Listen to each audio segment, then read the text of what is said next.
A service of KIBMradio.com, the Internet's home for an all old-time radio.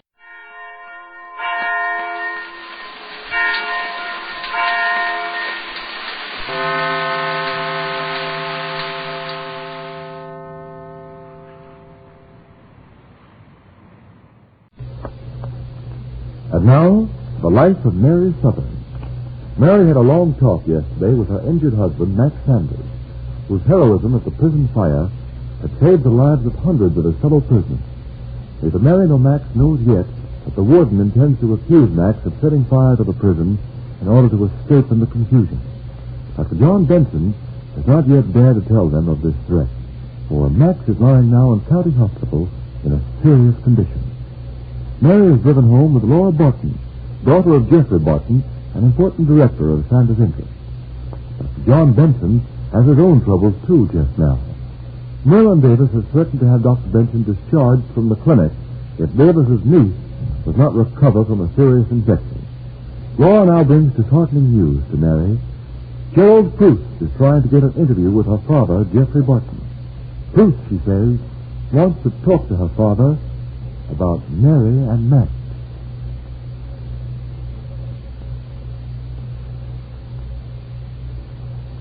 It is several hours later. The twilight shadows lengthen through the corridors of County Hospital. Swathed in bandages, Max Sanders lies motionless in bed. That clock again. Tick, tick, tick. Oh, I wish they'd take it away. Every minute like an hour. It's getting dark again. Nice and warm in here. Be all right if only that clock had stopped. That countdown clock. I wish somebody... Huh? Now, Mr. Sanders, you must be quiet. Oh, well, where'd you come from, huh? Oh, I've been here right along. Dr. Benson told you to have anything you wanted, Mr. Sanders. Well, look, nurse, I want to get out of here, but there's got to be roped and tied. So I guess that's out, huh? Would you like a drink of water? No, not now, but you can do me a big favor. Yes? You can take this countdown clock and stick it in that stack of blankets. Why, Mr. Sanders? The darn thing keeps ticking. The clock had a habit of doing that, you know. Well, it gets on my nerves. Time goes slow enough. I don't need a clock to measure it. All right. We take the clock and we put it in the pile of blankets. And it no longer bothers us. Thanks, Mary. Thanks. Is Doc Benson around? He'll be in very shortly. Open your mouth. Just hold the thermometer there for a minute. Steady. Oh, damn it. Steady. Come there and bite this sizzle stick in two. Dr. Benson's coming in soon to remove some of the bandages. If he and Dr. Tracy think you've been a good boy, then perhaps you won't need those bandages around your neck. That's the way I'm all wrapped up. I feel like a giraffe with a sore throat. I'll take the thermometer now. You are perfectly grand. Thanks for the build-up, nurse, but I'm far from grand, so let's not kid each other. Now, mustn't get down in the dumps. Must be bright and cheerful, so we can go home very soon. Nurse, I'll bet you memorized that line years ago. Can't believe you, can I, brother? Now we're getting somewhere. You and I will tell each other the truth and get along a lot better. Well, of course we'll get along a lot better. Huh? Takes time, Max. Takes time. Too much time, Doc, if you ask me. Oh, nurse, will you come outside a minute? I want to talk to you. Yes, doctor. I'll be back in a minute, Max. Yeah, okay, Doc. How's the dinner? Temperature 2 degrees above normal. Pulse very rapid. Any delirium? Well, Does he drop off to sleep at all? No. He keeps awake despite the sleeping powder you gave him. His mind seems to be very clear. Something seems to be worrying him. Sounded cheerful enough just now. Oh, he pretends to be all right. Jokes and kids me now and then, but just pretends, I'm sure. I heard him mumbling last night about his wife. Did you hear anything he said? No. Just the usual murmuring of the shock case. talking to himself because he's alone tonight, though. You must be very careful with the station. A great deal depends upon his recovery. The future happiness of a great many people. This station is in a very delicate condition. A weaker man couldn't have survived those burns as long as this. I understand, Doctor. I'll be very careful. Oh, good evening, Dr. Tracy. Good evening, Nurse. Oh. Evening, Dr. Benson. Good evening. Well, how's that patient? I don't know, Dr. Tracy. Yes? No new complications? No, except that the wounds are healing very slowly. I'm afraid of atrophy in that right leg. A break and a burn, bad combination, you know. I see. Well, suppose we take a look at it. Yeah, sure. Hello, Max, old man. Oh, Dr. Tracy. Gee, I'm glad we came in. Oh, Max, I'll do all the talking. You just keep mum and grunt yes or no when I ask questions. Okay, Doc. Okay. Now, the right leg. Mm-hmm. Any sensation there? No. No. Any twinges in your right thigh? As though your foot had gone to sleep? No, not a thing, Doc. Not a thing. Uh-huh. Now the throat. Any throbbing right there? Oh, you hit the spot that time. Yes, that's all. Now, keep swallowing, Max. We don't want that scar tissue to tighten up on us. Okay, Doc, okay. Now, let me ask you something. All right, Max, all right. Now, get short, though.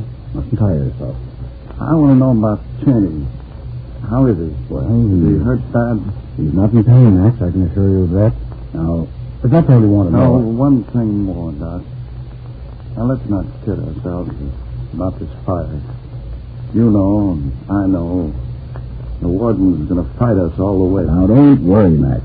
I'm going to fight him every step of the way of the investigation. So did Cheney get that piece of celluloid to you, Doc? Indeed he did. And it's a valuable piece of evidence against the warden, too. Good old Cheney. Doc, how long am I going to be in this joint?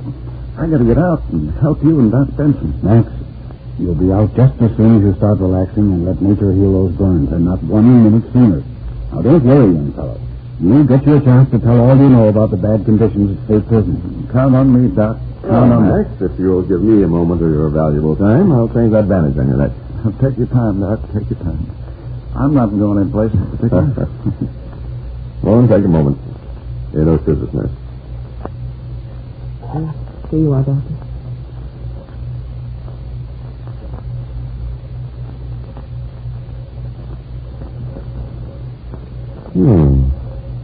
Look at that, Dr. Tracy. Mm-hmm. You're along very nicely. Another week, you need to be quite healed. Not that it makes any difference, Doc, but will the scar show? Just a little one, Max. Folks will think it's a beauty mark. Hey, this isn't half bad. I'm on the mend. Mary left in pretty good spirits. Say, tell you what, Doc Tracy. Yes, Max, over. Now, there's no reason why you can't move old Cheney in here with me, is there? No reason at all. That's how I get lonesome as a deuce with nobody to talk Oh, to. now, Mr. Sanders, is that a nice thing to say to me? Well, nurse, you know what I mean. You can put his bed over there by the window. Cheney was always looking out of windows. And we piped down whenever nurse said so. Now, what about it, huh? Well, Dr. Benson, do you think... How about it, Doc? Huh? How about it? Yes, we didn't mean to tell you this for a while yet, but I think you should know. You mean Cheney's dead, Max. Cheney's dead. Dead? Cheney dead? He died like a man, Max. No soft stuff, no fear, just a sort of... So long, boys. See you later. Cheney. We planned so much. Doc, he was going to help me when... Oh, Doc. Look, we don't have to say anything, the three of us. But we won't ever forget Jane. Here, Max. Drink this.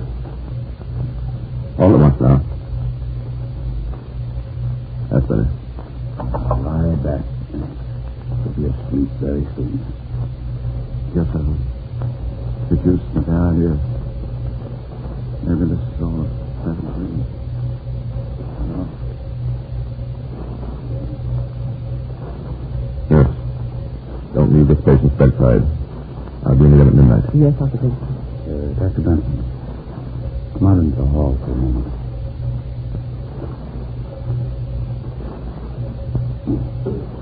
Yes, Dr. Tracy. Did you see the prison board this afternoon? Yes, I saw them, Dr. Benson. And I'm afraid we may be too late. I don't understand. The warden got to the prison board first. He filed a 20-page report on the fire, and his name Sweet Larson and Max Sanders as the men who set fire to the prison.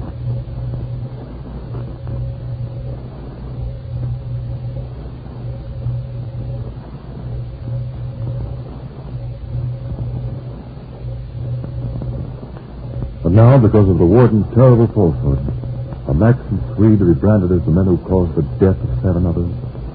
Is there yet time for Dr. Tracy to check the warden in his treachery? From Hollywood, California, and an Allied base in Fairbanks, Alaska, Autolite brings you Everything for the Boys, the Command Theater of the Air, starring Mr. Ronald Colman.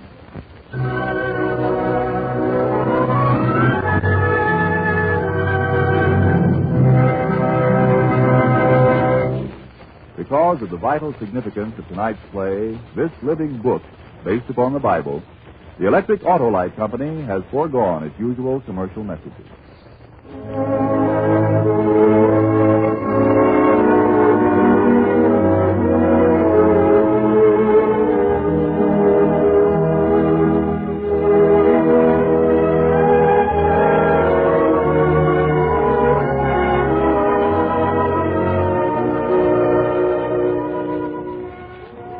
A poet of the people said this: how many ages and generations have brooded and wept and agonized over this book?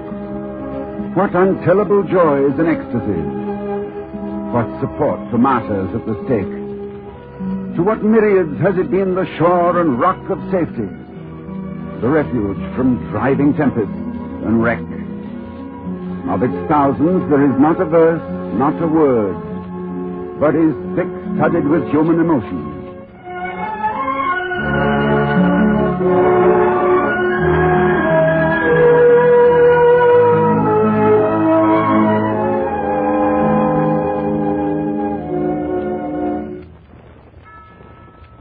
In this time of the testing of human values, the book is a part of the undercurrent of life, the stream of cultural treasure linking the past with the life stream of each man of decency.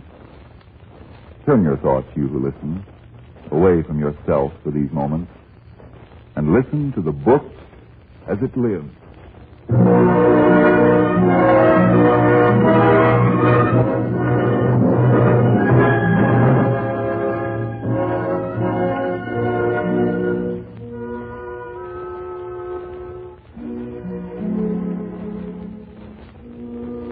In the beginning, God created the heaven and earth, and the earth was without form and void, and the darkness was on the face of the deep, and the Spirit of God moved upon the face of the waters. And God said, "Let there be light," and there was light.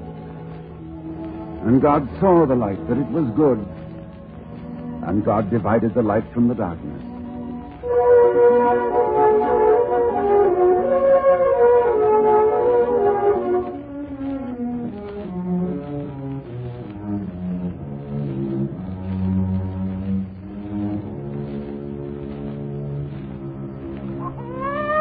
Joe! Yes. Hey, Joe, it's the boy. And the boy, Joe, didn't I tell you? Joe, ain't you glad? I don't know. What's the matter with you? Yes. If I say it to you, I won't say it to her, and it's better that way. I didn't want this kid, Fred.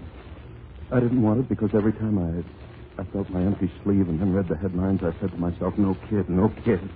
Let the world go to the devil where it belongs. 1920, war, only over 2 years, and already they've forgotten all the fine words that sent me over there. Already they're grabbing and conniving and cheating, and I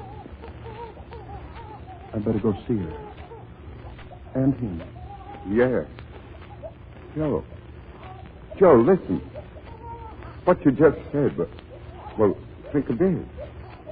When a baby's born, maybe it's like a new day.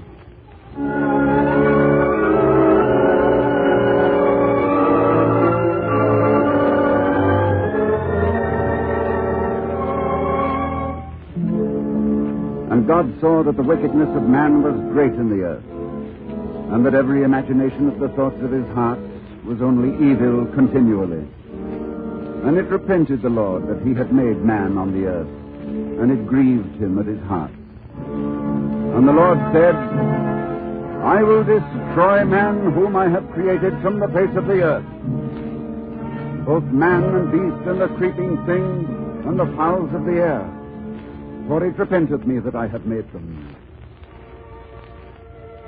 But Noah found grace in the eyes of the Lord. Noah was a just man, and Noah walked with God. And God said unto Noah, the end of all flesh is come before me, for the earth is filled with violence through them. And behold, I will destroy them with the earth. Make thee an ark. Thus did Noah. According to all that God commanded him, so did he. And the Lord said unto Noah, come thou and all thy house into the ark, for thee have I seen righteous before me in this generation.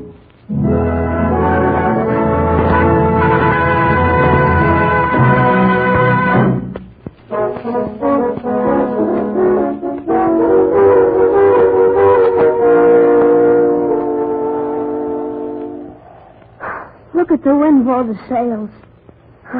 Best boat in the world, isn't it, Pop? All right, son. Come ahead. Your mother's waiting lunch. Okay, Pop. Pop, why haven't we got a big boat? Well, I guess it's because we haven't enough money. But everybody's got lots of money now. Really? Who told you that? Teacher? Yes, I suppose. Someday, 1929 may be considered the golden year. Who knows? Why can't we have a boat, Pop? Well, lend an ear. The clean one. Now, look, son. Suppose it was a bright, sunny day like this, and everybody was laughing, having lots of fun, but you felt there was a storm coming up that would blow away everything that wasn't strong and honest. And supposing you knew that the only way you could earn that boat was to be not quite honest. Cheat a little here, take a little there, sneak a little, lie a little. But then, son, you'd have nothing left but the thought that you hadn't been honest with yourself and with the other people who share this world with you. Would you want the boat then, John?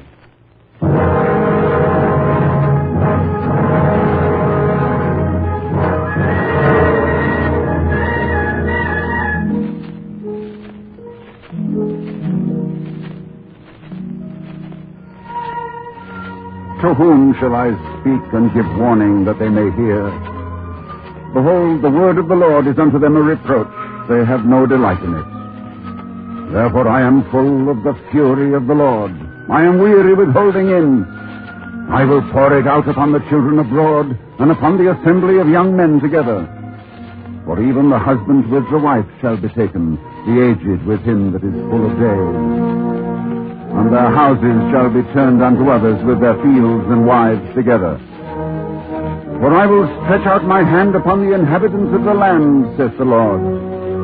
For the least of them, even unto the greatest of them, every one is given to covetousness. Every one dealeth falsely, saying, peace, peace, when there is no peace.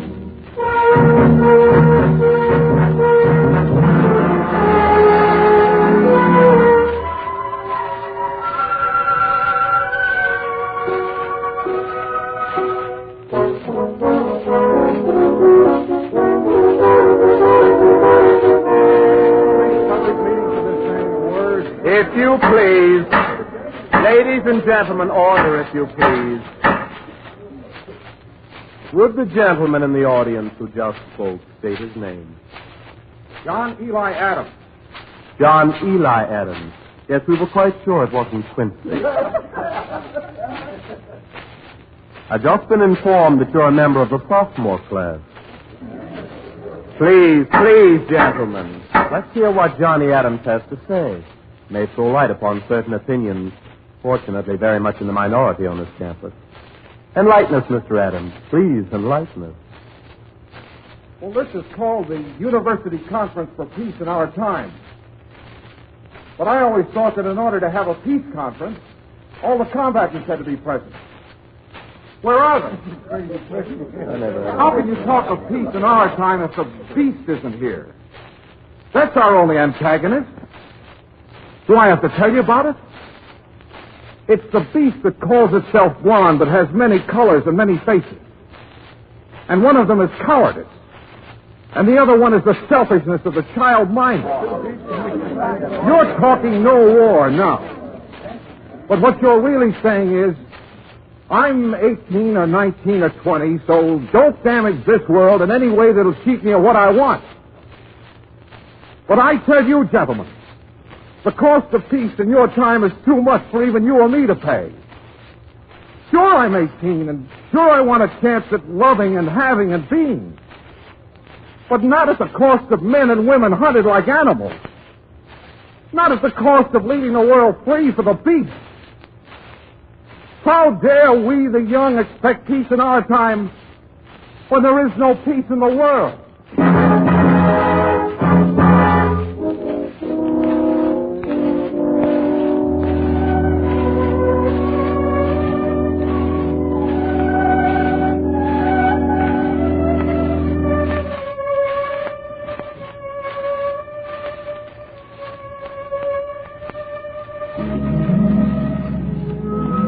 Behold, thou art fair, my love. Behold, thou art fair. Thine eyes are as doves within my veil. Thy hair is as a flock of goats that lie along the side of Mount Gilead. Thy teeth are like a flock of ewes that are newly shorn, which are come up from the washing. Whereof everyone hath twins, and none is bereaved among them. Thy lips are like a thread of scarlet, and thy mouth is comely. Thy temples are like a piece of pomegranate behind thy veil. Thy neck is like the Tower of David builded for an armory, whereon they hang 1,000 bucklers, all the shields of the mighty men. Thy two breasts are like two fawns that are twins of a roe which feed among the lilies.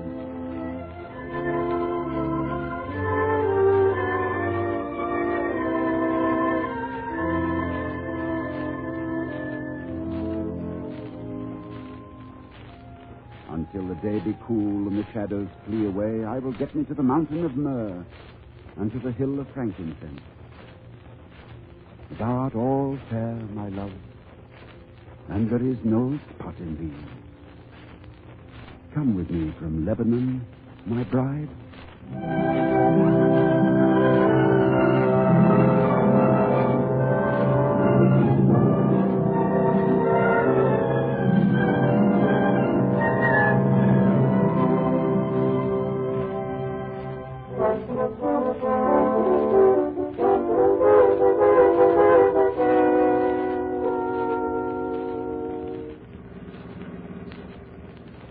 How soon will we be there? Half an hour. Does he know we're coming? Mm-hmm. Why are you afraid? I just am. Of me? No. Tell me. All right. Remember when you told them all? Told who off? It was 2 years ago at school, that peace at any price thing. What's that got to do with... I fell in love with you then. What? I loved you then because you were like one of the prophets of old. You said what you believed. And you said it not caring what happened to you. Oh, hey, now, wait a No, minute. I want you to hear this. In a little while, we'll be together. All right? But how about after that? What kind of talk is that? Always. You want to, and I want to. But will they let us? Hey, what's this merry-go-round? Tonight's headlines, you showed them to me yourself. Oh. Today, Poland. What about us? Tell me, John. I love you very much. Tell me. There might have been an answer a few years ago if somebody had done something about fascism and company then. But they didn't. All we can do now is wait. But I want to know that you'll be with me. War or peace. Either way, there's no answer to that.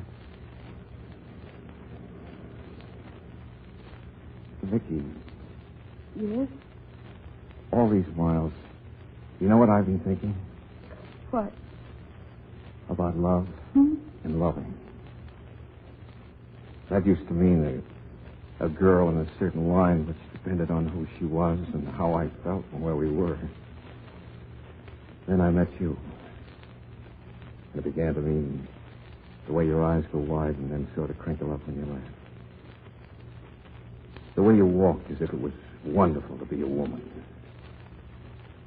And when I hold you, your lips go soft under mine. And your arms want. But your eyes are like a little girl's asking me not to hurt you. Oh, Vicky, you better change your mind. You're marrying the kind of man who makes love before breakfast. I'll always remember you said these things to me. The day we were married.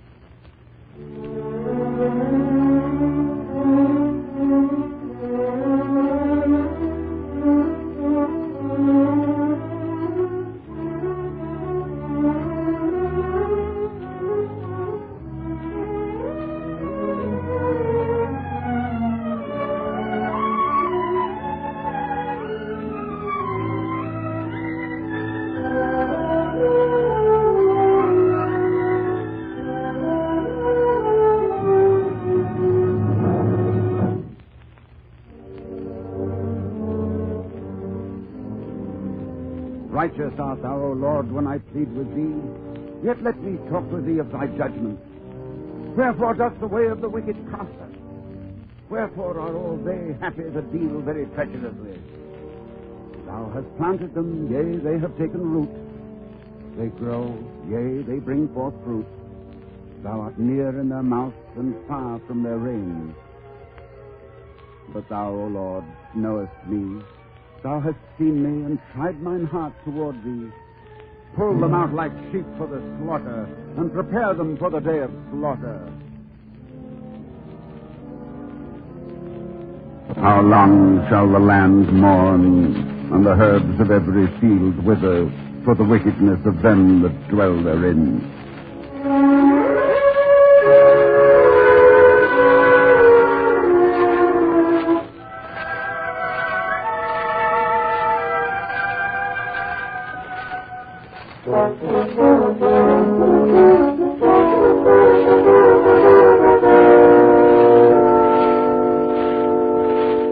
Baby's sleeping. Let's talk. I've been afraid to. Now I want to. Okay, let's stop calling him Snooks. Let's call him David. David M. About you, Jim. You really want me to? Yes. All right. I wake up in the morning, I work, I eat, I sleep. Once in a while I read, we go to the movies, love, everything's the same. And yet it's as if it wasn't happening. I mean, really anymore. With every day, it's less and less real. The only thing that's real are the newspaper headlines, the news broadcasts. But not our lives, not here, not anywhere in America. I get this crazy thought. We're dead, and we're waiting for the fascists to come over here and bury us. No, I guess I was holding him too tight. I'm sorry, honey. Please, just... Well, you wanted me to talk. Yes, John, I wanted to talk. John, of course I've known what's been wrong. Nothing? For the last 3 years you've been thinking and suffering. Because you've understood how everything the Germans have done has been part of a terrible plan. All right, so I'm smart, so what good is it? No, you're asking what good have you done? That's what's wrong with you, John. You've reached the end of just thinking and suffering inside of yourself. I think to myself, what if we never wake up? What if the fools win out here, and I never get a chance to fight? Vicky, that's killing me. What if I never get the chance to fight? Take it now. What? Do what you want to. Now. How can I? The baby? Me? Yes. I married you for what you're worth. And for what you're going to be.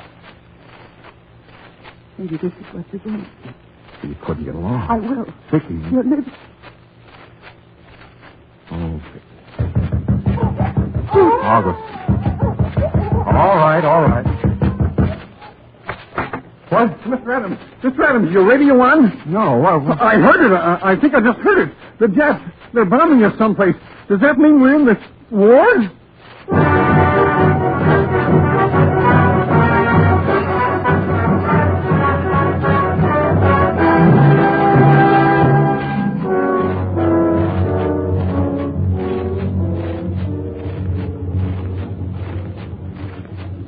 How is it, John?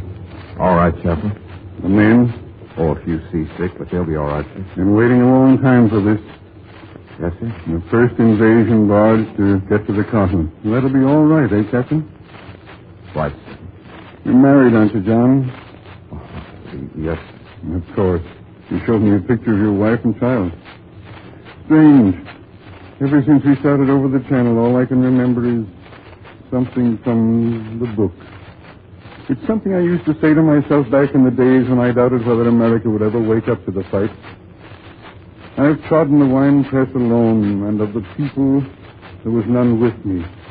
For I will tread them in mine anger and trample them in my fury, and their blood shall be sprinkled upon my garments, and I will stain all my raiment, for the day of vengeance is in my heart, and the year of my redeemed is come. And I looked, and there was none to help. And I wondered that there was none to uphold. Therefore mine own arm brought salvation to me, and my fury, it upheld me. You said it, too. Yes.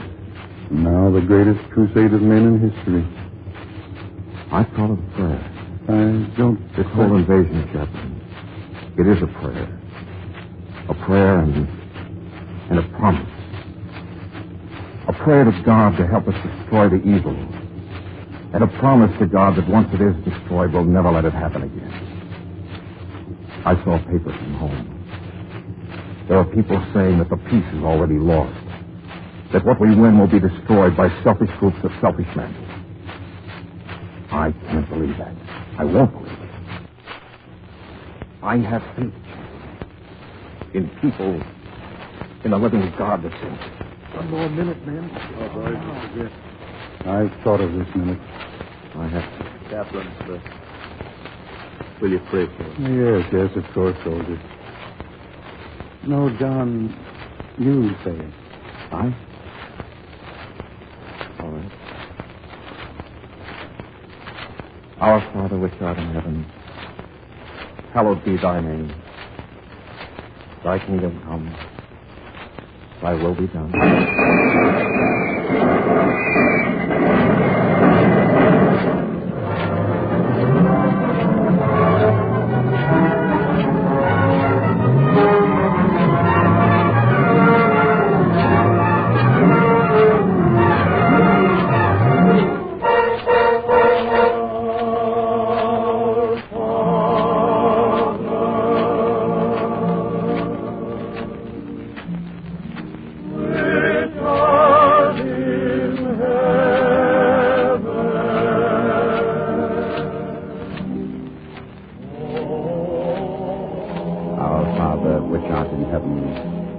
Hallowed be thy name. Thy kingdom come, thy will be done on earth as it is in heaven.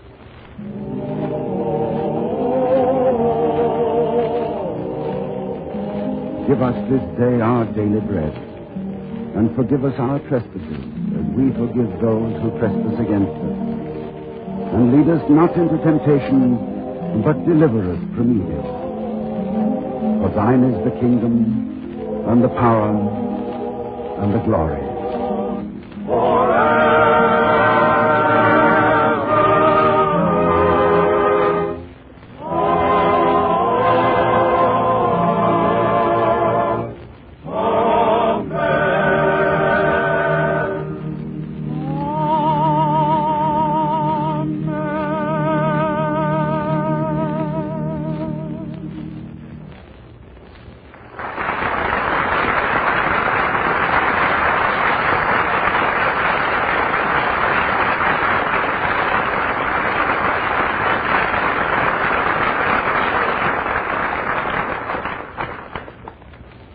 Ladies and gentlemen, you've just heard This Living Book, Written and directed by Arch Oboler. Ronald Coleman was the narrator. The boy was Robert Bailey. The girl, Mercedes McCambridge. The original music was composed and directed by Gordon Jenkins. And now Mr. Coleman and his guest, Dennis Day, are standing by to bring Easter greetings to 2 American soldiers at an Allied base in Alaska. Mr. Coleman, the engineer says he's ready. All right. Now, Dennis, put on these headphones. We're going up the Yukon River to the heart of Alaska, the city of Fairbanks, to bring season's greetings to 2 soldier boys standing by their shortwave receiver in the land of the midnight sun. Ready? I sure am, Mr. Coleman. All right, here we go. This is Ronald Coleman and Dennis Day calling Fairbanks, Alaska. Come in, Fairbanks. This is Hollywood calling. Come in, Fairbanks. Can't you get them, Ronnie? Well, it doesn't look too promising, Dennis. In 11 weeks of shortwave conversations, we've had only 1 breakdown, so we'll try to complete the circuit again. Come in, Alaska. Hollywood calling. Come in. Hey, Dennis, every week we keep our fingers crossed. The shortwave gremlins are unpredictable. No. Not so good, Dennis. The engineer has just handed me a note saying we're unable to get through to Fairbanks, Alaska. Oh, I'm sorry, Ronnie. Well, I'm told there's a good chance that the boys at the other end can hear us. So let's make the most of it and send our season's greetings. That's a good idea. Right. Hello, Corporal Jim Bastion and Private Bob Gross in Fairbanks, Alaska. Tonight we wanted especially to bring you season's greetings, not merely from Hollywood, but from all America and to all of our armed forces everywhere. Hello, fellas. This is Dennis Day, and I'm not here tonight getting laughs for Jack Benny. I'm just here to try and bring you some of the things you're missing. Jim, we know you're from Indiana. We called your wife, Ruth, and she said you'd probably be missing the spring plowing and the willow trees on the riverbank. Dennis, how about a little of Indiana for Jim? I'll try. Back home again in Indiana, and it seems that I can see the gleaming candles are still shining bright through the sycamore for me. The new mown hay sends all its fragrance from the fields I used to roam. When I dream about the moonlight on the wabash, then I long for my Indiana home.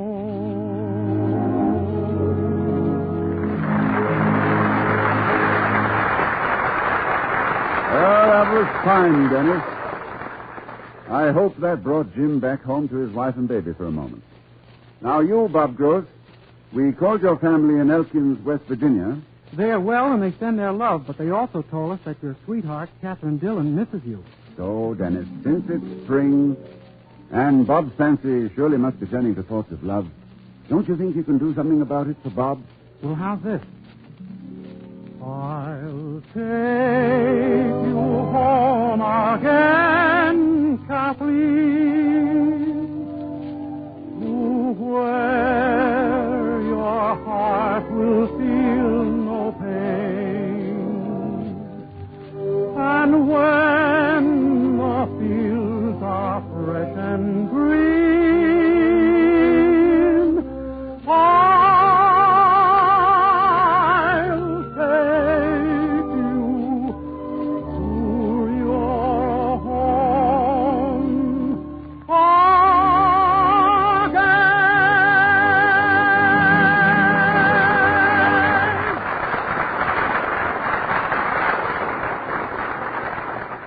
Bob, that was about Kathleen, not Catherine, but that was as close as I could get. Well, fellas, I'm sorry we couldn't hear from you, and better shortwave luck next time. You know, where you are in the heart of Alaska, it's winter for most of the year, and then one day, suddenly, it's spring. Overnight, the whole world comes to life again. That hope, that faith in a world reborn is in all of us this Easter season. And, fellas, about those flowers for your mothers, we received your request and we'll follow through for you. Yes, it was too difficult for you to handle way off there in Alaska, but don't worry. We have your parents' addresses, so both your mothers will get those Easter flowers as usual. Time's up, Mr. Coleman. All right, well, time's up, men, so it's goodbye now from Dennis Day and myself, speaking from a grateful home front. Good night, fellas. I hope I'll be seeing you one of these days. And you may, if your ship sails up the Yukon. Good luck to you in the Navy, Dennis. And good night, men, and good luck. Ladies and gentlemen, the circuit to Fairbanks, Alaska is broken. And next week, Mr. Coleman and his guest, Miss Ida Lupino, will bring you a two-way conversation with two American soldiers in Cairo, Egypt. The play will be an Arch Oboler dramatization of the famous A.J. Cronin book, The Citadel. Ladies and gentlemen, caring for the needs of fighting men is the watchword of the Red Cross. The spirit of Clara Barton in the Spanish-American War, Florence Nightingale in the Crimea, Nurse Edith Cavell in the last war, and thousands in the present conflict. Brave women all who give their lives to the cause of humanity. You and I stand with them by means of the Red Cross. We must remain beside them until the war is won. Our gifts to the Red Cross are the pledge of our faith in a world reborn. And may I say our thanks to the Electric Autolite Company for relinquishing their regular messages for this Easter program. This program has come to you from Hollywood. This is the National Broadcast.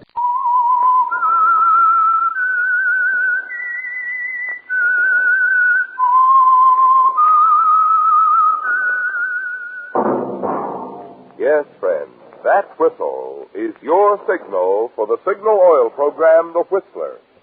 The mystery program that is unique among all mystery programs. Because even when you know who's guilty, and you see his every move or know his complete plan, you always receive a startling surprise at the final curtain. In the Signal Oil program, The Whistler.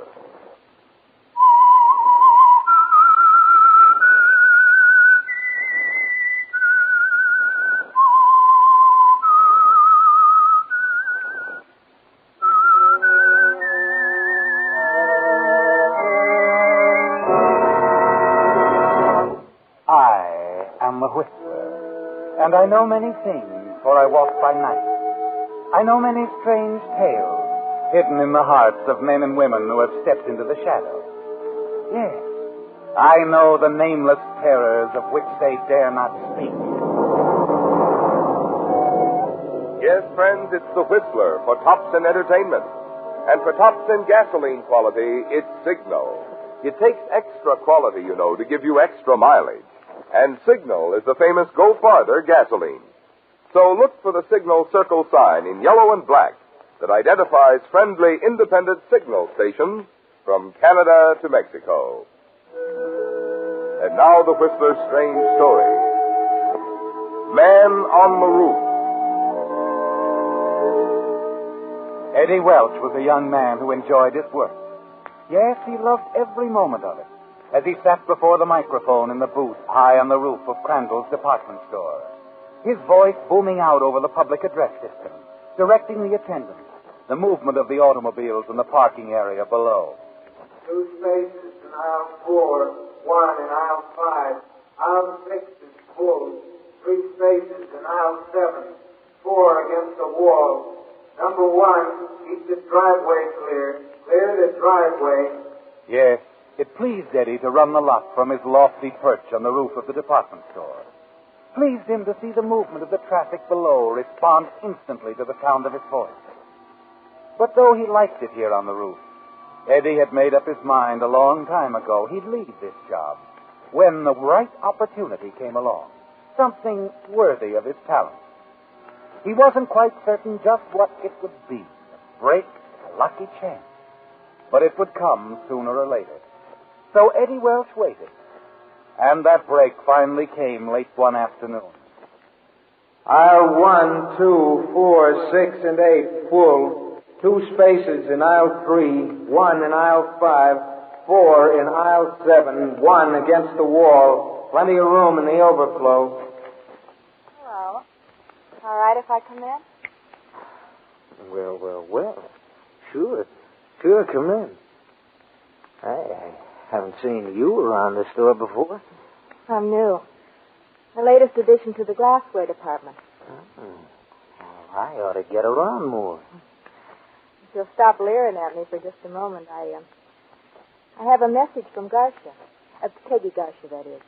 Peggy? Oh, yeah. It's about a date tonight. Something came up, said to tell you she can't make it. Can't, huh? Well, I didn't really think she would anyway. So, I'm a free man tonight. That is, unless you... Oh, hold it.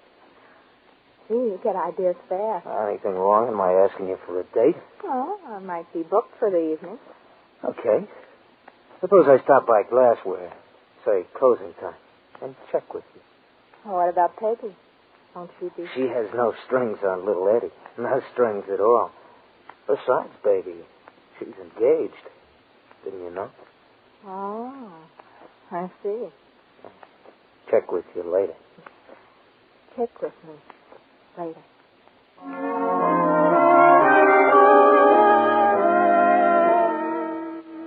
You watch her as she walks away and disappears down the stairway. Then your eyes swing back over the parking area. You notice the empty spaces in each aisle. Then as you reach for the mic switch again, something you see stops your hand in midair.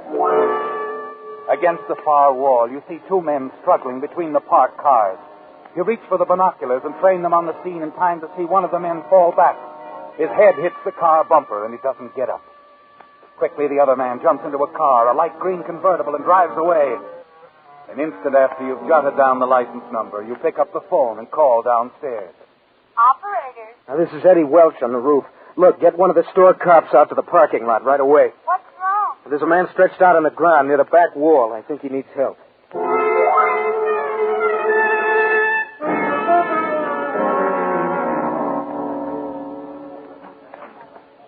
Hey, gorgeous.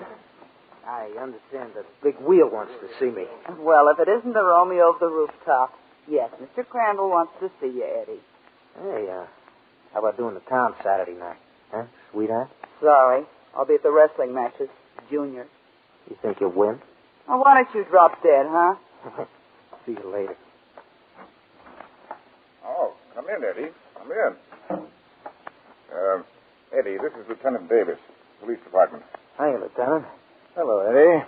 The lieutenant has been questioning the boys on the lot about that unfortunate accident this afternoon. Oh, yes. Say, how did the fellow make out? Are you okay? He's dead. Dead? That's too bad. Uh-huh. He was one of our boys. City cop? That's right. I understand you were the one who first reported the accident. Yeah, I was on the roof. I'd say you were in a good position to see what happened, huh? Uh-huh. Only I didn't see anything. I just happened to notice the guy on the ground. As to what happened before that, I wouldn't know, Lieutenant. I wouldn't know. It hit you suddenly, didn't it, Eddie? And then you decided to lie to the police lieutenant. You were about to reach into your pocket, pull out the slip of paper with the license number of the car on it, and place it on Mr. Crandall's desk. He would have been proud of such efficiency, and certainly you would have been rewarded. Mr. Crandall was always eager to help bright, alert employees along. Yes, that could have been your opportunity, Eddie, the break you've been waiting for. But suddenly another opportunity presented itself, a golden opportunity. And that bit of paper bearing the license number of the killer's car stayed in your pocket. So you didn't see anything. Is that right, Eddie? No, not a thing, Lieutenant. Funny. Very funny. From the roof, I'd say The parking area takes in a lot of territory, Lieutenant. I only have 2 eyes. Sure. Okay, Eddie. That's all.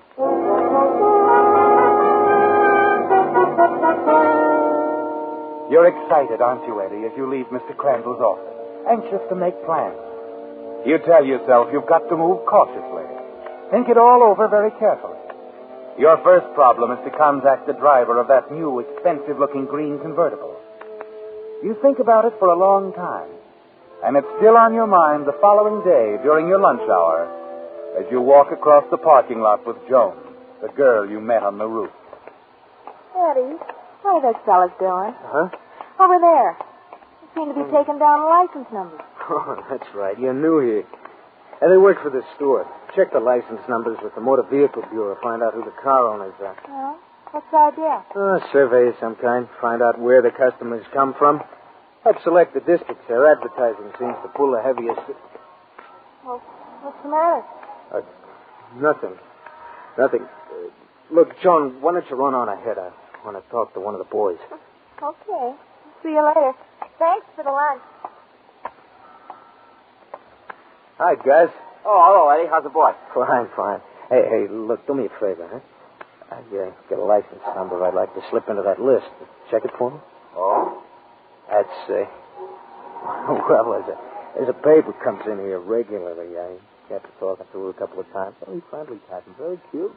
Oh, I get it. She's kind of coy, too. Won't give you her name or phone number, but she does have a car, and cars have license plates. I got it. Yeah. Sure, I'll be glad to help you out, Eddie. Let you know in a day or so. Swell. With the right side of break, does this deal show much promise? Who knows, Gus? That might be what I've been waiting for. All my life.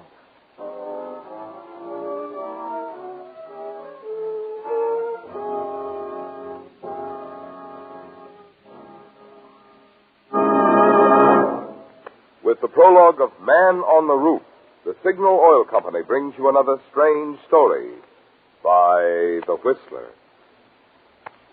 Since last week's Whistler, you know, your car has aged a whole year.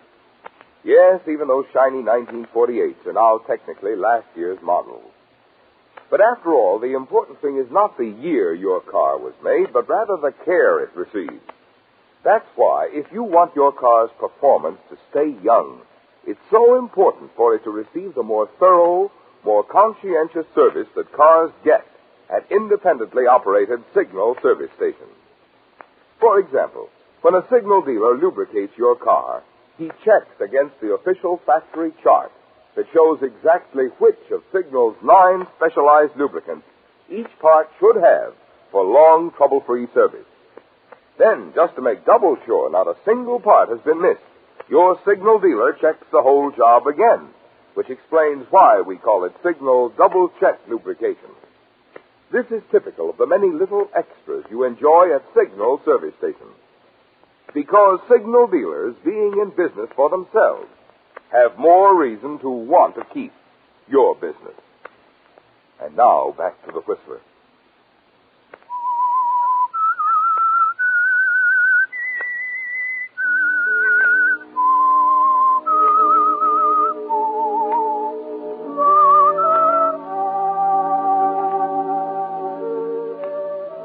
You're not sorry, are you, Eddie? Not sorry about the sudden decision you made in Mr. Crandall's office when you told the police lieutenant you knew nothing about the unfortunate accident that occurred on the parking lot the day the city detective was killed.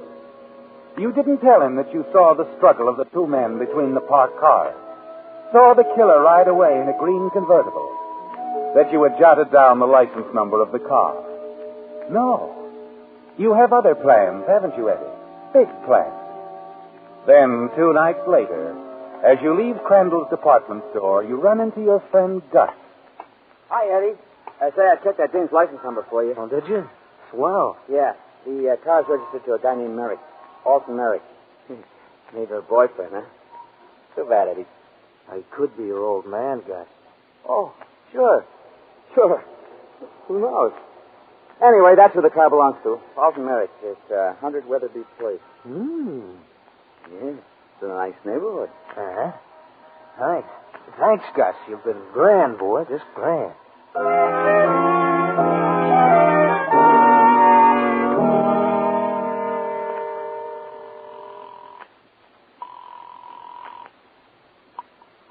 Hello? Mr. Merrick? Alton Merrick? Yes. Who's this? The name isn't important. I'm just a guy who happened to be around Crandall's department store the day that city cop was killed. Still on the line, Mr. Merrick? Yes. thought maybe I could do you a big favor by keeping my trap shut. You follow me? I don't know what you're talking about. Okay, suppose you come around to the Blue Hat Bar tomorrow night, 8 o'clock. I'll be waiting. Why should I come? Be there, pal. The Blue Hat, 8 o'clock. And wear that same checked coat you had on the other day, huh?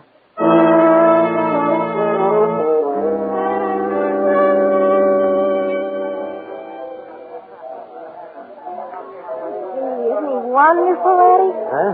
The piano player. He's terrific. Yeah. Oh, I like this place, Eddie. The Blue Hat Bar. You know something, baby? From the day you walked into my life, things started to break right for little Eddie. Yeah. What is it, Eddie? Nothing. See someone you know? No, nobody. See, take it. No, it isn't. Here, I'll take my hat. Thanks. Oh, bartender. Come on, let's go, baby. You're leaving already, Eddie? Yeah, I've seen all I wanted with this place. Come on, let's breeze. Okay. Eddie, did you see the coat he was wearing? What? The man who sat down next to you wearing that check coat. Oh, yeah, loud, wasn't it? Huh? It shrieked.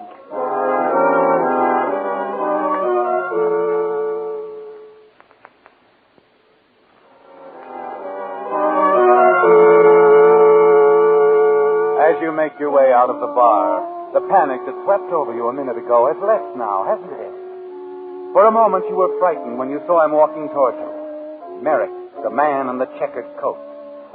For an instant your heart seemed to stop beating as he spoke to you. Then you realized he couldn't possibly know you were the voice on the telephone. That now you knew what he looked like. And that's all you wanted to find out for the present. As you take Joan back to her home, his face flashes before your mind, a cold, hard, brooding face, square jaw, dark, heavy eyebrows. A cruel face, isn't it, Eddie? And you realize you're going to have to be extremely careful dealing with this man, Merrick.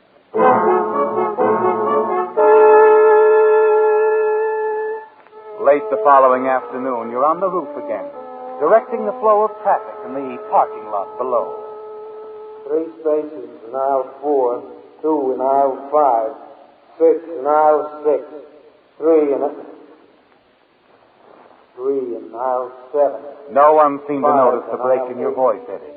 At that moment when you saw him again, the man in the checked coat, the man you're going to blackmail, standing down there in the lot, staring up at you.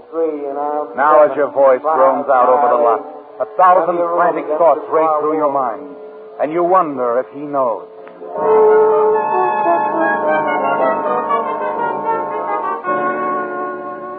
Then, shortly before closing time, you see Merrick again. You're talking to Joan on the main floor, when suddenly you're no longer aware of what she's saying. Eddie, what's the matter with you? I thought we were talking. Huh? I said I thought we were talking. Oh, yeah. Sorry, I got sidetracked. You're still that way. Why the sudden interest in our store detective? That's the guy with him that interests me. The guy in a checked coat. Oh? Oh, he's gone now. As I was saying. Say it later, will you, huh, baby? I want to ask Ben something. Okay. See ya. How's business, Ben? Oh, hello, Eddie. Business? Oh, it's picking up with me, especially around this time of the year. Yeah, all they need is somebody to watch you. Cute kid. Hey, who was your pal there a few minutes ago? Huh? Oh, him. No pal of mine. That's not that guy. Well, you seem to know it. I met him in Philly 10 or 12 years ago. Name's Griffin. Griffin? Yeah, we worked the same store. Then he branched out. After that, I lost track of him. What do you mean, branched out? He opened his own office. Heard he turned out to be a private eye. Odd detective jobs for hire. You've heard of the type. Sure, from the radio. Not quite. This is a bad boy, Eddie. Real bad. Anything for $1. Sounds familiar. Hmm? Oh, yeah. Yeah, I suppose there's guys like that.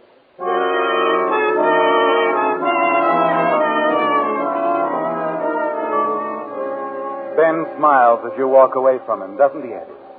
He doesn't have any idea what's going on in your mind. Just talk, he thinks. But it isn't that way at all. No, Eddie. You're thinking how smart Merrick is to use this man Griffin for his blackmail negotiations. He almost threw you off, didn't he? Making you think that Griffin, the man in the check coat, was Merrick. Another thought occurs to you and sends a little quiver of nervousness along your spine. Merrick must know for certain that you are his blackmailer, Eddie. Yes. And the knowledge could be disturbing enough to make him want to push you off the roof someday.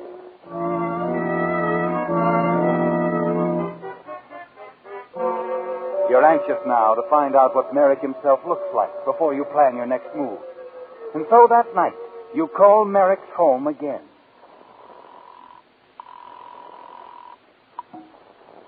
Hello? Mr. Merrick?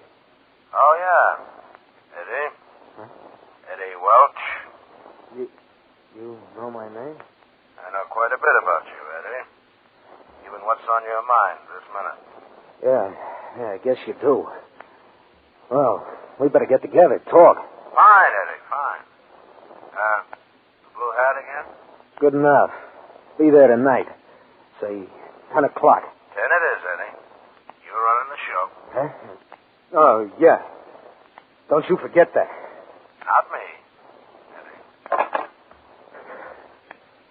You're trembling as you leave the phone booth, but your nerve gradually returns, doesn't it? Yes, Eddie, the long walk through the night air is good for you. It clears your mind. And soon you feel that you're clicking again, able to handle the situation. You reach Merrick's apartment building a good hour before the appointed time. Wait in the dark entrance of a building across the street. It isn't too long before you see Griffin, the private eye, come out, still wearing the check coat. Then he turns, opens the door of a car for another man. You're certain that he's Merrick, aren't you, Eddie? Now you can be sure you're dealing with the right man. You don't have to keep the appointment. You know what he looks like now, and you won't forget.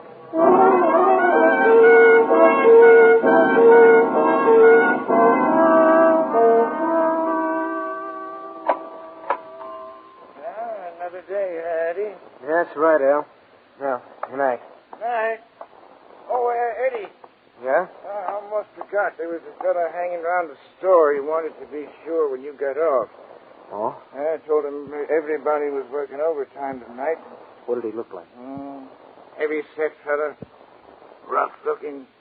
Bushy eyebrows. Who? Nobody important, Al.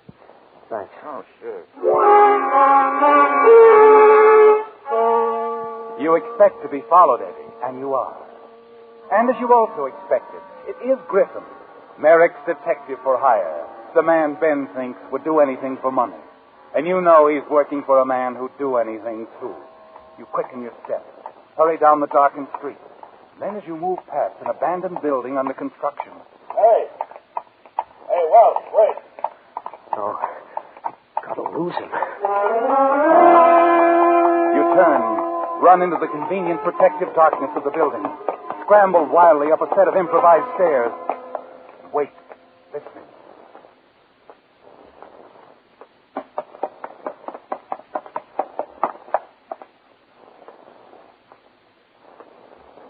You start forward again frantically.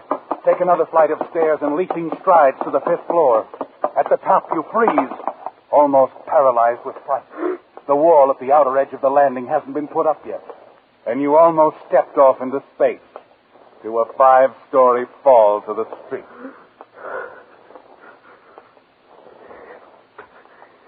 Griffin, he's still coming. Okay, brother, you're asking for it. You press back into the shadows. Wait quietly, grimly. But he's slowing up, Eddie, moving cautiously. You want to make him come at you fast. Here I am, Griffin. Come and get me. I'll catch you, you little blackmailer.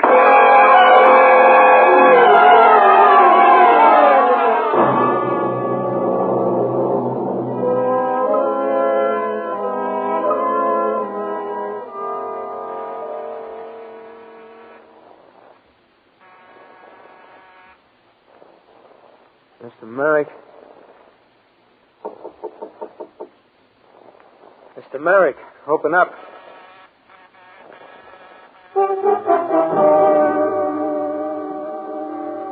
It's annoying, Eddie, that Merrick doesn't answer.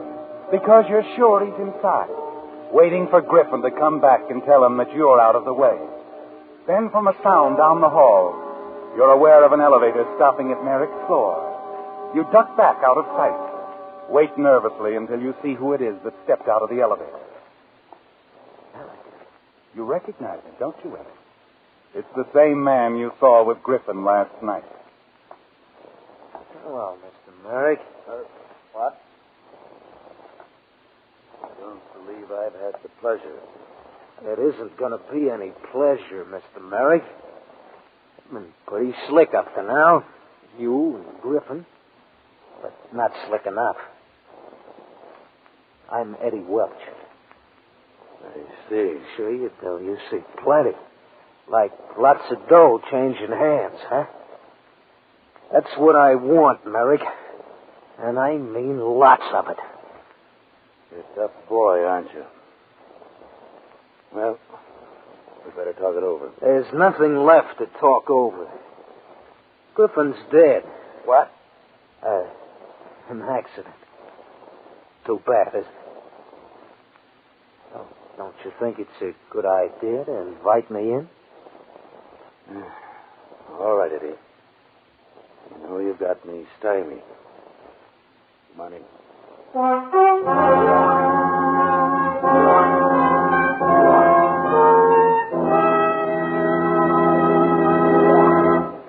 The Whistler will return in just a moment with the strange ending to tonight's story.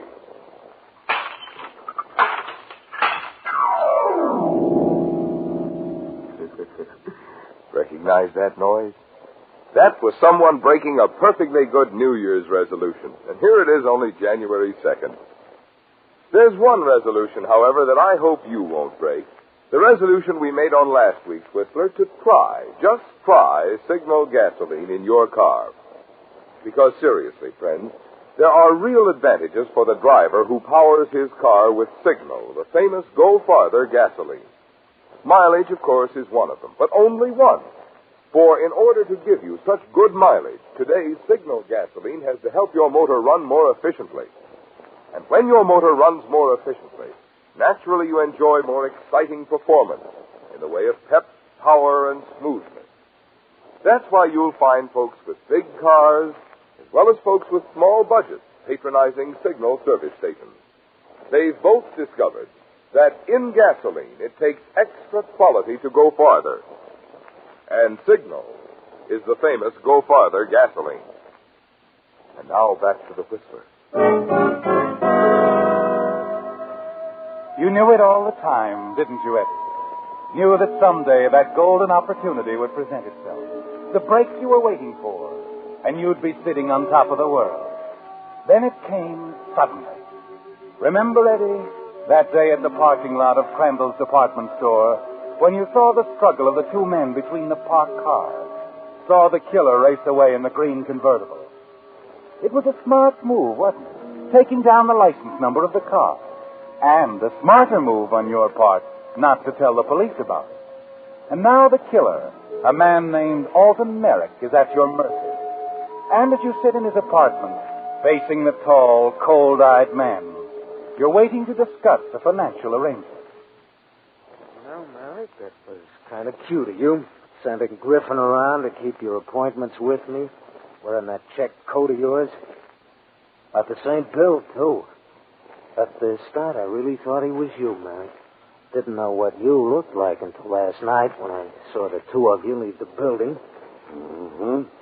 You know, sending him around to knock me off wasn't such a good idea, Merrick. Not for your pal Griffin. He wasn't very smart. You took care of him, huh? Let's say he'd still be here if he hadn't chased me into an empty building. You're a pretty smart boy, aren't you? Smart enough to tell the police I saw a gent named Alton Merrick kill that city cop at a fight in a parking lot. Unless Mr. Merrick makes it worth my while to forget it. Got it all figured out, huh? Uh-huh. You're wrong about one thing, Eddie. I didn't send Griffin around to see you. You see, I've been trying to get Griffin myself for a long time. That's why I came here last night. And you saw me with him. We had a lot of things to talk about. Like what? You see, Eddie, my name isn't Merrick. That was Griffin's real name. Griffin and Merrick were one and the same guy. Same guy? But you... My name's Kincaid. Lieutenant Kincaid, Los Angeles Police. And I'm very glad to meet you, Eddie. Very glad.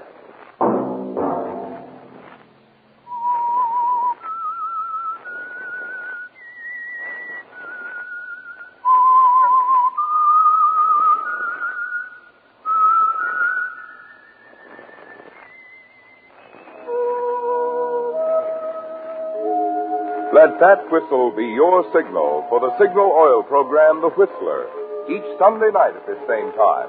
Brought to you by the Signal Oil Company, marketers of Signal gasoline and motor oil and fine quality automotive accessories. Signal has asked me to remind you, to get the most driving pleasure, drive at sensible speeds, be courteous, and obey traffic regulations. It may save a life, possibly your own. Featured in tonight's story were Tom Holland, Lorette Philbrandt, and William Conrad. The Whistler was produced by George W. Allen and directed by Gordon P. Hughes, with story by Steve Hampton and music by Wilbur Hatch, and was transmitted to our troops overseas by the Armed Forces Radio Service. Remember, at the same time next Sunday, another strange tale by The Whistler. Marvin Miller speaking. This is CBS, the Columbia Broadcasting System.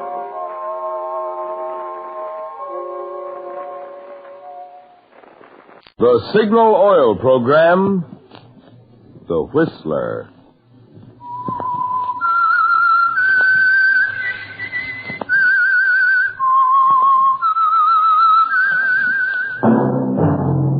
That whistle is your signal for the Signal Oil program, The Whistler.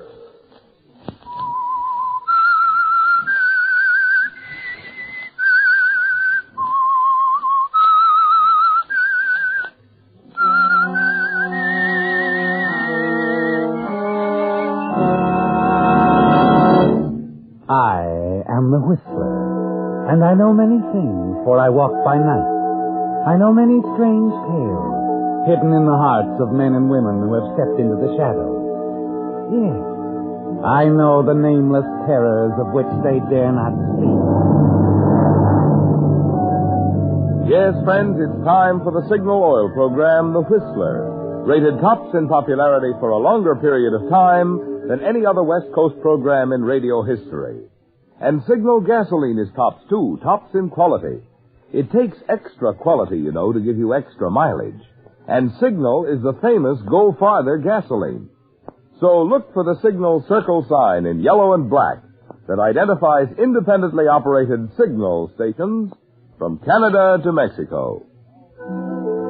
And now the Whistler's strange story, Telltale Brand. The small western community of Eagle's Nest, once a gold rush boom town, still full of interesting landmarks, silent reminders of a hectic, glorious past, had turned into a quiet, peaceful center of small-town trade and commerce. From the Gold Nugget Hotel at one end of its main street to the Silver Slipper Saloon at the other, a handful of men lolled in doorways, stood chatting quietly on street corners. A more careful observer, however, could discover activity, or at least some noise. And it was taking place in the front office of the town's newspaper in the middle of the block. Some of the leading citizens were there listening, and the noise was being made by a tall man named Mark Melville. Your town is dying on the vine. Now, you men run this place. You, Mr. Betterly, with one of the finest ranches in the West. Henry Malone here with his department store. Chambers and his newspaper. Mr. Conklin, your boss. Look, mister, we don't even know your name. You can't just walk in here. Now, let me finish. And the name's Mark Melville. Let me tell you what happened to me. I have a good public relations business in San Francisco. 2 weeks ago, I suddenly got fed up, wanted a rest, a change. I closed up the office, stepped onto a bus, ended up here. No particular reason, just stepped off the bus. You know what happened to me when I walked down your main street? I didn't see a broken-down, has-been community, no, sir. I saw a colorful saloon with swinging doors. I caught the excitement and gaiety that belongs with a place like this. I'd like to see it that way again, and one thing can do it. Publicity, gentlemen, publicity. Promotion. Publicity? Promotion? Yes, put on a Frontier Week or an Old Timers Week. Anything we want to call it. Just something to bring people in from miles around. Now, there's 100,000 people within a radius of 75 miles. They'll come, believe me they will. And they'll spend money, too. Why, if necessary, I'd like to fly back to San Francisco and get my own capital to start things rolling. Oh, no. If we ever do go into a thing like this, we'll pay our own freight. Well, what sort of things would we do, Mark? Why, the stunts are endless. We'd give it the works, Western-wise. Put on a rodeo, a carnival. Have a stagecoach race ending up in the middle of town. We'll make a rule, maybe. Everybody wears a 10-gallon hat.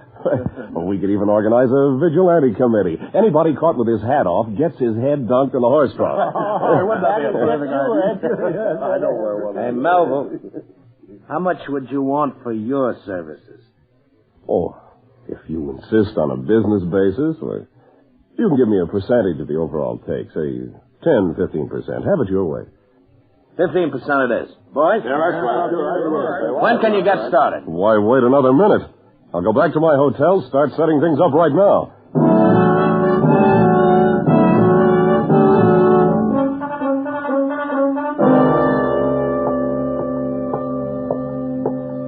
Just a minute, Mr. Melville. Where are you going? Why, up to my room. I wouldn't bother. It's locked. I got the key. I'm not sure that I understand. I get it. I know just what you're thinking. I wouldn't be surprised. You're thinking when I stepped off that bus 4 days ago, I was broke. Exactly. I want you to do something, Mr. Davis. I want you to go to that telephone there. Pick it up. Call Chambers Paper. Mr. Betterly's there. I want you to ask for him. Betterly? You know Jim Betterly? I came here to see him. And not 5 minutes ago, he talked me into a deal worth at least several $1,000. Go on, call him. Get him on the phone. I insist, Mr. Davis. Tell Betterly what you think of Mark Melville. Tell him you don't want me in your hotel. See what he has to say about it. And about me. Well? Here's your key, Mr. Melville. Oh, Mr. Melville, I'll bring your bag up right away. I locked it in my office. When you bring it up, bring along a lunch menu. I'm going to be doing some work in my room. Yes, sir.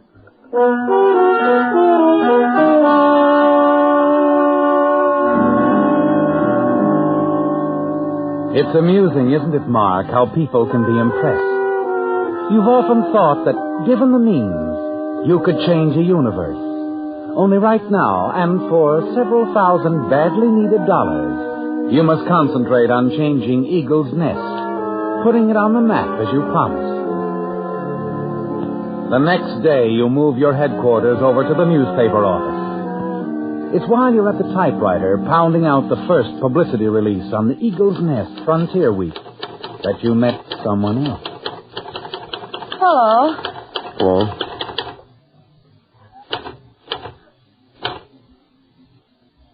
Well? Hello? I'm Helen Wright. Helen? I'm Mark. I know. Mark Melville, publicity genius. Going to tell the world about Eagle's Nest. Isn't it about time somebody did? Yeah. That is my typewriter you're using. Oh. Well, I'll be through in a minute. Use it. As long as you like. Thanks. You, work here on the paper, huh? Yeah. Thrilling career. Bitter? Bored. Uh-huh. I know the feeling. What do you do about it? I generally start looking around for something new to take up my time. Interesting idea. It usually works. You like to discuss it sometime? Maybe. Live close by? No. I live out. About 5 miles. Doing anything tonight? Wasn't planning to. Why don't you meet me here in town? I'm engaged to Jim Betterly. Oh. Well, I guess that changes things. Yeah. I'd better meet you out of town.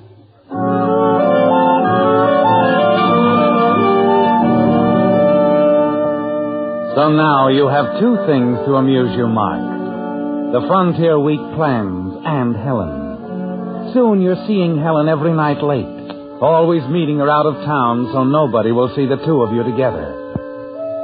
But a week or so later, you begin to notice two things which disturb you. First, Helen is getting more serious.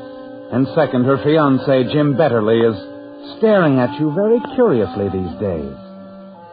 And then, just before the Frontier Week opens, it all comes to a head. After the final committee meeting, Jim Betterly waits while the other members leave, and then he comes up to you. Melville. Oh, Betterly. I want to talk to you. Yeah? I suppose you want to be sure you've got the plan straight. I got them straight, but that isn't what I want to talk about, Melville. No? No. I want to talk about Helen. Helen? Yeah, she's engaged to me. That means I'm in love with her and I want to marry her pretty soon. Why, sure. I hope you do, but... Melville, all this stuff you've done for the town so far shows you got a lot of brains. You're a pretty clever fella. Just don't get too clever. Look, I don't know what this is all about, Betterly, but believe me, you've got nothing to worry about as far as Helen's concerned. I'm glad you said that, Melville. Just don't forget it.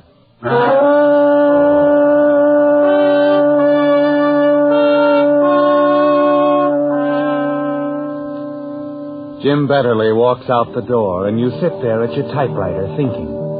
It doesn't take you long to make up your mind, does it, Mark? One look at Betterly's face a few minutes ago has told you what would happen if he ever found out about you and Helen. You're still sitting there at your typewriter, thinking about it when she walks into the newspaper office and comes over to you. And then suddenly she bends over you. Hello, darling, darling, darling. Helen, not here. Why not? Betterly just left. He might have seen you. Let him. What? I said let him see me. I'm tired of sneaking around, meeting you out of town late at night. I thought that was the way you wanted things. I did at first. I thought I wanted to hang on to Jim then. But now I know I don't. Now I only want you, Mark. Well, as a matter of fact, Helen, I want to talk to you about us. Yeah, I've been hoping you would, darling. I don't think you understand. Mark, you'll be leaving town after Frontier Week. Take me with you. I'm sick of this stupid little town. Take me to San Francisco, Mark. We can get married there. San Francisco? Yeah, that's where we belong. Together. I'm afraid not, Helen. What do you mean? Look, we've had a lot of fun together. But, well, things seem to have gotten a little beyond the fun stage. So I think it would be best for all concerned if we just called it a day. Called it a day? Now let me get this real clear, Now, Mark. look, let's not... You want to brush me off? Helen! Well, there's something you ought to know, Mark. I don't brush.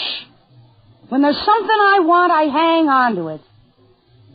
And if you think otherwise, you're in for a lot of trouble. Trouble? Look, Helen, I don't like threats. This isn't a threat, darling. It's a fact. Jim Betterly's got quite a temper. Ha! You're bluffing. He's the last guy in the world you'd tell. Is he? Well, I think I could explain things to him in a way that might Look, be very... if you go to Betterly with a bunch of lies about us, Helen, I'll tell him the truth. Will you? And who do you think you'll believe? Me or you? I see. Yeah, so do I.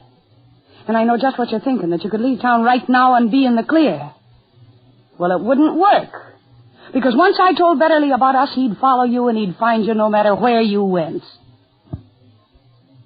So think it over, Mark. Better play it my way. It'll be much safer. Much.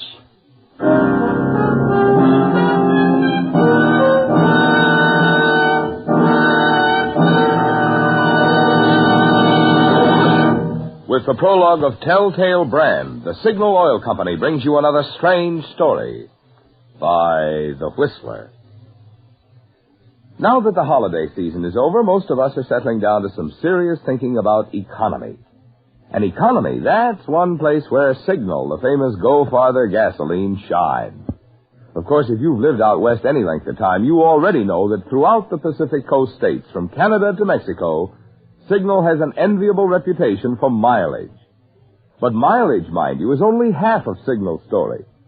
Just ask any driver who powers his car with Signal gasoline, and you'll find he's equally enthusiastic about Signal's performance, which is only natural, because good mileage and superior performance go hand in hand. Both are the result of the extra efficiency today's Signal gasoline coaxes from your motor. That's why if you want to measure gasoline quality, you'll find your best yardstick is your speedometer. It takes extra quality to go farther. And remember, Signal is the famous Go Farther gasoline. And now back to the Whistler.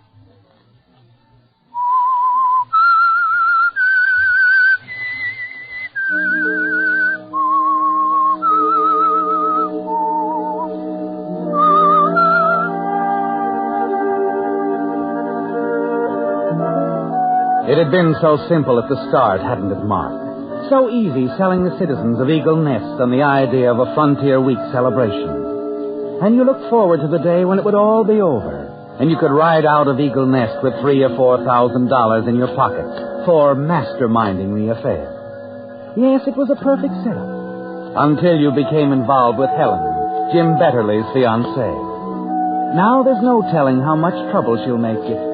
She goes to Betterly with her version of what's happened.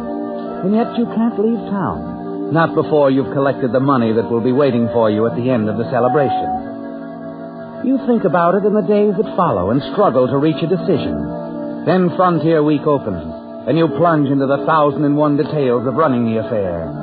You manage to avoid Helen as much as possible. And then on the night of the carnival, as you wander around the grounds, you notice Helen at a distance. She's with a stranger. A man you've never seen before. And then as you watch them... Now, what? Oh, Betterly. Hi. How's it going? How's what going? Why, the carnival? Pretty good. I want to talk to you a minute, Nova. Well, I won't take long. I want to get it off my chest.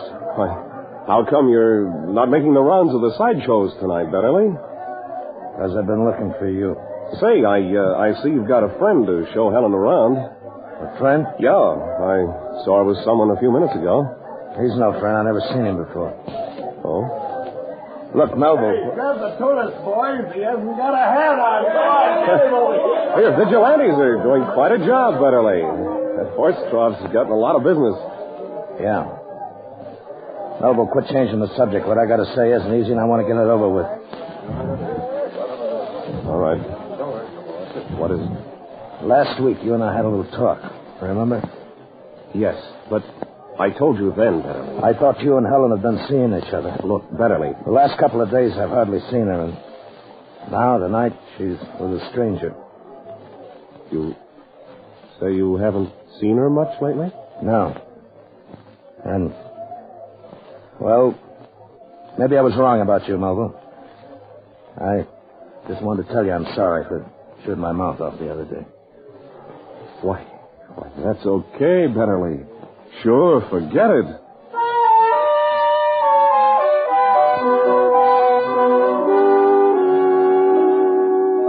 It's difficult to hide your surprise and relief, isn't it, Mark?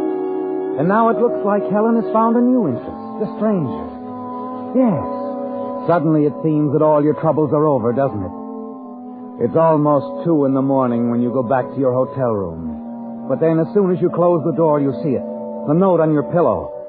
And as you read it, you realize your troubles aren't over after all. Mark, I must see you tonight. It doesn't matter how late.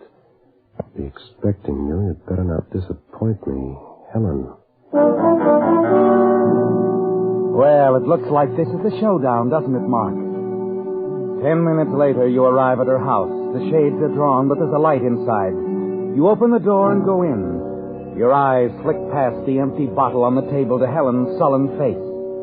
She pokes silently at the coals in the fireplace with a poker and then straightens up and turns to you. Decided to quit trying to hide from me, huh? Look, I haven't been trying to hide. I just wanted to get things straightened out in my mind. Anyway, I'm sure your new boyfriend has kept you from getting too lonely. Boyfriend? What are you talking about? The guy you were with at the carnival. Ah, don't make me laugh. He was just in town for the celebration. I never saw him before tonight. You always have made friends easily, haven't you? Yeah. You pay for that crack. I gave you a few things to think about the other day, didn't I? Yeah. I've been thinking about them. I've reached a decision. What is it? Come end of Frontier Week, I'm leaving town. Alone. I don't think you will. I don't think you'll do anything about it. Jim will kill you when I tell him. Look, A, I don't think you have enough nerve to tell him. B, even if you do, I don't think he'll believe you now, so just forget it. Forget it? You're going to take me with you, understand? You're going to take me with... Take you with me to San Francisco? You must be out of your mind. You think you're too good for me, don't you? You think I'm just a small-town hick? Well, this is what I think of you. You shouldn't have done that, Helen. You've had something coming for a long time, and I'm going to You stay away from me, Mark. Put that poker down. It's red hot, Mark. Oh, you burn me. You burn my chest away, you little...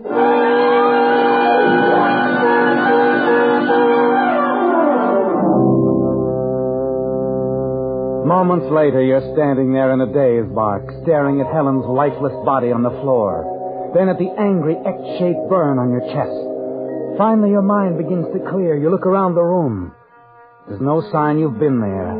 And luckily, you're almost certain nobody saw you leave your hotel. You slip out the front door and look around. There's no one in sight.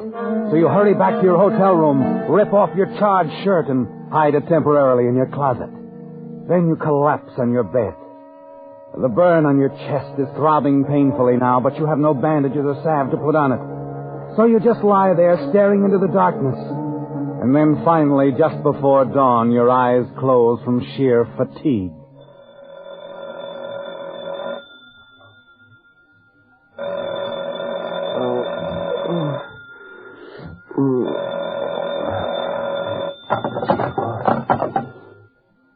Oh. Melville? Yeah. This is Sheriff Hort. What? Yes, Sheriff. Can you come on over to my office right away? Why, yes, of course. Is anything wrong? Yeah, something's wrong.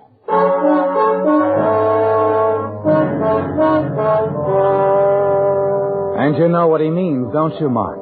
Helen's murder. Probably this is just routine, but you've got to be on guard. You put on a clean shirt and wince as the cloth brushes against the burn. 10 minutes later, you walk into the sheriff's office. With him are a circle of grim-faced men. Among them, Chambers, Conklin, and Jim Betterly. The sheriff doesn't lose any time questioning you. Where were you last night, Melville? Last night? Why, the carnival. What time did you leave? Oh, must have been almost 2. Everything was closing up. Why, Sheriff? Where'd you go after you left the carnival? To my hotel room. Did you leave your room at all after that? No.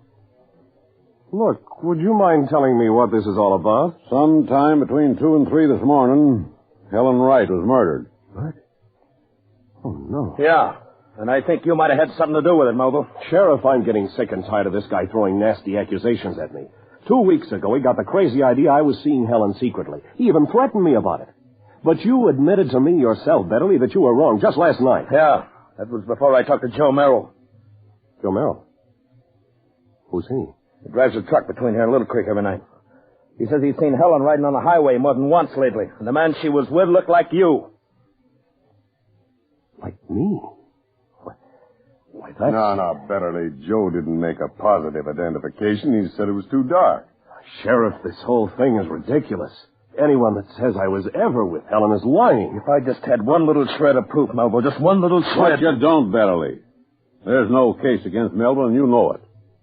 Oh, there's no use arguing among ourselves. If we could just locate that stranger and pick him up, I got a strong hunch he's our boy. Stranger? You mean the man Helen was with at the carnival last night? Yeah. You think he might have been the one who killed her? Beginning to look that way. Yeah, Melville dropped out of sight during the night. Apparently left town. No trace at all of him. I think maybe if we could only catch up to him, we'd find the brand Helen slapped on him. The brand? Yeah. We found a poker and some charred bits of cloth on the floor beside her body. Looks like she branded her killer. Oh, I see. Look, Sheriff, I don't care what Melville says. I still think he's lying. Now, listen, I think he was sneaking around trying to see Helen behind her back. Maybe that's how it was. Maybe she refused to see him, so he killed her. If I could just prove you'd been seeing her, Melville. Betterly, I'm afraid that wouldn't prove much. What do you mean, Ed? Well, I'm no particular friend of Melville's here, but all I say is that he was seeing Helen on the sly. He wasn't the first one or the only one. What are you trying to say, Ed? Oh, I'm sorry, Betterly, but, well, Helen and I, we were kind of running around together for a while, too. That's a lie! No, I'm afraid it isn't, Betterly. You keep out of this, Carter. Helen and I had a few dates, too. Helen and you? And Ed? Yeah? I don't like to say this. Well, I guess it was the same with Ed as me. Just as much Helen's idea as it was ours. That's why I think probably it was this stranger that killed her. Helen had sort of a... Well, I guess that's enough for now. I'm sorry, Betterly. Melville, I don't think I'll need you anymore. You can go now.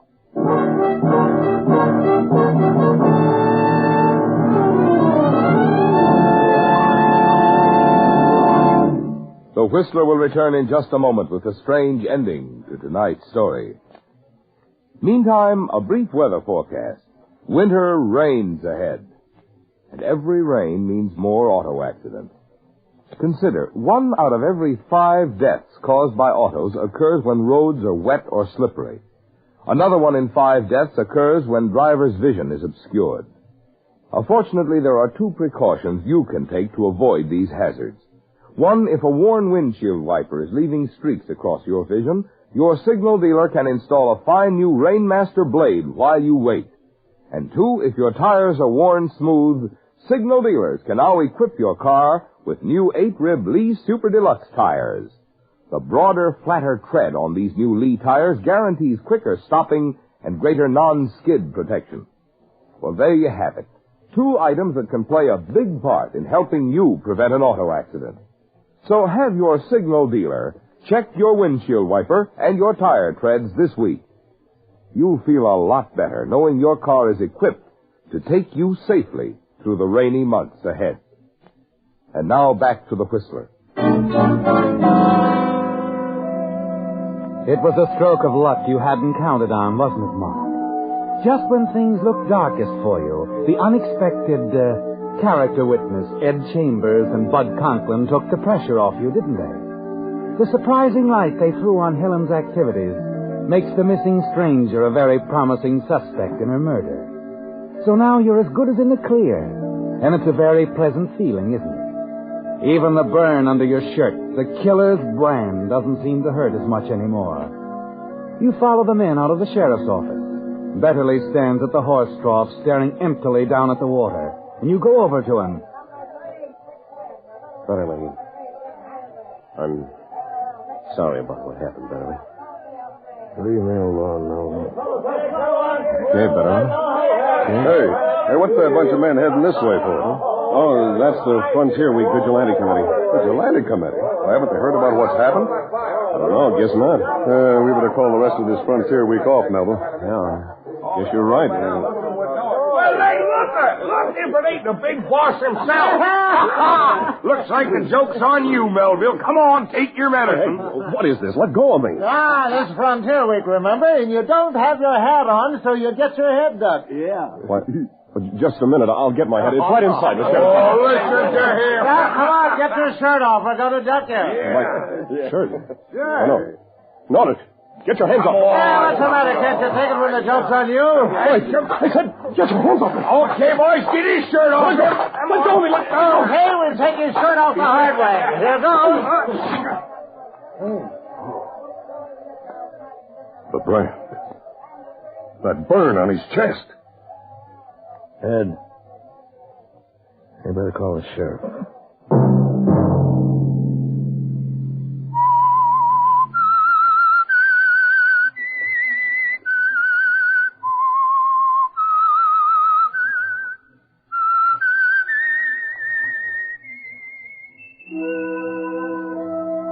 Let that whistle be your signal for the Signal Oil program, The Whistler, each Sunday night at this same time.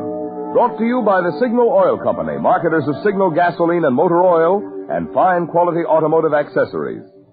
Signal has asked me to remind you, to get the most driving pleasure, drive at sensible speeds, be courteous, and obey traffic regulations. It may save a life, possibly your own. Featured in tonight's story were Rye Billsbury, Mercedes McCambridge, and William Conrad. The Whistler was produced by George W. Allen and directed by Gordon T. Hughes, with story by Bob Wright and music by Wilbur Hatch, and was transmitted to our troops overseas by the Armed Forces Radio Service. All characters portrayed on the Whistler program are fictional. Any similarity to persons living or dead is purely coincidental. Remember, at the same time next Sunday, another strange tale by the Whistler. Marvin Miller speaking. This is CBS, the Columbia Broadcasting System.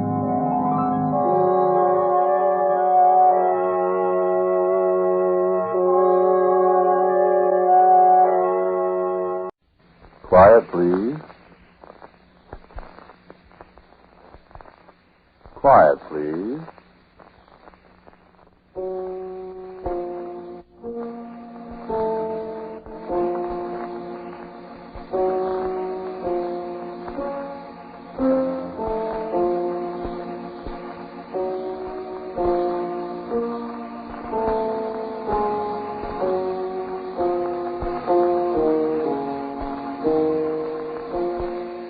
The Mutual Broadcasting System presents Quiet Please, which is written and directed by Willis Cooper and which features Ernest Chappell.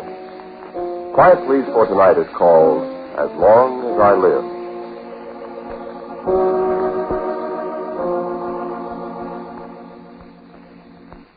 You ever know a medium?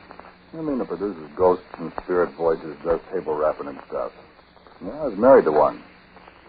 Sure, it's phony. Most of them are phonies. Some of them ain't. Some of them are legit. I hear.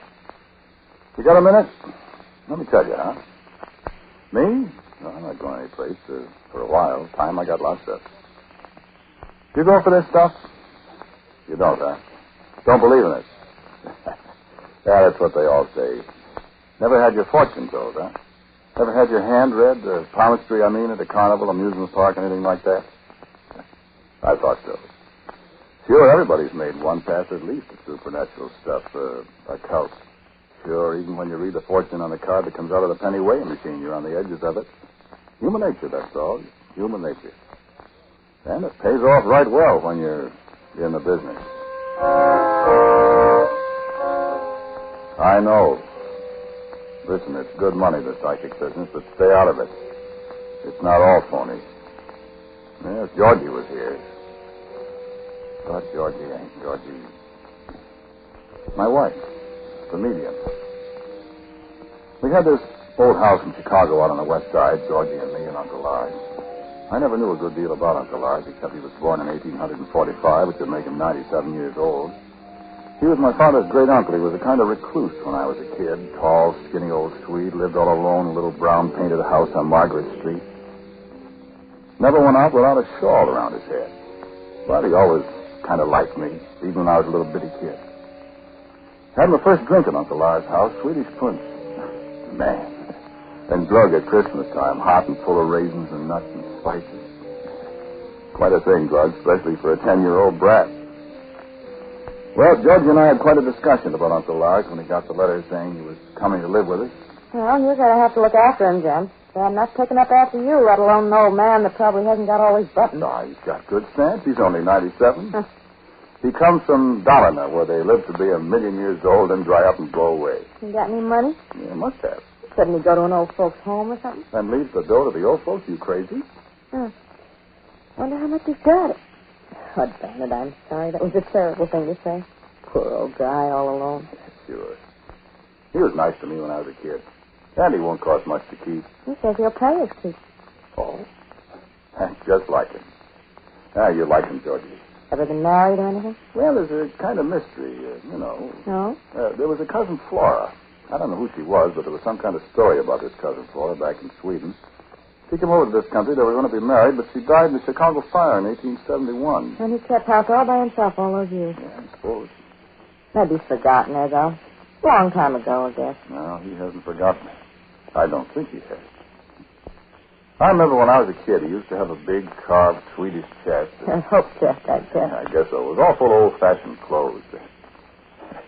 I got into it one afternoon at his house while he was asleep. Funny clothes. I remember a purple velvet dress. Was she pretty? I don't know. Never saw any pictures of it. Didn't you ever ask him about it? Nobody ever mentioned her to him. I remember my dad said something about her once. The old man ordered him right out of the house. Poor old guy. Well, we'll make his last years comfortable, Ken. That's my baby. You're a good kid, Georgie.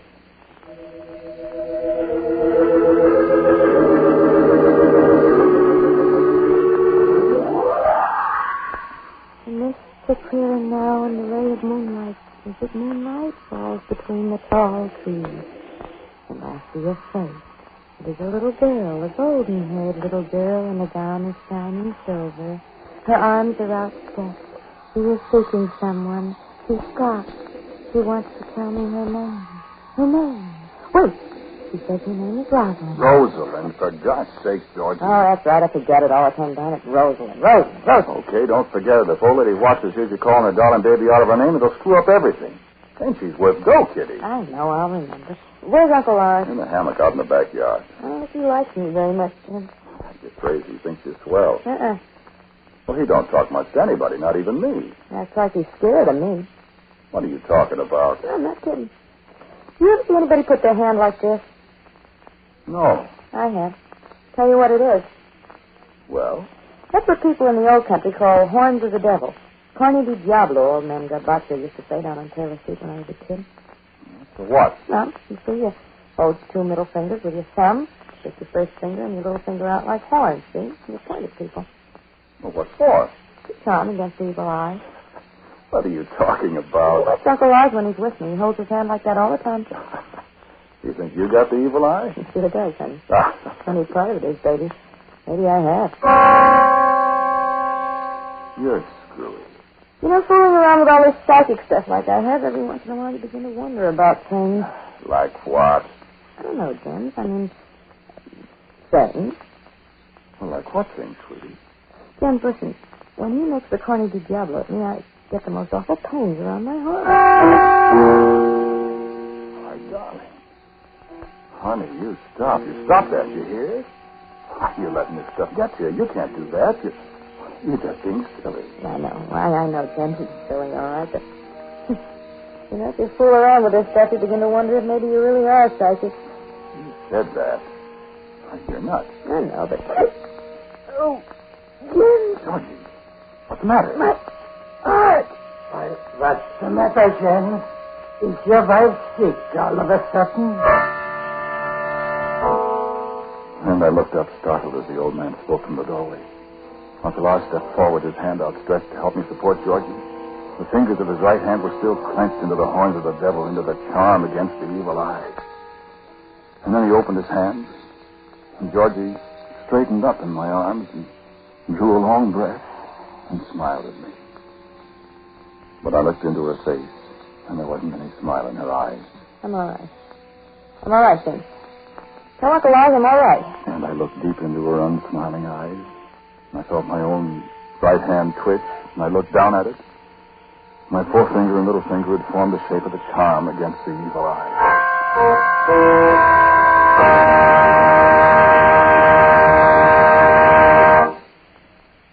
I lay awake a long time that night. Georgie, as long as we've been married, has always insisted on sleeping with the light on in the room, and, well, after all these years, I've gotten used to it, too. But she had a most disconcerting, is that the word? Disconcerting way of sleeping. A way that used to bother me at first when I woke up in the night and turned my head to hers on the pillow beside me. Well, she slept with her eyes open. No, don't be silly. Not wide open, but not quite closed. Georgie was a very good-looking woman, mind you, but asleep, with her eyelids not quite meeting and just a little of the pupil showing. She seemed to be staring. Well, like... Well, I don't want to tell you what it looks like if you've never seen it. Oh, yes, she'd be sound asleep, sure. We used to laugh about it. So I got used to it. She said lots of people sleep that way. I don't know. I got so it didn't bother me anymore, like I said, but well, this time I'd shut my eyes and I'd have to open them again. And there'd be that glitter between her eyelids and the light of the lamp, like... I don't know why I did it. It sounds foolish, but... Well, I made the corner di Diablo at her. And she stopped breathing. And I thought I'd never get my fingers apart. They were cramped, stiff, unwilling. But in a couple of seconds, I guess, I managed to pry them apart. And Georgie started breathing again, and she smiled and turned her face away from me. And for a long time, I lay there listening to her soft, even breathing beside me and saying over and over to myself,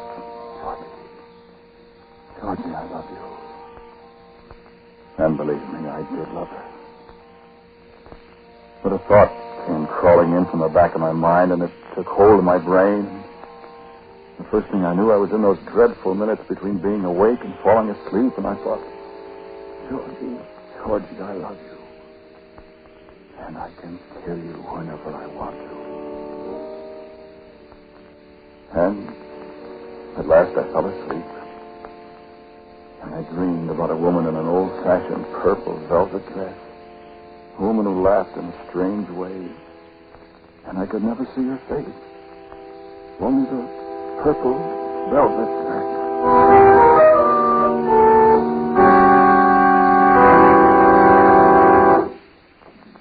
And then the morning came, and it seemed all confused in my mind, and Georgie was cheerful and happy in the kitchen as we ate breakfast together, and I guess I held her hand thinking, this is a lot of nonsense, a lot of bad dreams, a lot of nightmares, everything's all right, of course. And it was really quite pleasant, just the two of us. And it was that way for a week, maybe. We did a seance for Mrs. What's-This, and Georgie remembered to call the little girl Rosalind, and old Mrs., I forget her name, cried in the dark, asked questions about how Rosalind was doing in the great beyond, and Georgie made her happy with her answers, and we made $75 out of that. She bought a new hat that was just a hat brim with flowers on it, not at all the kind of hat you'd expect a spirit medium to wear. So it went on, as I said. We hardly ever saw Uncle Lars. He used to get up and make his own coffee first thing in the morning, long before we woke up. Then he'd go sit in the backyard, smoke cigars, and rest.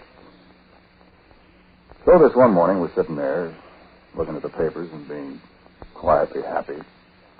When Georgie got up to pour another cup of coffee, she stopped at the back door and looked out. Jen, where's Uncle Lars? In the hammock, isn't he? I don't see him. He's probably putting around with the flowers. No, not in the garden. I don't see him. Uncle Lars! Well, heck, maybe he's still asleep. He's always up so early. Well, let him sleep. He's an old man. I better see. I don't know. You know, he might... Something might be... I better see if he... Yeah. Right, he's asleep. Don't wake him. Jen? You all right? Jen, come here. Well, what's the matter? Come here, quick. What's the matter? Something's the matter with him. Uncle Lars. He's had a stroke, that's what it is. He was all right, Jen, when I came in the room. He was breathing just like a baby, and then when I came over and looked at him, he was just kind of gasped, and that awful look came on his face. Jen, what's the matter with you? You looked at him.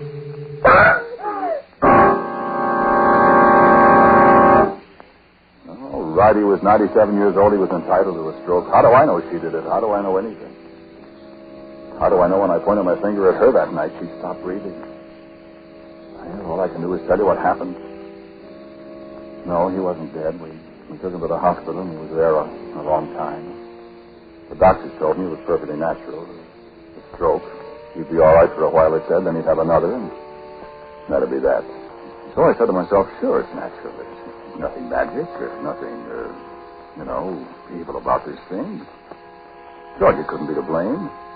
And even if she was, which I said to myself is silly, she couldn't help it. She didn't mean anything. She liked the old man. All right. You remember that woman in the purple dress I dreamed about, the purple velvet dress? The one in Flora's Hope chest? Mm-hmm. Georgie, I said one day. Georgie, the funniest thing, I've been dreaming about that purple velvet dress I told you about. You remember? In the chest? Yeah. But there's a lot of stuff in there. Yeah, it's heavy, all right. Funny about him and that girl that died. Yeah. He must have been awful in love with her. Yeah. Dreams are funny, Jim. How do you mean? Well, no, they mean different things. I wonder. Maybe you dreaming about her? I didn't say I dreamed about her. I said the dress. Well, maybe that's a symbol. Maybe that means... Maybe he's going to die. Maybe she's telling us that. Maybe there's something in the chest we ought to know Let's about. not monkey with the chest. He might be trying to tell us something. Oh, stop, George. No, James, I don't know. Well, there's a lot of things we don't understand. And then I got mad and I said, oh, for Pete's sake, let's get out of this stupid business. It's making us all nutty. Georgie said it wasn't stupid, and so we got into a fight. I got up and put on my hat and walked out of the house. And when I came home that night, I walked into the bedroom, and there was a woman in a purple velvet dress lying on Georgie's bed. And when I saw it was Georgie, a wave of rage just swept over me like a hot flood, and I slapped her, and she woke up and flew at me. What was wrong with us? She hit me, and I think I tried to choke her. We yelled at each other like a pair of wildcats. She scratched my face. I yanked her hair down. She struck at me again, and then I don't know how I did it. Something seemed to be pulling at my hand. And Georgie screamed again and fell down on the floor. I looked at my hand where it hurt. My two fingers were outstretched in the shape of the devil's horn. And I picked her up and put her on the bed. Took the purple velvet dress off her. And as it slipped over her head, she opened her eyes and she smiled at me. And I just flopped down alongside the bed, put my arms around her, and cried like a baby.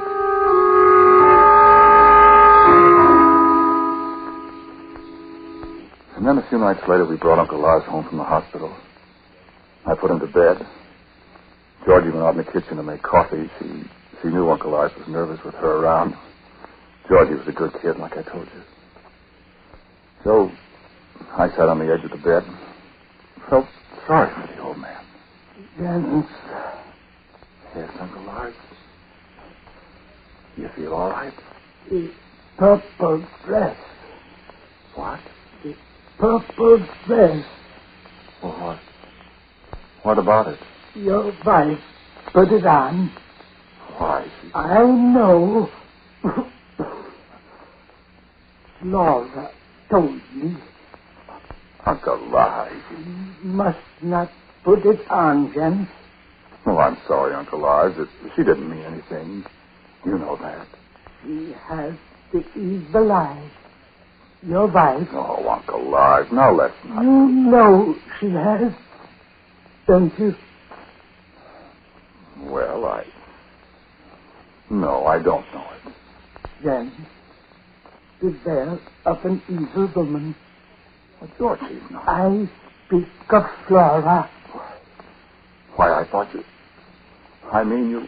I am close to dying now, Saint. I tell you something. Well? Flora. I love Flora once. Of course. She died in the fire. I know. I killed her. And why? What did you do? I locked her in the house and I let the fire burn her. Uncle Lars. Peter. Flora was an evil woman. I loved her and she Let us not speak of that. Let us not speak of how I found out. Let us say that there was another man, and she laughed at me and called me a dumb fool, and then there was the fire. I had bought her the new purple dress, and I came home and... Uncle Lars, do you want to tell me all this? I have told you. He hated me then. He has hated me so long. And beware of an evil woman. Jan? Oh, she called you. Take care. Jan, come here, dear. I'll be right back, Uncle Lars. Don't tell her. Of course not. I'll be right back. Jan? What do you want, Georgie? Come here, please. Shall I close the door? Please. Where are you, Georgie? Well, what have you got the light off for? Georgie, where are you? It's still, Jan. Well, what are you doing? It's still, I'm trying something. Well, turn on the light. Well, listen, what are you... I'm doing something for Uncle Lars. He's afraid of me, and he doesn't like me, and I want to... What are you up to? I'm going to bring Flora back to him. Georgie. Be still. I found out I can do it. I told you there were things we didn't understand. I tried it, and it's easy. Poor old man. I'm going to let him see the girl he was in love with. Stop, Georgie. I can't stop now. Be still, Jim. Georgie, you don't know what you're doing. Stop. Stop. Flora! Flora! What? Stop it. Flora! Flora! Georgie, I tell you, she... And something choked off my voice. I tried, but I couldn't say another word. Over in the corner, I could see a little pale, purplish light. I could hear Georgie moaning. And I couldn't move hand or foot. It was like something holding me by the arms. I heard Uncle Lars call to me. Then, what are you doing? And Uncle Lars' door opened slowly. I did. Come back. Laura!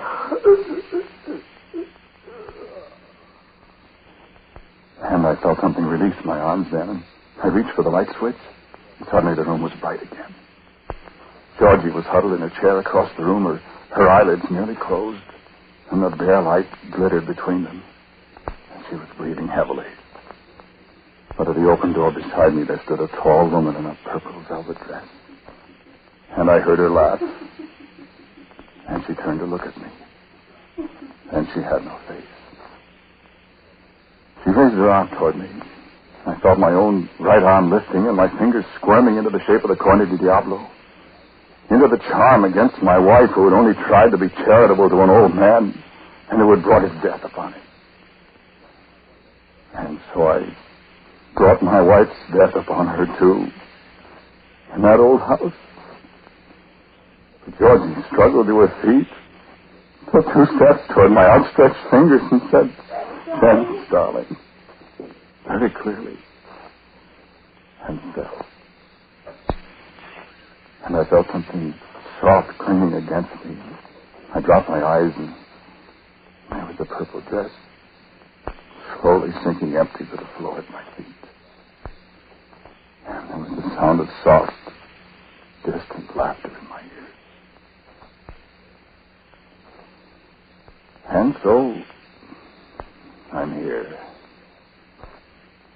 And tonight they'll take me out. And I won't be coming back. How could I explain 2 dead people with a mark of horrible, violent death on their faces? Alone in an old house with a man who was sitting on the floor, gibbering, and carefully, oh, so carefully ripping an old-fashioned purple velvet dress into shreds.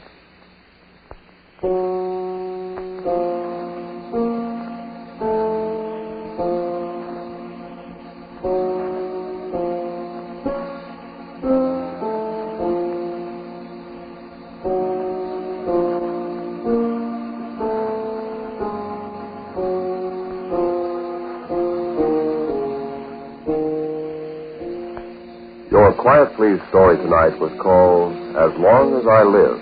It was written and directed by Willis Cooper. The man who spoke to you was Ernest Chappell. And Alice Reinhardt played Georgie. Uncle Lars was Bruno Wick. And Lotta Stavisky was Flora.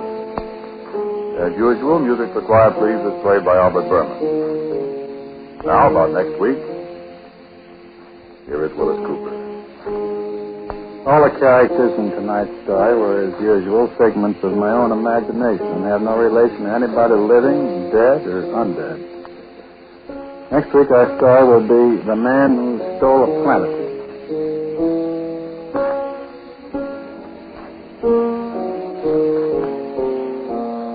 And so, until next week at the same time, I am quietly yours, Ernest Chappell.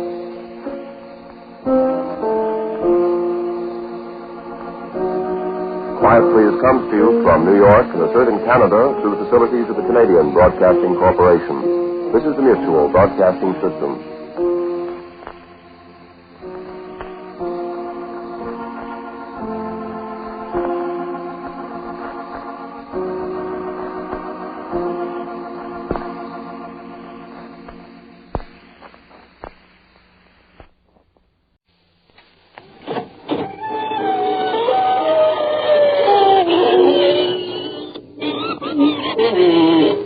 Good evening, friends.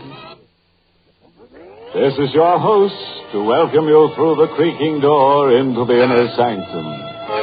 Come in. I've been reading my fan mail. Huh? Oh, sure, I get lots of it. Delivered in a hearse every morning. One lonely heart writes, despite your sinister voice, you strike me as a fine gentleman and a homebody. I am companionable, good-natured, unmarried, and I've been hardly dead a year. Won't you please exchange photographs, signed, Lonesome? Did somebody say the lady spook out of turn?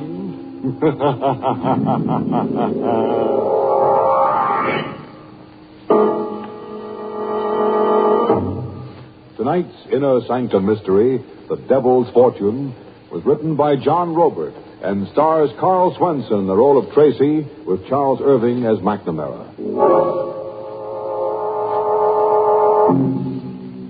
And now for tonight's chaos. In the deep hinterland of Mexico, on the ground level over a mine shaft, a ceremony is being performed by a frightened group of men. A ceremony of fear. Drums beat, and a roaring fire licks at the night sky. Underground in a mine called El Fortuna Diablo, the Devil's Fortune, floodwaters rise slowly to choke off all life in the shaft. Clinging to the elevation of a ledge, trapped and at bay, with the waters lapping at his ankles, is a young man. His expression is desperate as he fires a gun into the subterranean shadows at an unseen target. Give me a break, Mac. I got a right to live. You waste these bullets, Tracy. You better come out with your hands up or drown. I'm waiting just around the air. Yeah, with your gun cocked ready to shoot me down. Just waiting. Take all the time you need making up your mind, Tracy. Choose the way you want to die. Choose the way I want to die. Mac will get me even if it costs him his own life. Mac happened to me in a furnished room across the border in El Paso. I came out of a stupor one morning, opened my eyes blearily, and there was Big Mac sitting on a chair. Hey, who are you, mister? Never mind, kid. Right now, you're more interested in the third man in the room. Third man? Over there, propped in the corner, with a knife stuck in his chest. What? Recognize him? Yeah, sure. Coombs. We were making the rounds together last night. Who killed him? You did. What? Check the knife. See if it's yours. I'll give you the details, kid. At about 2 a.m., you got into a quarrel with Coombs outside the Hotel Navajo. I happened to be around, taking it all in. You're a mining engineer, but you haven't worked in a year. You were stewing over your hard luck. You took it out on Coombs.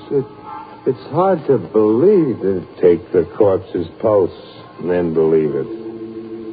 You blacked out and I hustled you both up here. Why? To give you a choice. Either I call the cops or the three of us go for a ride. We'll dump Coombs somewhere and then the two of us push on into the interior of Mexico. Is it a deal? Why are you helping me? What's in it for you, Mr. McNamara? You're a crack mine engineer. I need a crack mine engineer that I can trust. Your knife in Coombs means I can trust you anytime, anywhere. We dumped Coombs, and 2 days later we were 500 miles inside Mexico. Mac? Huh?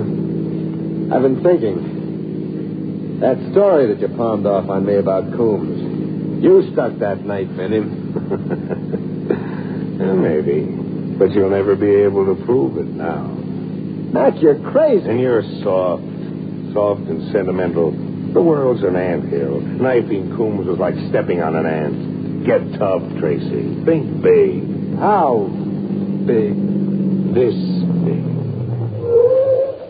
I've got a map here. Yeah. Read off the name. El Fortuno Diablo. An abandoned gold mine just outside a native village called Alicante. All boxed in and boarded up. Hasn't been worked in 20 years. A fortune's been laying around begging for takers. Well, why hasn't anybody worked in mine? Fright. They're all petrified with fright. From the owner, a chump named Parento, right on down the line to everybody in town. There's a legend about the mine that scared them. The devil is supposed to make his headquarters there. Hey, the map is spotted with blood. Whose blood is that, man? The chump who had the map previous to me. Called himself Klondike. He lay there drooling over the map, whispering to himself about El Fortuno Diablo. Week in and week out, month after month, I listened to Klondike whispering to himself. Lay there? Lay where, Mac? I had to break his hand open to get the map out of his fingers. Where were you, Mac? I'll tell you sometime, Tracy. Sometime when you get out of line, maybe, you'll wish I hadn't told you.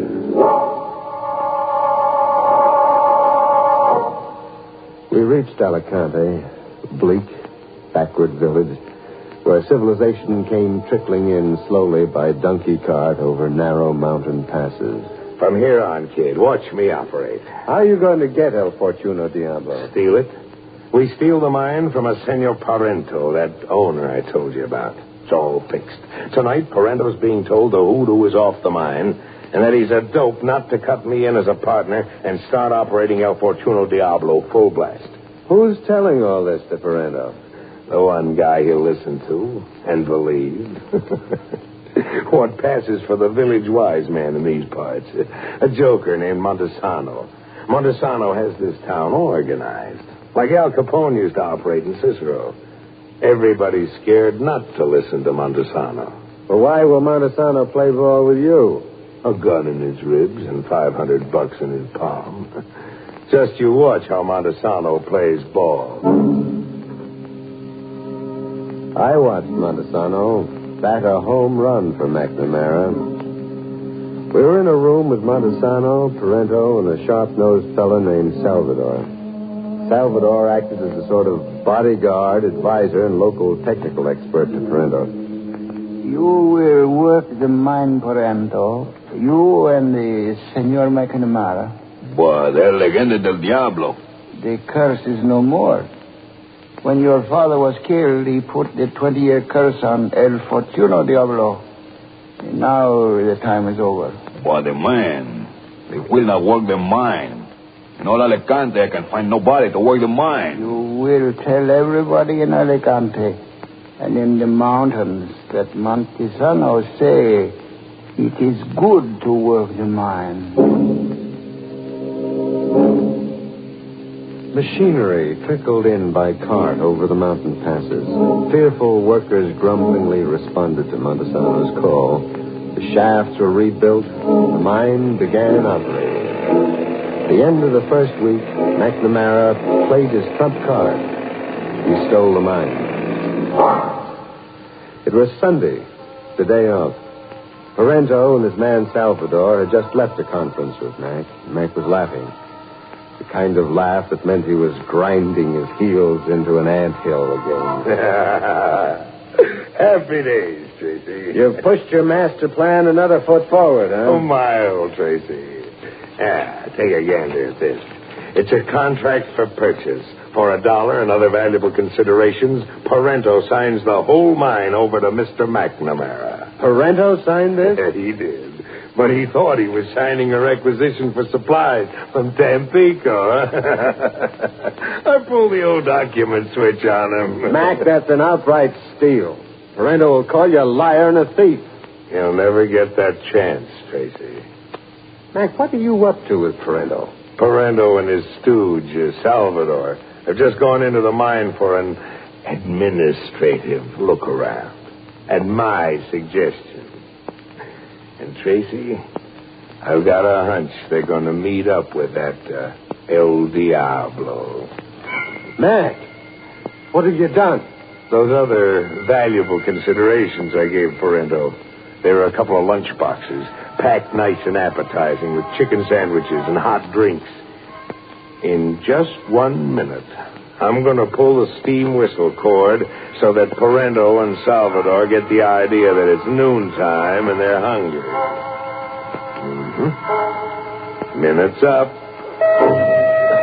Mac, what's the connection? Well, what if lunchboxes go... Mac! Now you're smartening up, kid. The box is open on a wire like a booby trap. Reach for a sandwich and smoke gets in your eyes. Mac, I'm not going to let you blow up. Freeze, chump. This is a gun in your ribs. If you're itching to throw in with Parento and Salvador... Mac!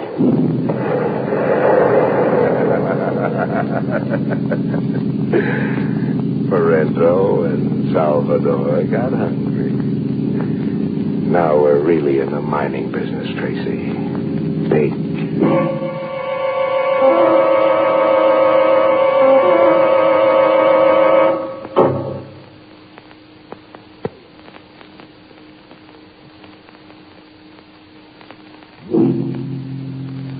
When the bodies came out of El Fortuno Diablo, Mac and I were out walking.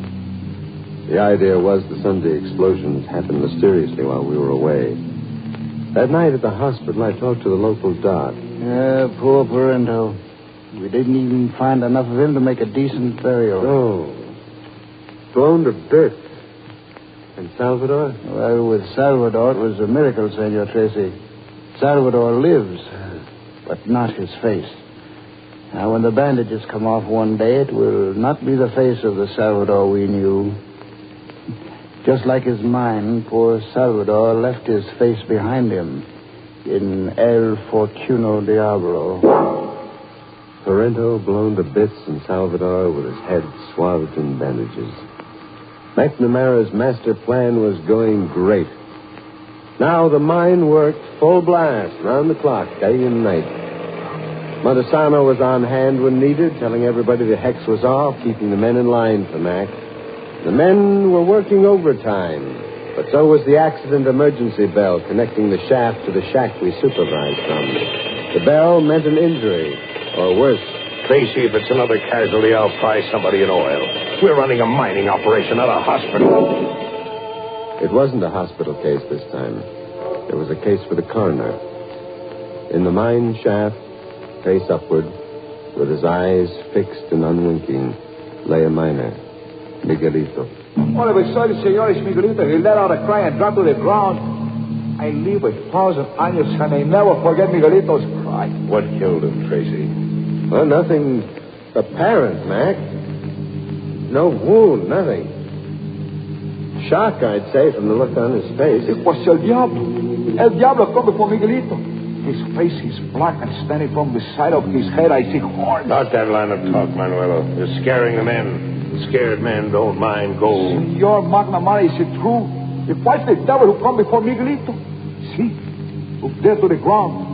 The Diablo left his footprints. We looked, and there, clearly defined in the soft dirt, was a print.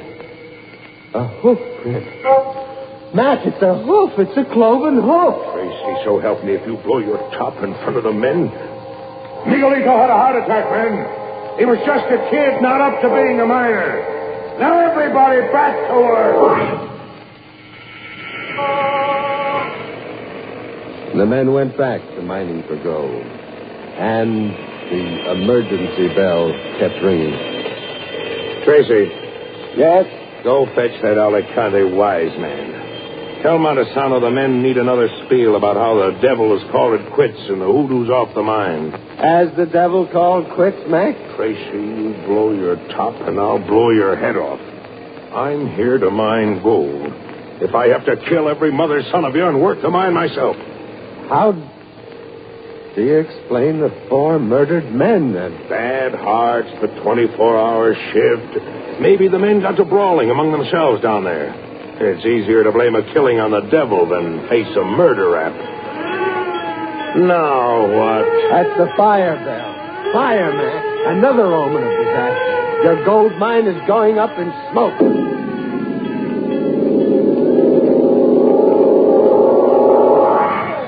The mine was a raging inferno. Mac ran around like a wild man, barking orders, working with superhuman energy. Well, get that equipment going. Beat the fireman and I'll double everybody's pay. Hey, Arthur, let the fire get out of control and lose the mine, and I'll sing every living one of you a farewell lullaby with it. Mac was threatening them with a sample submachine gun spray. He meant mass murder, and the men knew it. Now you're slowing up there. Maybe a little music will give you more inspiration. It was an impossible task, but the men got the fire out.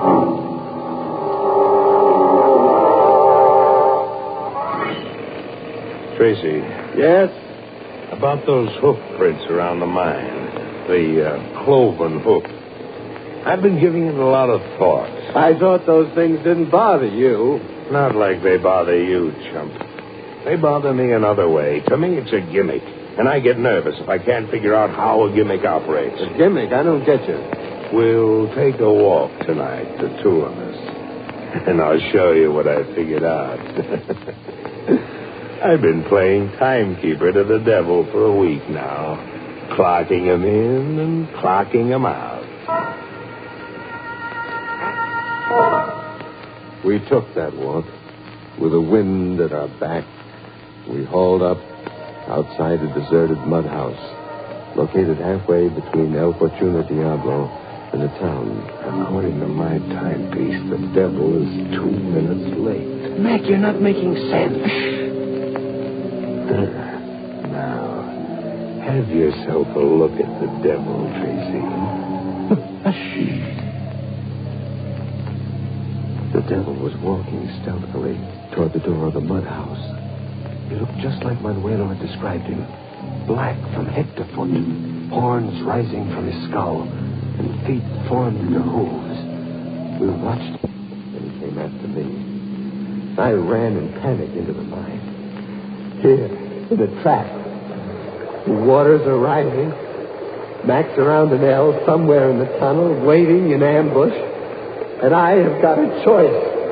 Drown or meet Mac's bullets head on. Tracy, your time's running out. Mac, I got a right to live. You laughed to Manuelo, and he spread the word. I told you I came here to mine gold, and you laughed to Manuelo. There isn't any gold. I worked my straps free at Meadowbrook and strangled Klondike to get that map. I shot up a Kansas bank to get the money to buy mining equipment. All that so I could mine gold. You hear, Tracy? Mine gold! Mac! What happened, Mac? Tracy? You got me. Ah, liar, I didn't even fire. The trick It's a trick to lure me out. Mac shot into the air to confuse me. He's there behind an L where I can't see him in ambush. Mac!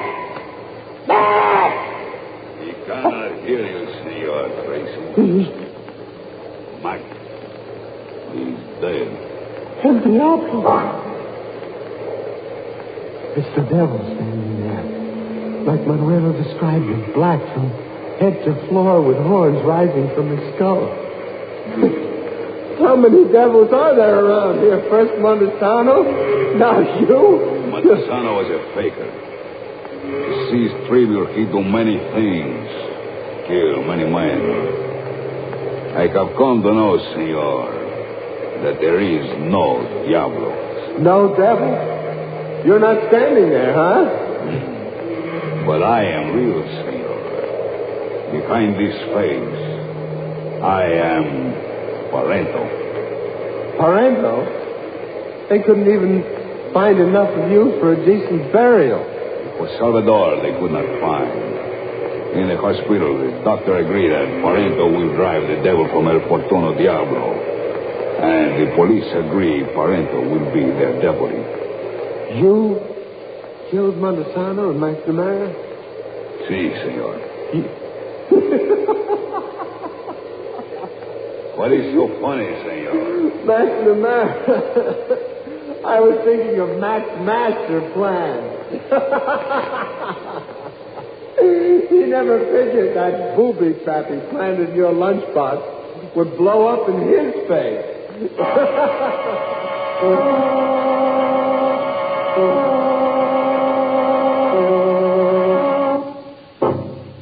A porter in a gold-buying service once swept this track into a refuse pile. Many a body loses his mind. Good thing Tracy came out of it all okay. What do you bet when he comes out of shock, he puts his diploma in the heart?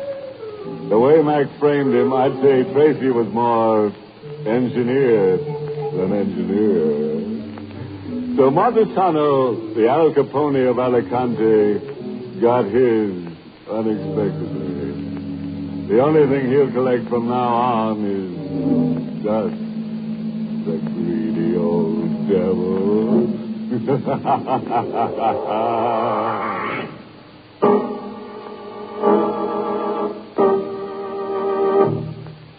Good night.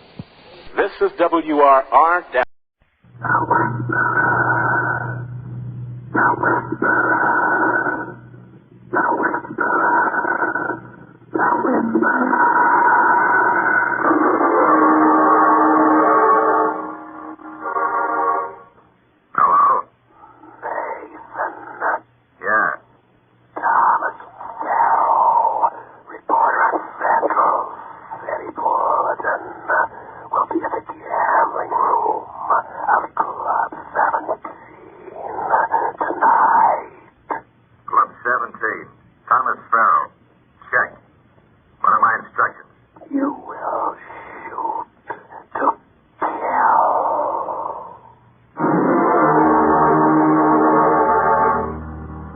Presenting The Whisperer, starring Carlton Young.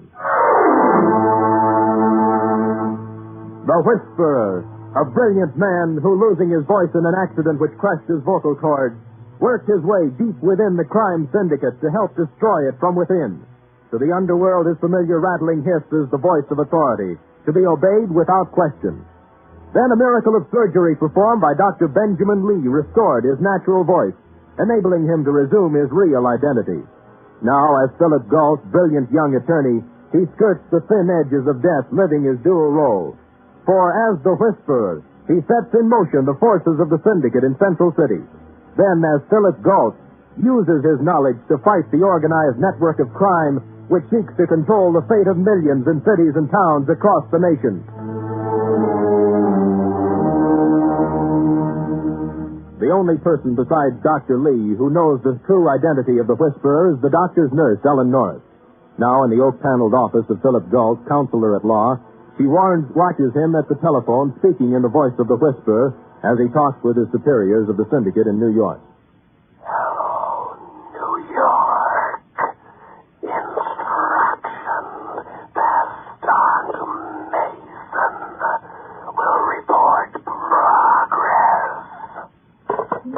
Is that all? All of what, Ellen? That voice for tonight. You know what it sounds like? For a guy with an affliction who walked into your office and asked for help. And God help. And it's not exactly my office. Dr. Lee likes to think it's his. I just worked there. But he didn't restore your voice so you could go on talking in that horrible whisper. Oh, Ellen, we're not going into that again. We are, if you've got more of this syndicate business to take care of tonight. Sweetheart, tonight, Yes? I've got a chore for you. Oh, goody. No, I'm serious. Far away. It requires a delicate touch. Mine's like a bird. A buzzard? Still gone. Okay, listen. There's a newspaper reporter, Fell. Tommy Fell. A sharp boy, and he's been taking a dim view of the syndicate's activities in this town and broadcasting his opinion in his newspaper. Good for him. Yes, except that now he's in real trouble. The syndicate's after him, and you've got to save him. Now that you've put the finger on him. We've got to save him. Where do I fit in? Well, I know that Mason is supposed to shoot Fell at the Club 17. That would mean that Fell's going to be there. Club 17, the gambling club. Uh-huh. Unfortunately, being only one thread of the syndicate, I don't know what the other threads are or how they're working. For instance, I don't know what time the shooting's going to take place, how the syndicate knows Fell's going to be there, or what this Mason, whom I spoke to, looks like. Well, a lot of things you don't know. That's where you come in, Ellen. Across the street from the Bulletin is a cafe called Bluebell. The newspaper boys congregate there for their beer and Skittles. What is Skittles? I haven't the slightest idea. Anyway, the delicate touch I've been talking about is whether you can take care of Tommy Fell. Oh, brother. Make like a siren. Try to keep him from going to the Club 17 tonight. Well, it might be interesting. Young? I don't know. Does he have a sense of humor? Definitely. Some very clever cracks about the syndicate in his newspaper articles. Well, what are you going to do in the meantime? Snoop around, try to find out who Mason is, and get in his hair in case you don't succeed in charming Fell away. Oh, it sounds like a challenge, and I accept. No holds barred. Now, wait a minute. You... Hello? Hello? Why, yes, Lieutenant Denver. There's a guy down here I'd like you to see. Fellow by the name of Euban. Don't know any Euban, Lieutenant. Especially any Euban in trouble with homicide. Not homicide, it's vice. Euban owns and operates the Club 17. Club 7. Oh, that's very interesting, Lieutenant. I just happen to be around, and Euban doesn't have an attorney. Of course, if you're not interested. Business, Lieutenant? Of course I'm interested. What's the charge against Euban? Running and operating a gambling casino. What else? I'll be right down. Well, what does that mean? What does what mean?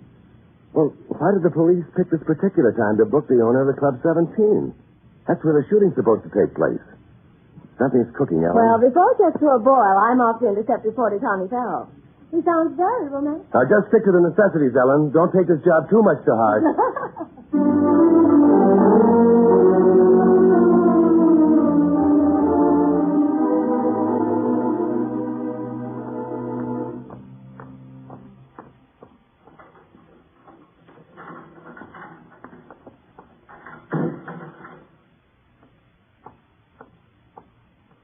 Mr. Euban? Yes. Who are you? Your attorney. I don't have an attorney and I don't want one. A man in your position without legal representation? I fired him. I got tired of taking these routes from the police. I've already set the machinery in motion to get you out. Says who? What right? You don't want out? You catch on quickly. Now you can stop that machinery you were talking about. I think I catch on to something else, too. Huh? You arranged to have yourself picked up. What? You want to be in jail tonight, so you won't possibly be connected with something that's going to happen in your club tonight. You're a smart lad. Not so smart. Even the cops could figure that out. Here you are in jail, and you don't want to get out. What other reason could there be? Couldn't be an alibi, could it? You're a pretty clever sighted ghost, but I play this my way. I'm staying put. Okay, Euban. But you might find out that your way will be mighty painful.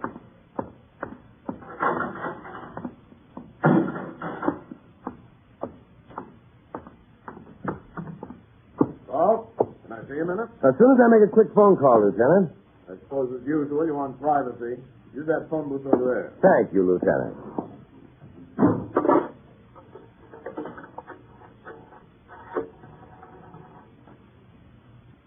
Operator, New York City, circle 1879. Circle 1879. Central City. Go ahead, Central City. Euban had himself put in jail so that he won't be at his club for tonight's little party. He did? An obvious attempt at an alibi. It looked at police softly knew what was coming. Bad reverberation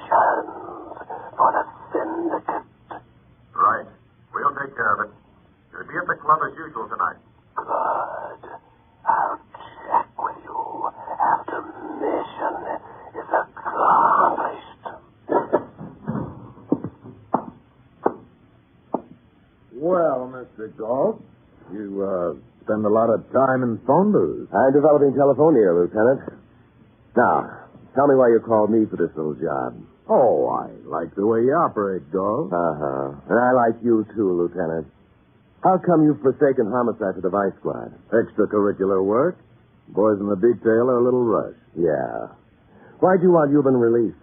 Oh, did I want him released? A raid tonight? You want to catch him there, is that it? A raid? Now, how could you think a thing like that? Okay, Lieutenant. All I want to know is why you picked Club 17 tonight. Who made the complaint? Well, you got the best of me, Galt. And why are you so interested in vice and gangster detail stuff? You tell me why. Because you smell homicide, Lieutenant. And you smell homicide whenever the syndicate is involved. Oh? Is Euban part of the syndicate? I wish I knew. But you suspect he is. And that's why you called me? Because lately you've been spotting me at some of the syndicate's finaglings? Probably just a coincidence, Galt. Uh-huh. Well, maybe I'll see you later on tonight at Club 17. Oh, why don't you stay a while and chat? I'd love to, Lieutenant. But right now I'm on my way to see a lady about a reporter.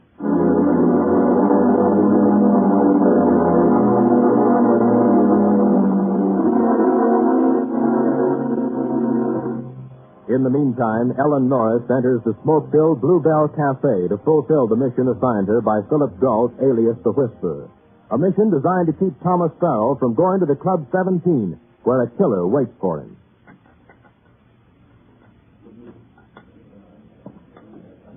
What'll it be, lady? Stop there, please. A tall one. Oh, and some Skittles, please. Huh? Skittles? Please. I've always wanted to find out what they were. I don't know. Hey, mister, you know what's a Skittle? Skittles? Yeah. Oh, that's an interesting question. I've used the phrase myself, beer and Skittles. Maybe it's some kind of beef jerky. Tall beer. Very tall. Oh, thank you. Keep the change. What? Wow. What do you know? Shouldn't have done that. What? They shouldn't have done what? Give him that dime. It'll spoil him. You leave it on the counter and keep looking at it soulfully while he serves the rest of us poor newspapermen. Oh, newspapermen? Oh. Do you know, T-Pound? Well, I grew up with him. Really? I've been reading his articles in the bulletin. I think he's wonderful. So do I. Well, let's not get maudlin about this. I'm T. Farrell. Oh. Let's sit down and get away from this Hoypaloy, huh? Hoypaloy? Yeah, it's kind of people you shouldn't associate with. In this case, other reporters or the men. Oh, here, this is fine. Hey, tell me, what are you doing in this bar? Having a beer. You're not old. Oh, not yet. And you're rather distinguished looking. Those gray hairs around your temples. They're very attractive. Those are typewriter hairs. I get them with my fingers poised over a typewriter trying to dream up the perfect word. Yeah, sometimes I sit like that for hours. You have to shake me to get me awake. But now you're all through for the day. Until later. Oh? Duty. Oh. If the law wasn't going to be mixed up in it, I'd ask you to come along. Oh, I wasn't thinking anything like that. I thought maybe you'd like to come on a party. I'm going to. There, you see, that's what happens to me every time. Duty, duty. Where is this party? I'll make it later. Oh, no, it's all right. Some other time. No, wait. I got an idea. One of the boys will take him. I'll join in later. I got to be somewhere about 11, but it shouldn't take more than 3/4 of an hour. No, some other time. It's all right. Oh, you're disappointed. No. Look, sweetheart, I haven't had a stroke of luck like this since a little Belgian gal I met in the Battle of the Bulge. Well, if any old appointment makes that much difference, it's quite all right, Mr. Bell. Well, how about having another beer and waiting for me right here, huh? Anybody here know what Skittles are? Uh-oh. What is this, sweetie? I don't know. Quite a line to come in on. Skittles. Oh, hello there. I'm connected with the Encyclopedia Britannica, and we're tracing the derivation. What's your angle, Sonny? You know this young lady? I just want to know what Skittles are. Looks like too much of a coincidence. Don't crowd, Sonny. I don't like the question. I don't like the setup here, and I don't like you. Hey, out of my way. Come here. Wait a minute. No, he's going away. He's going to Club 17. Yes, Ellen. Now that he's suspicious, we won't be able to stop him. So? So we go out to Club 17, and unless we do better there than we did here, Farrell is going to get murdered.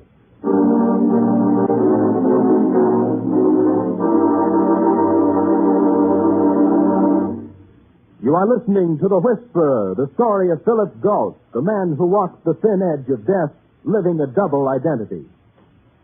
It's the Silver Jubilee on NBC. 25 years ago this year, the National Broadcasting Company was founded. It was during this same period that an era of jazz, mahjong, and the Lucky Lindy flourished. You'll step into the world of the Roaring Twenties every Wednesday evening if you'll tune for Pete Kelly's Blues on this station. Pete Kelly's Blues. It's about the big music and the big trouble and the big roar of the 20s. Pete Kelly's Blues, Wednesday.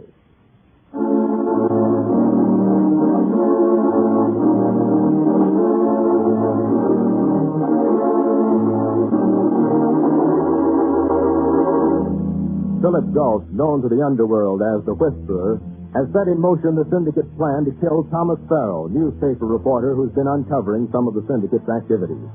Then, in his real identity as Philip Gulch, counselor at law, he sent Ellen Norris to keep Farrell from going to the Club 17. But Farrell became suspicious and headed for the club, where a killer waits for him. Phil and Ellen follow in Phil's car, hoping they will reach the gambling club in time to prevent his death. I'll have to get this motor checked. I can't seem to get any speed out of it at all. You're doing 70 now. Phil has quite a head start on it. We could get there too late. What happened downtown with Lieutenant Denby? Euban, the owner of Club 17, had himself rousted this evening. Had himself? You mean deliberately? That's what I mean. Evidently, he knows about the setup for Tommy Farrell, and he wanted to make sure he wasn't around when it happened. A perfect alibi for him would have been if he was in jail. Oh. I pointed out to him how illogical that was. He was in jail of his own choosing, and it showed complicity with what was going to happen. So you got him out? He still wouldn't leave, Ellen. I had to do it through the syndicate. Now what? I wish I knew. We get to the Club 17 as fast as we can. His fellow Mason will be there waiting to kill Farrell. Yes? And you don't know Mason? Only his voice. The way this syndicate works. One finger doesn't know what the other finger is doing, let alone a hand. It's tough. And it's tougher on you and on me. Well, you'll get caught, Phil. You can take chances only so many times, and then the law of averages runs out. Ellen. All right, I'm not going into that again. We're going up to the Club 17 to stop a murder. We don't know who the murderer is or how he'll try to do his murdering. Should be simple. A couple of things I don't understand about this. If somebody wants to kill somebody else, the chances are 10,000 in 10,001 is going to do it. You can't stop him. We can try. I'll be quiet a moment and listen. Okay. Ellen, why'd Lieutenant Denver want me to get Euban out of jail? Maybe he likes to keep his jails clean. And what takes Farrell up to Club 17 this evening? Could be he's after stories. He is a reporter, you know. Sure. But what story? I don't know. Maybe it's connected with Lieutenant Denver. Maybe... I got it. Well? Have you any objections to getting caught in a raid? It depends on what kind of raid. On a gambling club. Cops swarming all over the place. Pistols out. A lot of excitement. Maybe a gun goes And off. Tommy Farrell gets the bullet. You think Denver knows the syndicate is mixed up in this? I'm sure of it. That's why he's getting involved in it, even though it isn't homicide business. And about Tommy Farrell being there. He must have been tipped off to be a raid. Uh-huh. By some member of the syndicate. To get him there and have him killed in the commotion. The poor guy doesn't have any idea what he's walking into. The Whisperer has his function. Euban has another function. The police are Patsy playing the part. And Mason, the killer, only knows one thing. That Tommy Farrell is to be killed. Neat. Tied up in bows. Mason takes his shot, gets out of the excitement, leaves town, and who could ever pin Farrell's murder on any part of the syndicate? Oh, why do we mess with it? Why do we... To save a nice guy's life, Ellen. That a good enough reason? Yes. That's a good enough reason.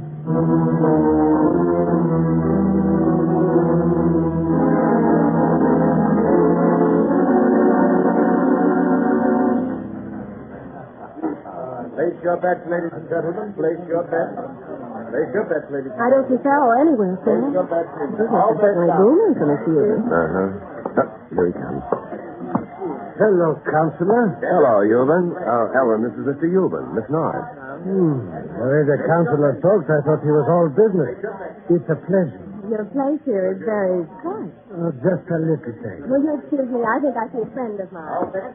Of course. Give him my regards, Ellen. I will. Maybe that was good advice that you were trying to give me. Glad to see you took it. Maybe I can give you some in return. That's a reporter your girl's going to see. Farrell? Uh-huh. Take her away from him, Ghost. I think he's trying to take her away from me. I ain't kidding. You're a smart shyster. If you like the girl, keep her away. Any special reason? I hear things.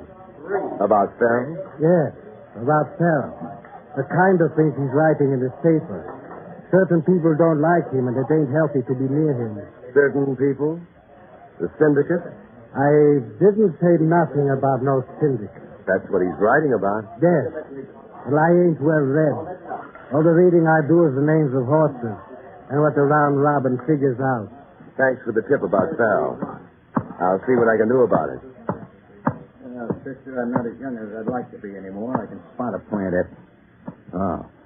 You again. Relax. I'm relaxed. Hey, what's your line? Maybe I've got a tip for you, Sal. I don't know where you fit in, and I just as soon never find out. Take your charming skittles along with you. Investigating the syndicate, aren't you? So? Euban's part of it. Is he? This is his place. Euban knows there's going to be a raid here tonight. How do you know? All I had to know was that he had himself rousted. He didn't want to be here when the raid was on. Smart guy, Euban. Not so smart. He isn't worried about the raid. He's worried about what's going to happen during the raid. Yeah, and just what's going to happen during the raid. Who tipped you about it, Sal? What are you getting at? The setup. What setup? Use your head, Sal. This is all for you. Everything. The raid, Euban not wanting to be here, you're being tipped so you will be here. You trying to tell me... But you're the target for tonight, Sal. That's why I tried to keep you from coming here. How do you know so much about it? I'm a lawyer. I ran across it. Hey, here it comes. Careful. All right, everybody. This is a pin. Let's take a nice and easy and keep it orderly. Hey! What happened to the lights, Phil? Duck, get down, Sal. You all right, Ellen? Yes. Tommy? Okay. Both of you, stay where you are and stay on the floor. Where are you going? I'm going to Euban's office. The man who shot that gun ducked in there.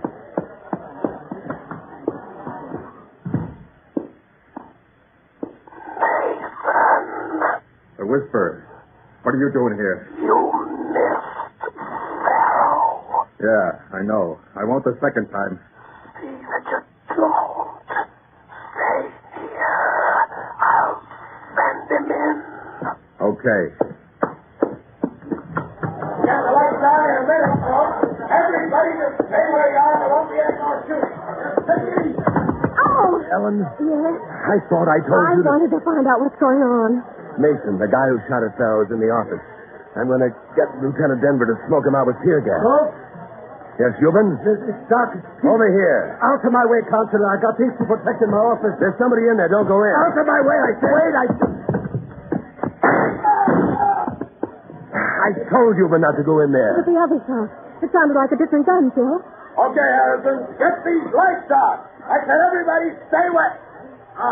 That's better. Thank goodness. The lights are on. Whoever took that stack of chips in front of the blackjack dealer better put them back now. Dolph, what were those shots? Come and see for yourself, Lieutenant. Huh? Oh, Euban. He's still alive. Harrison, get an ambulance. Take a look over there, Lieutenant. Huh? Who's he? I don't know. I never saw him before in my life. But he's the guy who started the shooting, and I wanted him to stay in there so you could pick him up. Then Euban came barging in. Yeah. Where did Harrison put in that call? Hey, Joel. Looks like I owe you and the lady an apology. Oh, Farrell. Yeah. Sorry about my suspicion. Looks like I was wrong about you. Forget it. Anytime I can be of any help. I may take you up on that. Maybe both of us will take you up on it, Tommy.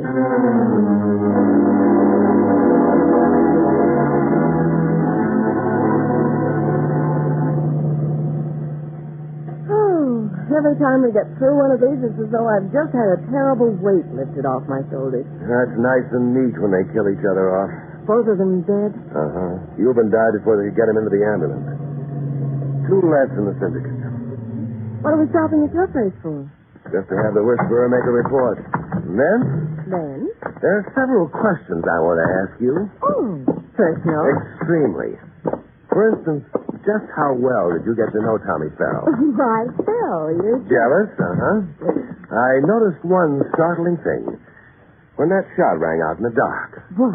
You called him Tommy. Not Mr. Farrell, not even just Farrell, but Tommy. Did I? Yes. Well, I'll confess. He finally broke down and made something very clear to me. And I couldn't help but be overwhelmed by it. What? He told me what Skittles are. Oh. Well, what are they? 9-pins, darling. Beer and Skittles means beer and a game of 9-pins. But nowadays we've just shortened the meaning to enjoyment. Have some beer and Skittles with me? It'll be my pleasure. Just as soon as I call the syndicate.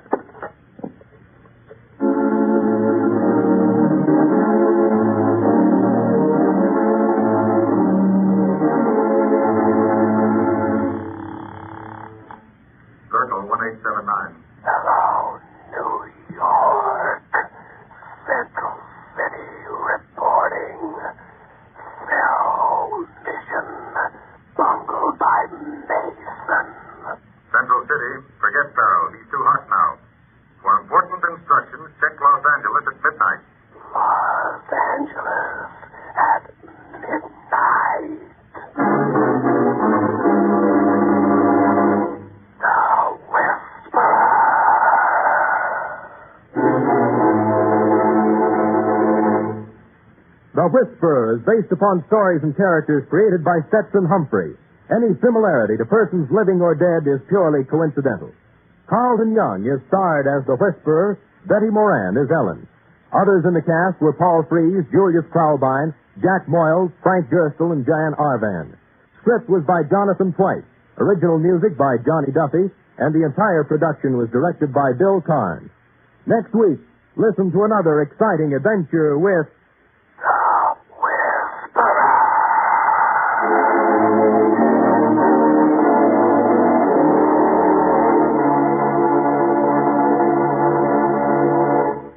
It's the Silver Jubilee on NBC. There's more top adventure for you later today on NBC when Mr. Moto takes you on another adventure. Join Mr. Moto in this adventure through the ancient, shadow-filled corridors of the catacombs of Rome. And remember, genial Phil Baker asks you to try for the $64 question later tonight. It's Mr. Moto and the $64 question, both tonight on this NBC.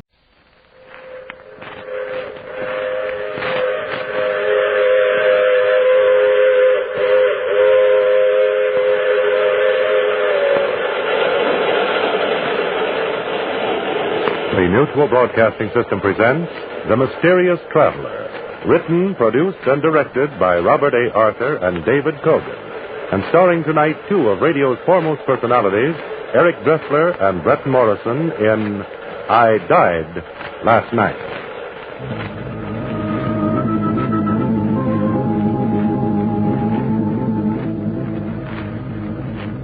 This is The Mysterious Traveler, inviting you to join me on another journey into the realm of the strange and the terrifying. I hope you will enjoy the trip, that it will thrill you a little and chill you a little. So settle back, get a good grip on your nerves, and be comfortable, if you can. For tonight, our journey is one such as no living man ever took before. We're going to accompany a gentleman named Gregory Raymond across the very threshold of existence into another world.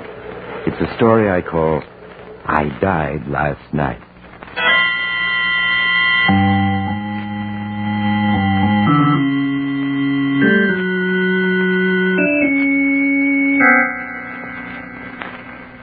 My friend, Mr. Gregory Raymond, who is going to tell you of his strange experience, is a man of middle age with bushy gray hair and the nervous intensity of one who's concentrated his whole life upon a single absorbing interest.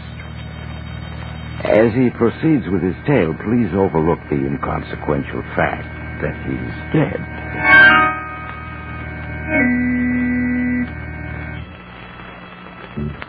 My name is Gregory Raymond, and it is perfectly true that all my life I was concentrated upon a single interest, the study of death and what comes after it. Even from boyhood, that one interest absorbed me. I made 1,000 efforts to penetrate the baffling veil that separates life from death, to effect communication with those on the other side of the dark curtain. And in this effort I had no success until I met that man of great wisdom from the East, the Yogi Krishna. Then I knew I had found the teacher I needed. I studied daily for months with Krishna and his other pupils. I devoted my entire fortune to the project. And we were just on the brink of success when one evening the yogi kept me with him after the others had left. My friend Gregory, it is necessary that you and I should talk. Of course, Yogi. You seem troubled. I am, Gregory. We have come close to success in our studies here, have we not? Closer than I ever dared hope we would. If now we could only tear away the last veil of ignorance that separates us from the truth. If we could only see through to the other side of the wall of death. Patience, my friend. Death is a subject that has engrossed man's mind for 1,000,000 years. We cannot expect to solve its dark mysteries in a few months. No, of course not, but I've spent a lifetime trying, and I suppose I'm a little impatient. I, too, have spent a lifetime just preparing to make the study. And now that success is in sight, it grieves me to say that we must discontinue our studies. Discontinue them? Just when we were getting somewhere? Why, no, we can't. We have no choice. But why? Why must we stop now when we're so close? For the simplest reason in the world. We lack the money to continue. Oh, money. Is that the trouble? We need trained assistants, scientific instruments, many things to aid us. All this requires money, and we do not have it.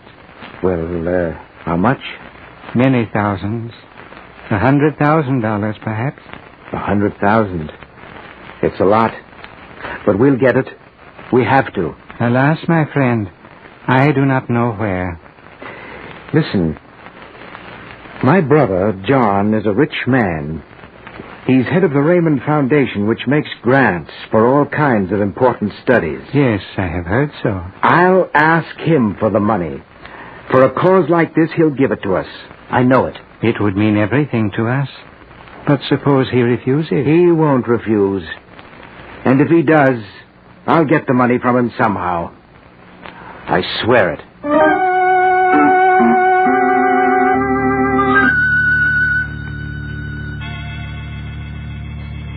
The next day, I hurried to Hollywood, where John had his home on top of the cliff that looks out over the beach and the ocean beyond. When I reached the house, old Charles, the gardener, told me that John had gone for a walk to his favorite spot, a high point on the cliff that looked far out across the ocean.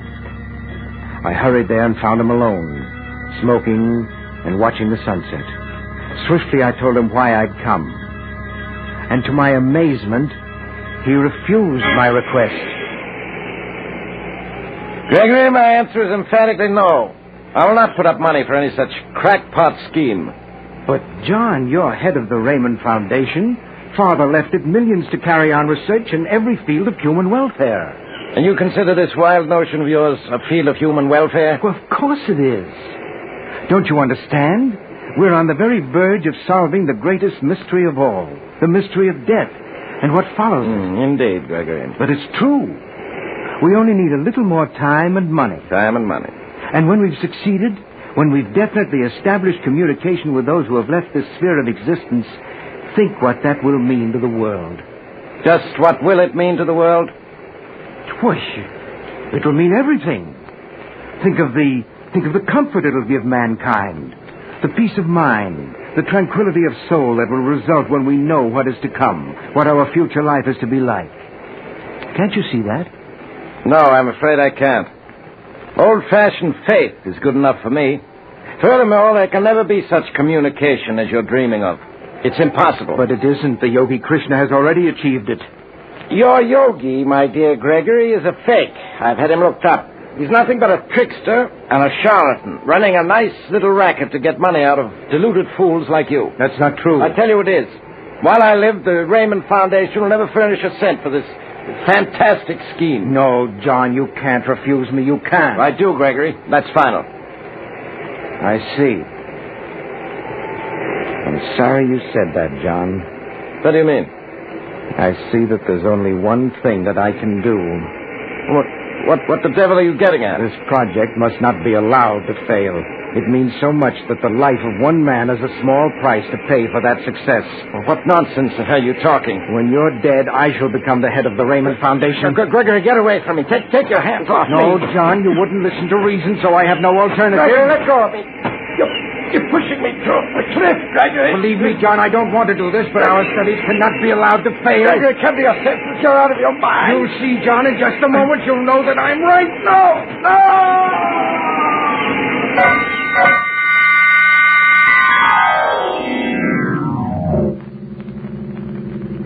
Far below me, John lay still. I felt a vast pity for him, but I had done the only thing possible. And I was sure that John, wherever he might be then, agreed with me. I returned to the house, broke the sad news that John had had an unfortunate accident, and wired for John's son and daughter, Jack and Susan, who were at college, to fly home at once. The next evening, Jack and Susan arrived, pale and upset. I took them into the library to explain the whole sad occurrence to them. Uncle Gregory, you say that Father had a dizzy spell and fell over the cliff before you could catch him. Yes, Jack. It happened so fast I could do nothing. But Father never got dizzy. His health was perfect. He was smoking a cigar, Susan. He complained that he felt a little unwell, and a moment later he staggered and was gone. I feel terribly about this, believe me. You don't look very upset, Uncle Gregory. Oh, but I am, Jack. But I know that wherever your father is now, he's happier by far than any of us. Are you sure that's the reason you're so cheerful, Uncle Gregory? Well, what do you mean by that? She means the gardener tells a very different story. The gardener? What's the gardener got to do with it? He saw you and Father talking at the top of the cliff. He says you were arguing. Arguing? Well, that's nonsense. I was just explaining to John my scheme for scientifically attacking the problem of communication with the next world. Uncle Gregory, the gardener says he doesn't think Father fell. Then what does he think? He thinks he saw you push Father off the cliff.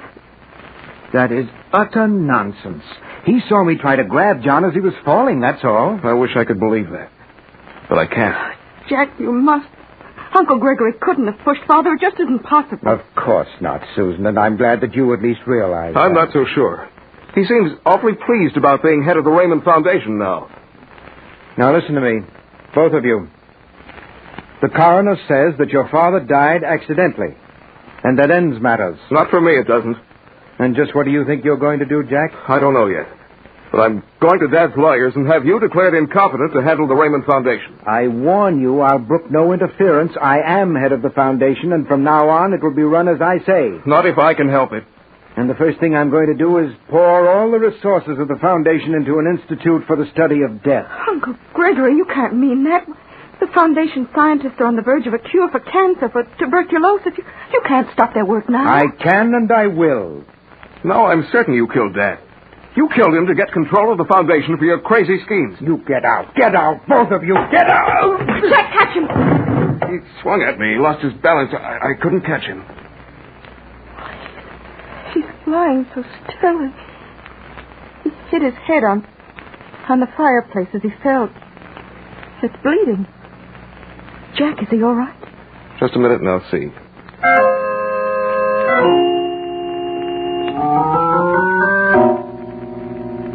Jack bent over me. I had lost my temper and in trying to hit him had fallen. And now I lay on the floor, a great pain throbbing in my head and a strange darkness creeping up all around me. As Jack and Susan leaned over me, the darkness closed in and I felt myself drifting away into an unknown land. And just before the darkness became complete, I could hear their words. Jack, how is he? He doesn't seem to be breathing. Is he dead? Yes, Susan.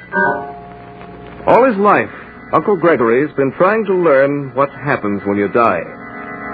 Well, now, at last, he's going to find out.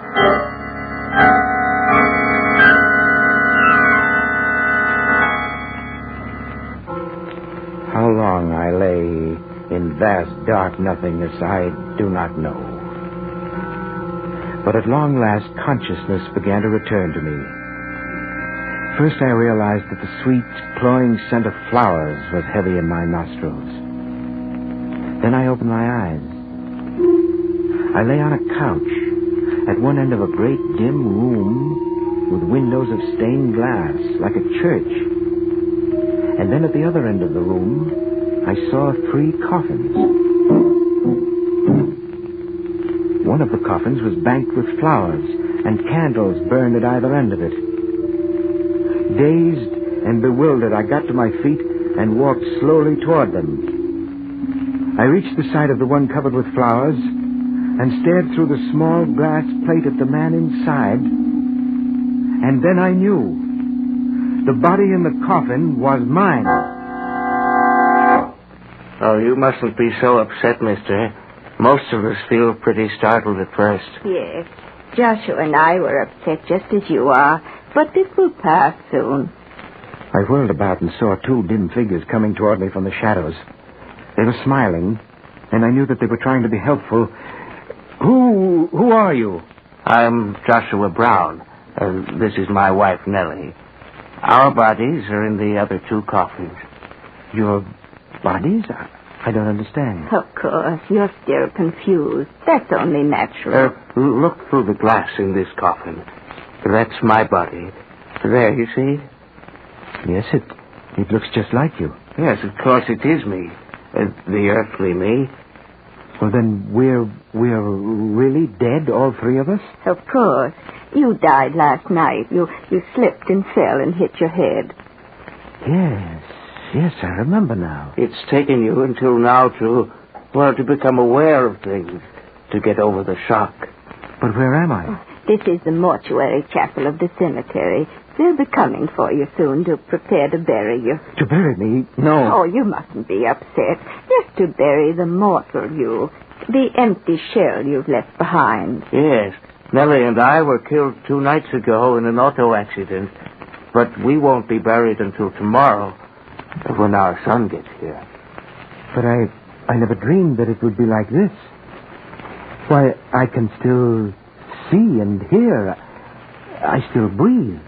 My heart still beats. Not really. You're used to those things, so they let you think there hasn't been much change until you get over your first shock. They're very thoughtful. They? Who do you mean? The ones in charge. Oh, you'll know more about them soon. Mr. Benedict will be coming for us, and I expect he'll take you along, too. Who's Mr. Benedict? He's our guide. He stopped last night to tell us not to worry and to wait for him. He'll take us on to the next place. Oh, shh. Someone's coming. We must get back here out of the way.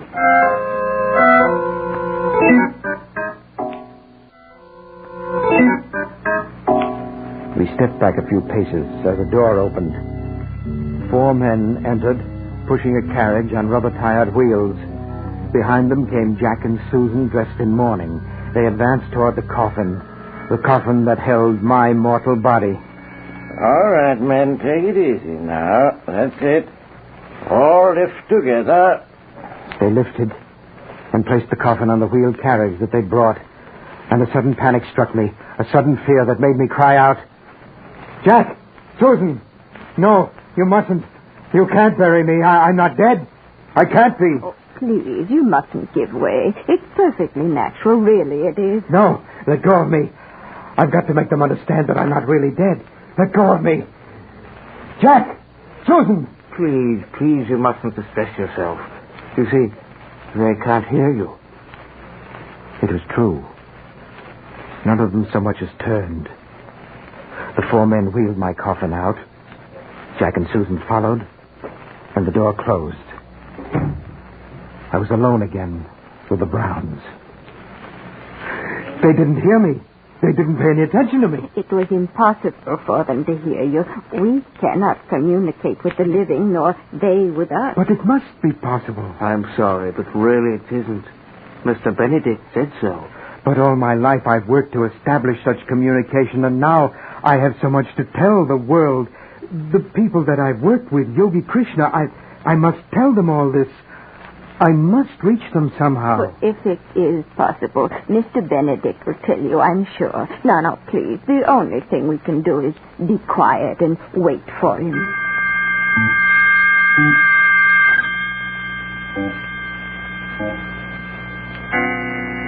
Stunned, I sank into a chair. There was no doubt about it. I had died last night, and this was what came after. But I knew the Browns were wrong. There was some way to reach the ones that I'd left behind. I knew. The yogi had proved it to me. And so I waited for Mr. Benedict.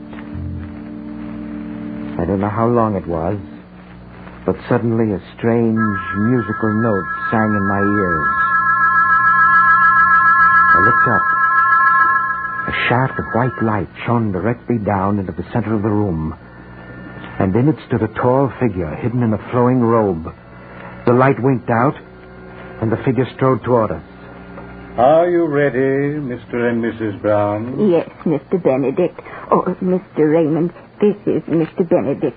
He's come for us now. Yes, it is time. We must go. But I can't go yet. I've got to tell people, the people that I've worked with. We've worked so hard to find out the truth, and now... It may not be. Now, Mr. and Mrs. Brown, it is time. Sure, Mr. Benedict. We're ready. But Mr. Raymond is coming with us, isn't he? He is not coming. Not coming? But why, Mr. Benedict? He is doomed to remain here on Earth for all eternity. What do you mean? What are you saying? This is your punishment. To remain forever a spirit that moves unseen and unheard among men. But why is he being punished, Mr. Benedict? He knows. That is sufficient. Now come, we must go. No, wait. You've got to take me with you.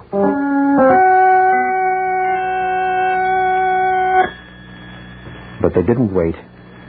They took a step, 2 steps, and were gone. Where they'd vanished, heavy curtains rustled against the wall. I rushed over to them and flung them back. There was no wall. I could see straight out into a peaceful cemetery, and across the green grass, Mr. Benedict and the Browns were walking away. I hurried after them, and something stopped me. An invisible barrier across my path, cold, unyielding, like glass. I beat against the invisible barrier with my hands. I cried out, and no one heard. No one noticed. And at last, exhausted, I ceased. Jack and Susan were slowly walking toward me.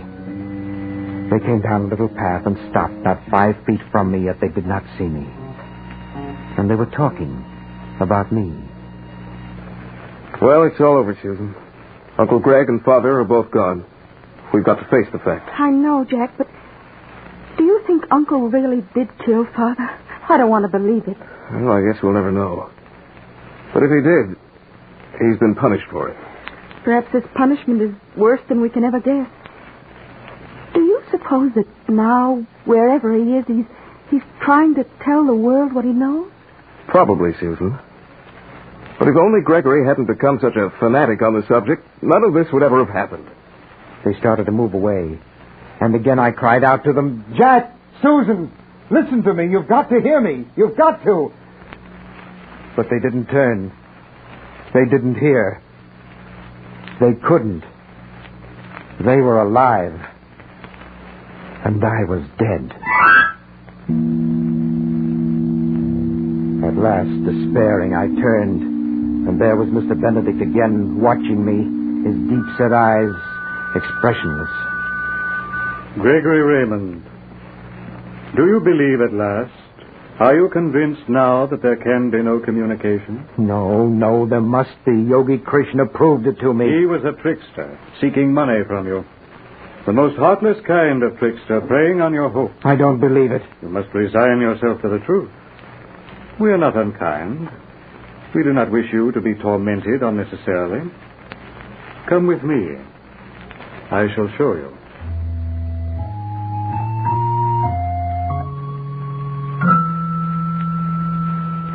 He took me by the hand and led me across the room. A door opened silently before we reached it and shut behind us as we passed through. We went down a corridor and came to a small room where a girl sat at a desk typing. We entered, and she did not look up. She is typing the necessary documents concerning your burial tomorrow, Gregory Raymond. Do you wish to speak to her? Yes, I do. Young lady, listen to me. I'm Gregory Raymond, here standing beside you. She does not hear you. You don't have to answer me. Just stop typing. Anything to show that you know that I'm speaking to you. You see? Now come, we shall try further. We continued down the hallway, and we came to another room. In this one, a man sat. We paused in the doorway and watched him. He was telephoning. Hello, obituary editor. This is the Stonefield Chapel calling. Will you run an announcement, please, saying that services for the late Gregory Raymond will be held Thursday at 4 o'clock? That is correct. From the chapel. Well, only the family will be present. Thank you. You may try to speak to him if you wish. My friend, can you hear me? Please, just look around. Oh, hello, evening, Ledger. The obituary editor, please. Please, you must hear me. You must. I have to let the world know all that I've learned. Oh, hello, obituary editor. This is the Stonefield Chapel calling. Will you take down an announcement, please? Oh, all right. Yes, I'll wait. He cannot hear. But perhaps someone else may. We will try again if you wish. Oh, yes, I do. Someone, somewhere will be able to hear me. We went on down the corridor, and another door opened before us. We stepped through onto green lawn. Mr. Benedict led me across it through a little gate and into a small cemetery that lay hushed in the shade of great trees. There 2 men were digging. We paused beside them. Do you know what they're digging, Gregory Raymond? Yes, a grave. Your grave. Where your earthly body shall rest while you roam the world unseen, unheard. Oh, no. Speak to them. See if they can hear you. I will. You 2 men, listen to me. I'm Gregory Raymond. Do you hear? They do not hear. You've got to listen to me. Just give me some sign that you hear something. Just stop digging for a minute. Anything. You see? They do not pause. Thus it must be always. Your punishment is to remain here on this earthly plane, a lonely soul without hope. Oh, no, I couldn't bear that. Take me with you. I don't care what happens to me, but don't leave me here like this. I am sorry. It cannot be otherwise. But what have I done? What am I being punished for? You know. I do not need to tell you. You mean because I killed my brother? That is for you to say, not for me to judge. I did kill him. I pushed him off the cliff when he refused the money that I asked for. Are you confessing to his murder, Gregory Raymond? Yes, I am. I killed him. It was an impulse. I didn't plan to do it. But I'm sorry now. Punish me any way you want, only don't leave me here like this. Very well, Gregory Raymond. You shall be punished. An earthly punishment according to the laws of men. What do you mean? You 2, you can stop digging now. You heard Gregory Raymond confess to the murder of his brother? Well, all right, Lieutenant Benedict. We're sure glad it's over. These pickaxes are giving us blisters. They heard us. Yes, Mr. Raymond. Now you're under arrest for murder. Under arrest? But that is impossible. I'm afraid it is. You see, I'm Lieutenant Benedict of the Homicide Squad. You're not dead. You're very much alive. No, I can't be. You're lying. I'm afraid we played a little trick on you.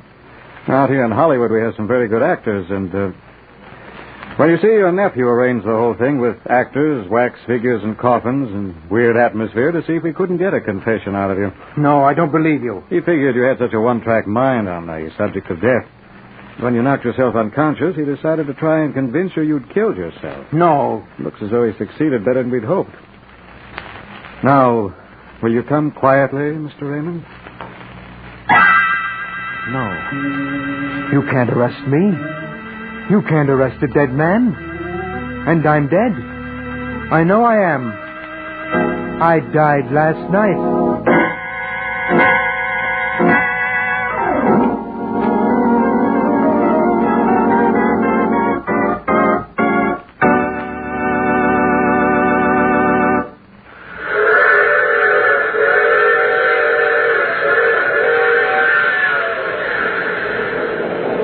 This is the mysterious traveler again.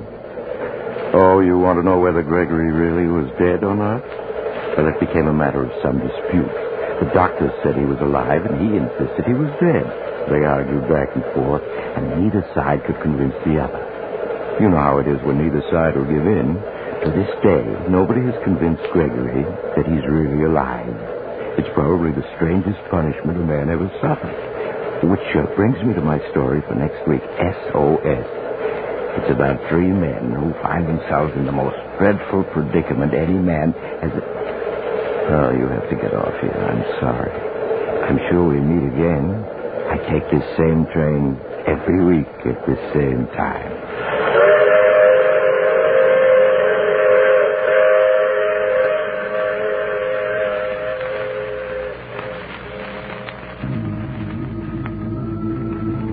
have just heard the mysterious traveler, played by Maurice Tarplin. Others in our cast were Brett Morrison, Eric Dressler, Bryna Rayburn, and Jack Curtis. All characters in this story were fictitious, and any resemblance to the names of actual persons was purely coincidental. Original music played by Milton Kay. Ray Sanenlo speaking. This is the Mutual Broadcasting System.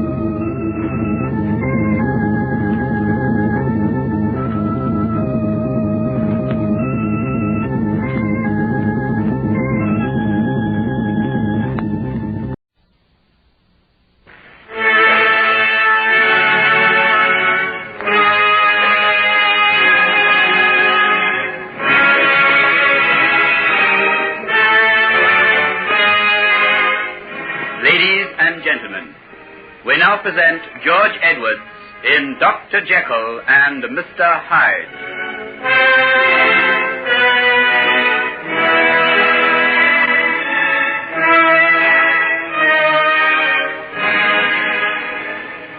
Let me see now.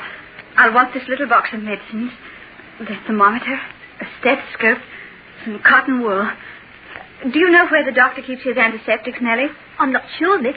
But I think they're in that cabinet over there. Oh, yes, that's right.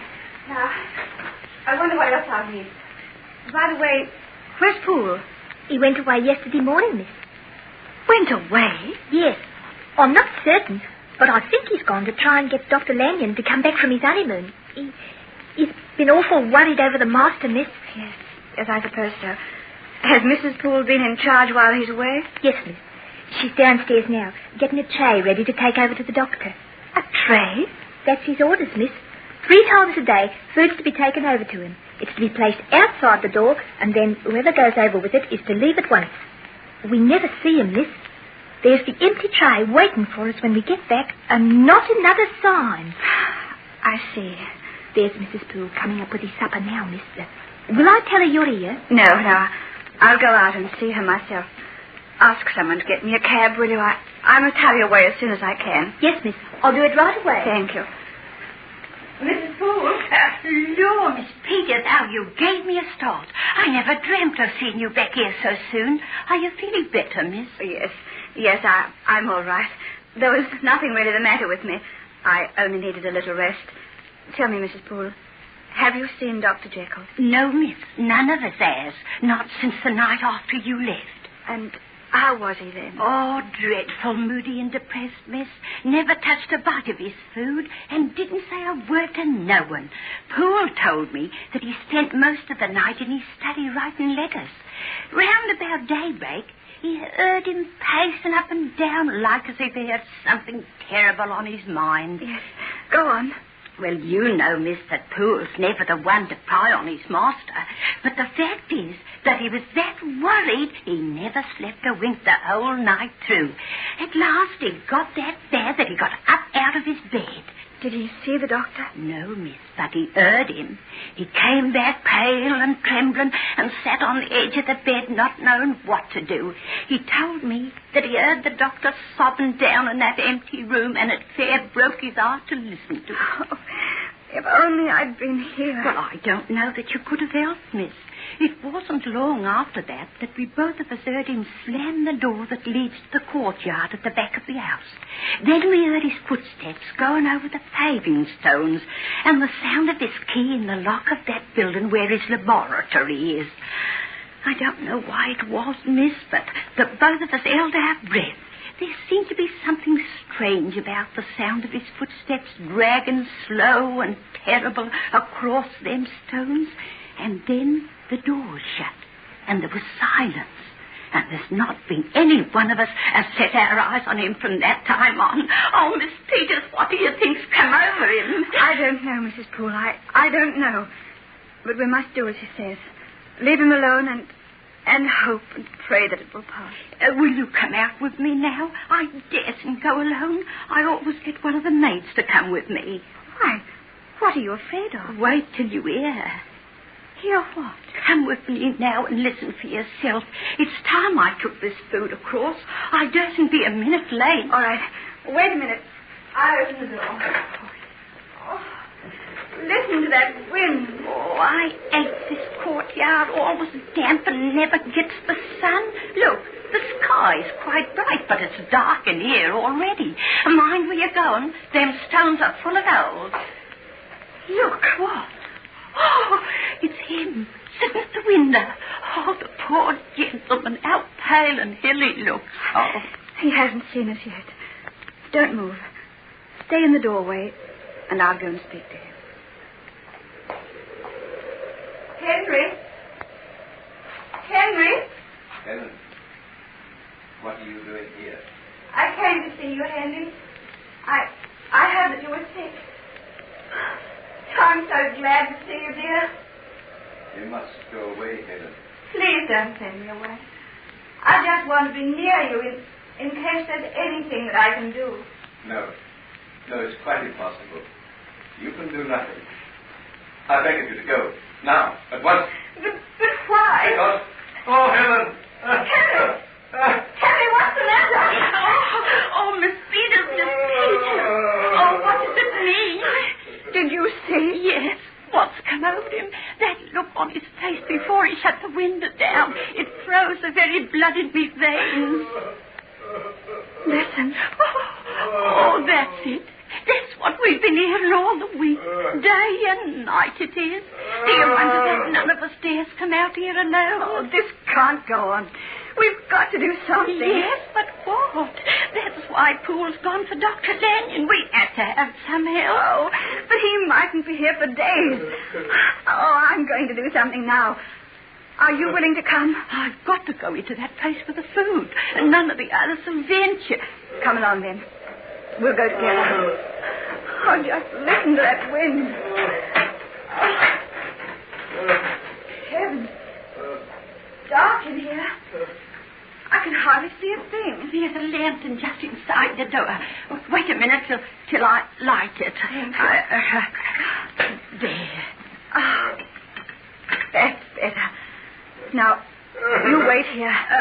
Where are you going, Miss Peters? I'm going to speak to him through the door. Oh, no, you mustn't. Don't you realize that something dreadful has happened to Dr. Jekyll? Do you expect me to stand by and do nothing about it? But listen to that voice crying in the room up there. Is that Dr. Jekyll? Who else can it be? Whoever it is that's crying out like that, it's never Dr. Jekyll. I've served him 20 years, miss, and I couldn't be deceived. There's someone else in that room with him. But who it is and why he stays there is something that I dursn't even guess at. All the same, I'm going to speak to him. You wait here and I'll go up the stairs alone. Oh, I wish you wouldn't, miss. I do indeed. Henry, can you hear me? Who's there? It's Helen. Henry, won't you see me? Go away. But Henry, I wanted to... Go away. How dare you come here? I told you not to come. Go. I want to help you. You must let me in. Help me, you? You poor, weak, trembling thing. You think you've got it in your power to do anything for me? I'm beyond the power of heaven or hell. Get away! Get away before I tear down this door and show you what I am! Oh, was that my master's voice, Miss Peters? No. Oh, you see, it ain't any use. We'll have to wait till Poole comes back with Dr. Lanyon. Are you there, Miss Peters? Yes, Nellie, what is it? The cab's been waiting for you, miss. The man says he can't stop much longer. Oh, very well. I'll come now. Nellie, will you stay here with Mrs. Poole while she takes the tray to the door? Oh, dear. All right, then. I'll stay if you're nervous. No, it'll be all right. It's just that it gives me the creeps over there. Well, if I can go right up to that door and put the tray down, you ought to be able to stay down here. Very well, then, but don't be too long. Oh, you needn't worry over that.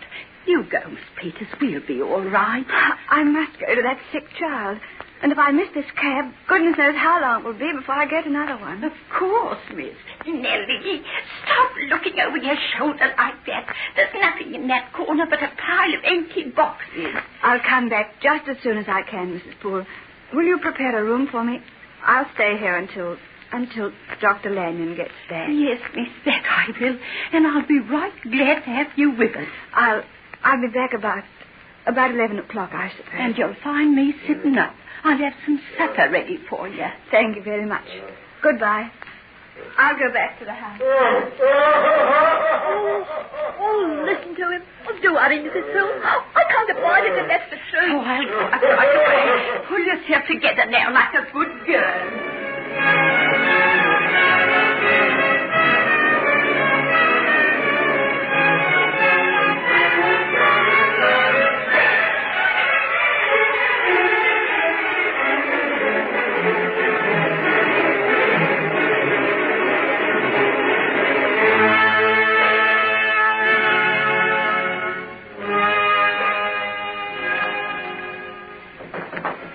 Open this door. Let me in. Oh, I'm sorry, miss. What have you got this door locked for? We always keep it locked when we get in. Can't help us. Who are you? Oh, I'm the kitchen boy, miss. What are you doing up here in the main house? If you please, miss, all the servants have been coming up here at night. The servants' doors at the back. We hear two dogs playing there. I see. Well, I suppose it's all right. We just suppose letting us sit down the fire in the big entrance hall. It helps to keep our spirits up. Oh, there's nothing to be afraid of. The doctor's very ill, that's all. And there's no... Nellie, what's that? Nellie, here, quiet. What's the matter? I saw him. He came out through the door. Oh, Mrs. Poole. What do you mean? Look at him now. He's coming across the hall. Oh, shut the door. Shut the door before he gets us. Oh, look at him.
Unsolved Mysteries.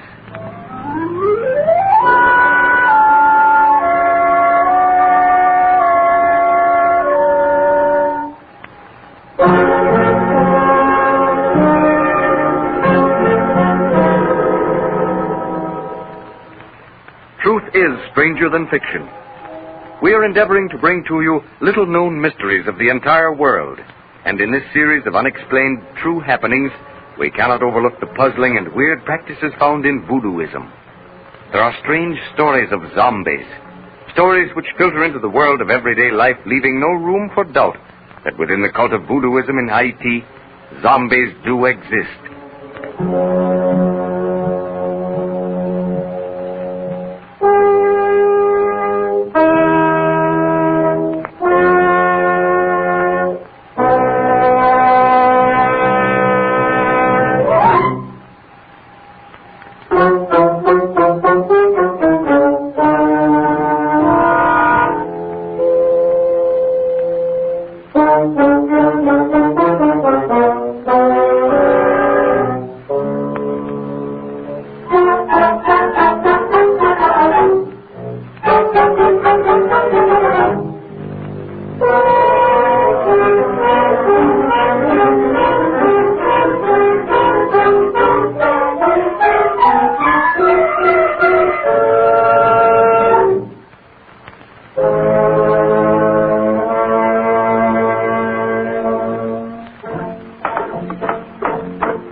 The scene is glamorous Haiti, a few miles from Port-au-Prince.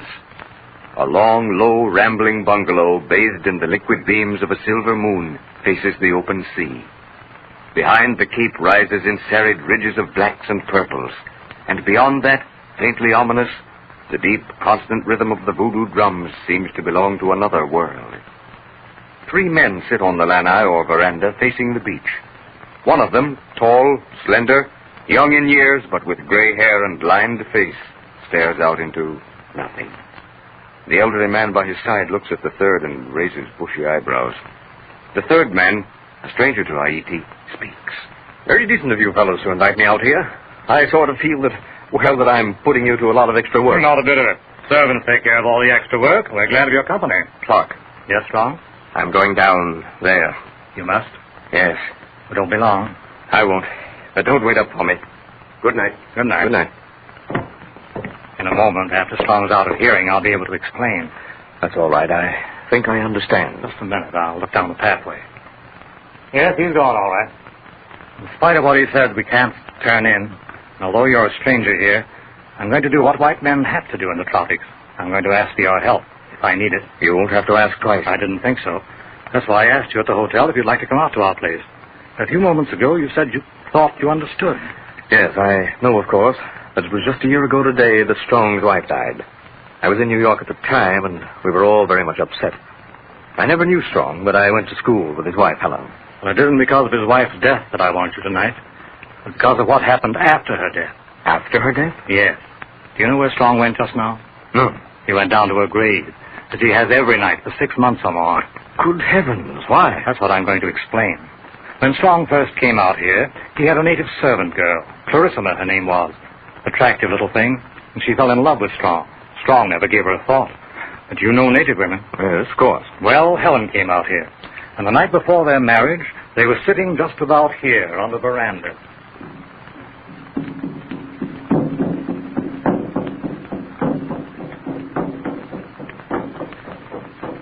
Oh, John, it's so grand to be here with you. And what do you think it is for me, darling? To have you here in my arms. To know that tomorrow you'll be mine forever, darling. Yes, John, forever. Oh, when I think of the nights I've sat out here dreaming, watching the ships sailing for the States, and then other nights when I've watched these same steamers come into the harbor and tried to imagine what you'd look like standing there on the deck, coming out to me. Did your dream come true, dear, or did you find me changed? Oh, a little changed, yes, darling, but better than 1,000 dreams. It's 11 o'clock, darling. Time for little girls to be in bed, especially when they're going to be married in the morning. I hate to think of driving you out of your bungalow even for one night. I could just as easily have stayed at them on time. Oh, not a bit of it, dear. It'll take me less than 5 minutes to walk down to Clark's place. Good night, dear. Good night, John. John. Why, Clarissima, what on earth are you doing here at this time of night? Why aren't you home with your father? I have been watching you. You've been watching me? You and a woman. What's the matter with you? What's come over you? What business have you watching us? I have every business. You belong to me. I belong to you? What rubbish is this you're talking? No rubbish, John. You have belonged to me since that night that the Bokor placed his spell upon you. Have you been drinking, Clarissima? You know I do not drink. John, if you marry this woman, I tell you something. In 3 months, she will be dead. Oh, now listen, Clarissima. I'm not afraid of your Bokors, your voodoos, or your Awanga. I have told you. Marry that woman, and before the setting of the 3rd moon, she will be dead. Clarissima spoke the truth. Before the 3rd moon had set, Helen was dead. In his grief, John gave no thought to her prophecy, gave no thought to the warning that the Wanga, or spell of the Bokor, had been placed upon her. Clark, John Strong's friend, came to live with him. And one afternoon, Strong, arriving home earlier than usual, came up the veranda steps in time to hear Clark talking to one of the native servants. I tell it to you, master. I have heard it too many times. It's nonsense, Loma. Just jungle talk, native rubbish. No, master. Many times before a white man, he say rubbish. But me, Loma, he see zombie. Not one zombie. Not 2. But many zombies work back there in sugarcane fields. But not a white woman, Loma. No one ever saw... What's all this, Clark? We were just talking. Didn't hear you come in. I know you didn't. I'm sorry, old man, but I listened. Oh. Yes, I listened. I know you were talking about Helen. Now, what was it? Oh, just jungle nonsense. There's nothing to even think about. I'll be the best judge of that. Tell me, Loma. No, Master. If Master understand, he know us. Tell me, Loma. Oh, come strong. You're making a fuss over nothing. Loma! Yes, Master. Did I ever beat you? No, Master. I'm going to, Loma. Beat you till you can't stand if you don't tell me. Listen, John, this is no way to behave. I tell you, you come with me and I'll explain. Come? Where? Come along and I'll show you. Together the two men leave the bungalow. Loma, his eyes filled with tears, stands at the top of the lanai steps and watches them disappear into the underbrush. Down toward the sea, Clark leads the way, his set jaw the only answer to Strong's question. But, Clark, this pathway doesn't lead any place except to the cemetery. I know it. That's where we're going. What in heaven's name's it all about? Why don't you tell me? I want to prove that the whole thing is nonsense before I tell you. I thought you were my friend. I'm friend enough to want to save your reason.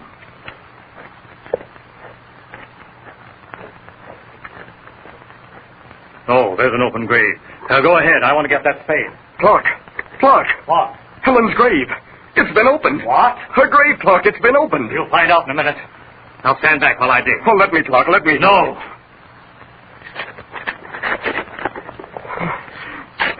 It ought to be. Not yet.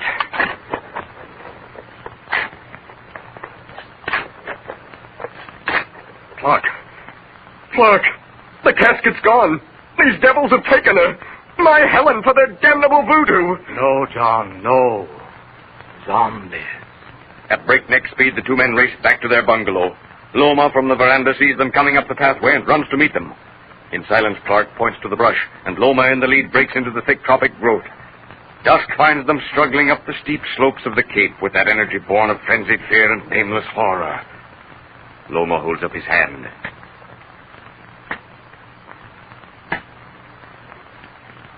In the strained silence, the men listen to the sharp crack of cane knives on stalks of cane, the crackling of falling cane leaves. Loma motions Strong to come forward. He forces aside the sugar cane and stares, horror-stricken, into the clearing. Helen! Helen! Helen!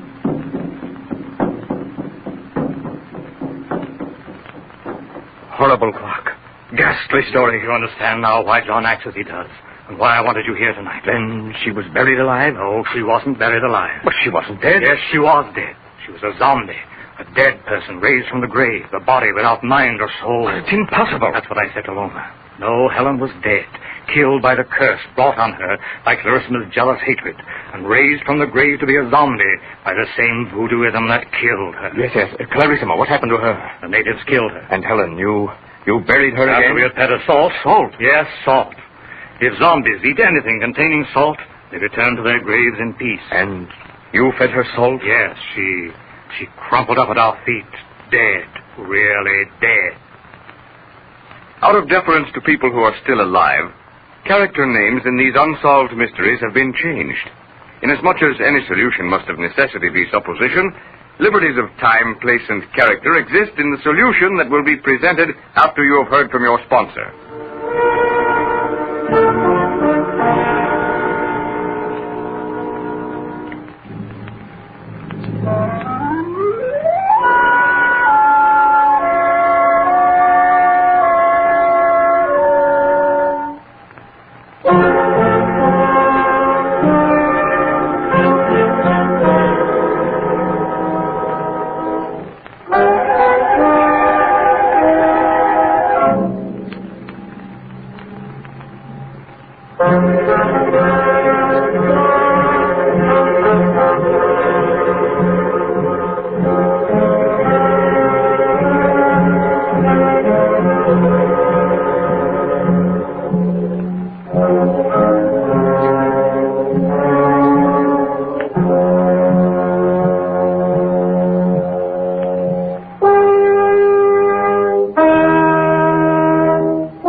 ladies and gentlemen, the solution for which you've been waiting. Have you really a reasonable explanation of how such a thing could have happened? I'll answer that by asking you a question. Do you think that any explanation of such a ghastly affair could be classified as reasonable? No, I suppose not. But it happened, and so I say, how could it happen? In the first place, don't imagine this is an isolated case.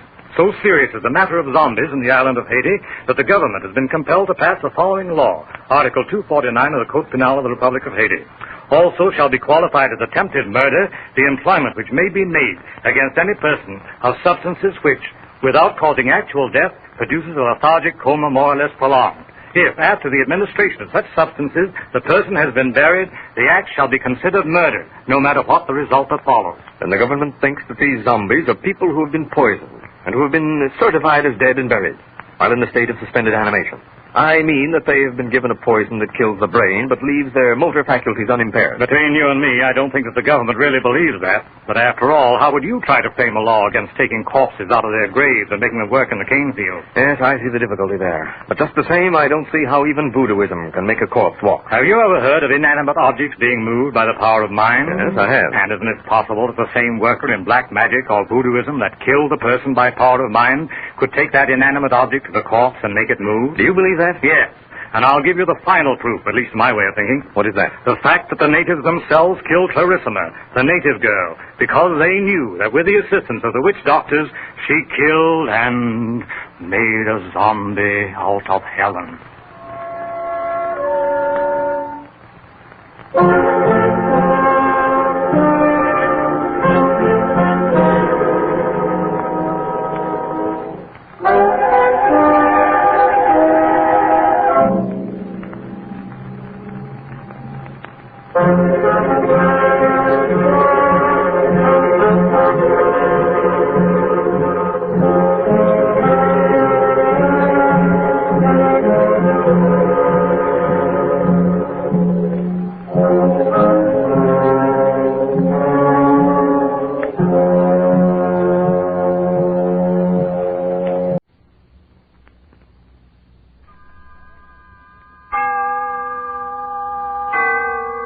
Autolite and its 96,000 dealers bring you Mr. John Hodiak in a story taken from life.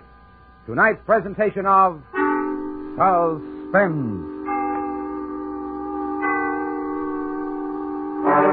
Tonight, Autolite presents a dramatic report from the Roaring Twenties about a man whose way of life destroyed him. A factual document we call The Case History of a Gambler, starring Mr. John Hodiak. Hello. Well, it's Oscar, the loquacious limousine. Why so down in the dumps, Oscar? My battery went dry and I can't get started. Well, you ought to have an Autolite Stay Full battery, the famous battery that needs water only 3 times a year in normal car use. Only 3 times, Harlow? Right, my querulous car. The Autolite Stay Full has over 3 times the liquid reserve of batteries without Stay Full features. And it gives longer life, too, as proved by tests conducted according to accepted life cycle standards. So, friends, visit your nearest Autolite battery dealer. He's equipped to service all makes of batteries, and if a replacement is needed, he has an Autolite Stay Full. To quickly learn his location, just call Western Union by number... And as for me, Operator 25. I'll gladly tell you the location of your nearest Autolite battery dealer. And remember, from bumper to tail light, you're always right with Autolite. And now, with The Case History of a Gambler and the performance of Mr. John Hodiak, Autolite hopes once again to keep you in suspense.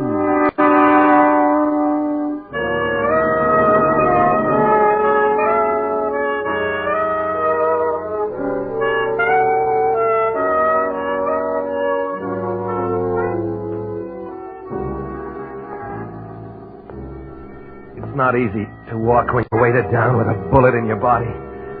But keep walking, because 6 blocks away, less than half a mile, is the hospital. Think about something, anything to get your mind off the pain. Think about the beginning of this. When was it? 1,000 years ago? 100? No, it's closer than that. 3 years. 3 years ago, in the kids' dressing room at the arena. It began with a fight. A prize fight.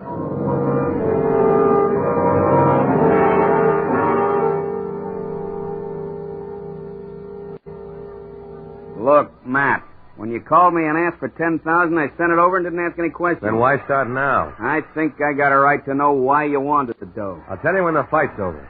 Fight? You mean you put my $10,000 on a fighter? Yes. Give me back my dough. Now, wait a minute. Give it back. But you don't know I don't want to know. I want my money. Relax for a couple of minutes, Frank. Don't get cute with me, Angle boy. Tell me the score or give me $10,000 now. You won't wait, huh? Now. You should know me better than to think I'm going to throw away your $10,000. I thought I did. I've been booking bets long enough to know that you can't beat the fight. Well, then why? But I know you can beat one fight. How do you figure? Because the boy I bet on is my fighter. I planned this match a year ago, and when I win, I'm through with prize fighting. There's got to be an angle. There is. I bought a fighter last year, a kid. So? I saw this boy in some amateur bouts, and I bought him and trained him and booked fights for him.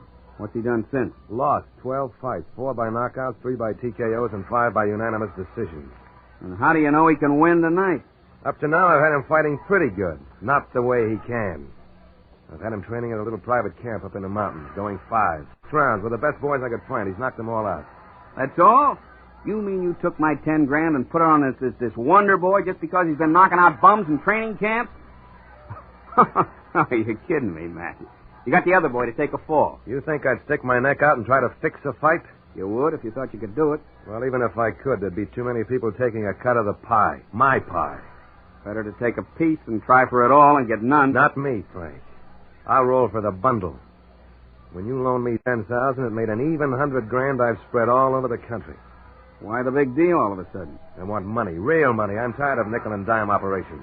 What are you going to do if you win? When I win, I'm going to open up the biggest, safest gambling casino this side of the Mississippi. Oh, we did it. We did it. Shut the door, Lou. Oh, but I... Shut the door. Okay. What round? Knock out the fifth. 20-1. That's right. $2 million.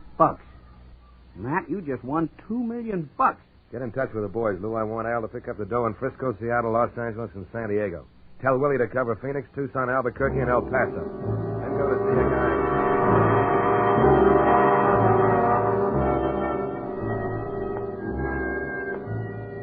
63rd Street. 5 blocks to go. Walk. Keep walking. And think. That was the beginning. What came after the beginning? The casino. The suburban gambling casino. My reward for fixing one fight. Then came the friends. Matthew Miller's giving money away. Get some of it. But be sure you give it back when you're through. And always the gratitude. Always the benediction.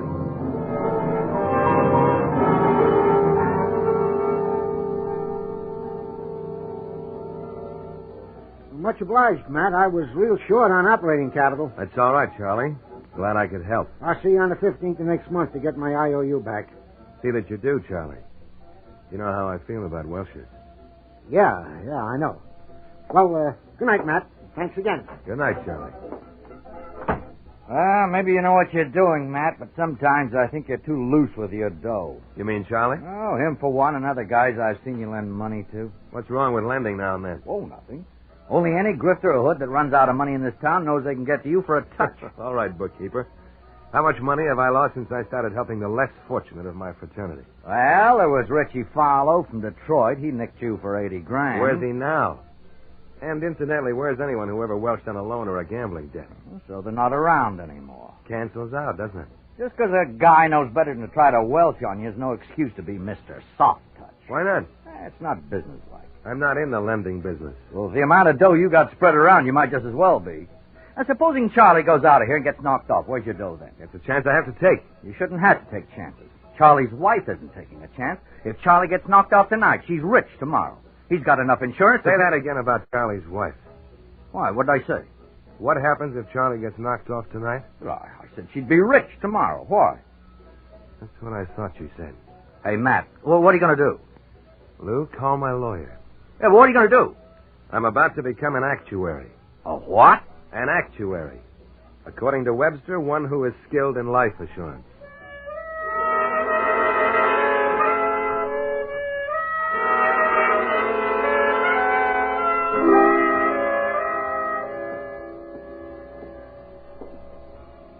Matt, you're out of your mind. You'll never get away with it.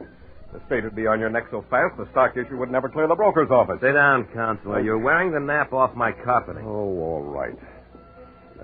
First of all, is it possible to form a dummy corporation for the purpose of floating a stock issue? Well, yes, it is. Answer with a yes or no. Don't embellish your sentence. Oh, sorry. To go on. Since the stock issue will be thrown open to the public, there'll be no necessity for me to control more than 25% of the issue, right? Right. And when I sell a policy to a client, the majority of the first premium will go to me as the selling agent. That's right. Now we come to the important point. Is it perfectly legal for me to be named the beneficiary of any policy I may issue? Well, in the event... Is it legal, yes or no? Yes, it's legal. Then why are you fighting me? What can the state possibly do to me? Now, since that question can't be answered by a yes or no, have I your permission to elaborate? Sure, go ahead. All right. Now, what guarantee have you that these men to whom you lend money will continue to pay the premiums after they have repaid the loan? Why, none, of course. I don't care if they keep up the policy or not. All I'm interested in is protection for myself.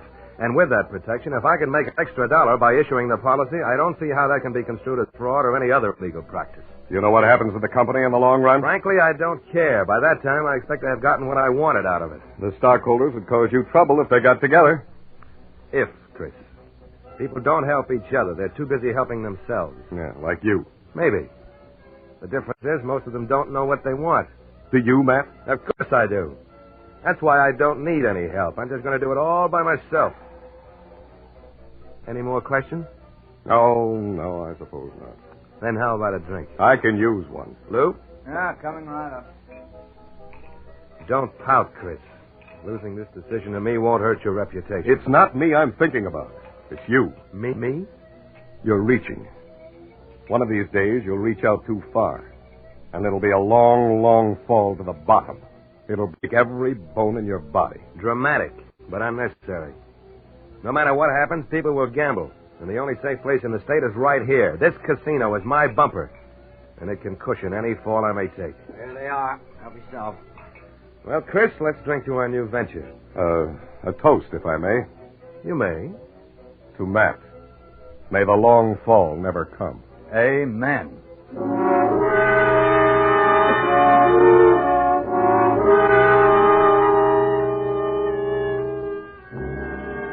"64th Street, 4 blocks from the hospital. Why am I trying? Why do I want to live? There must be a reason. A reason. Ellen. I want to live for Ellen. I want to kiss her and be kissed. I want to give her all the things I promised her. So I'll keep walking. Keep walking. Walking.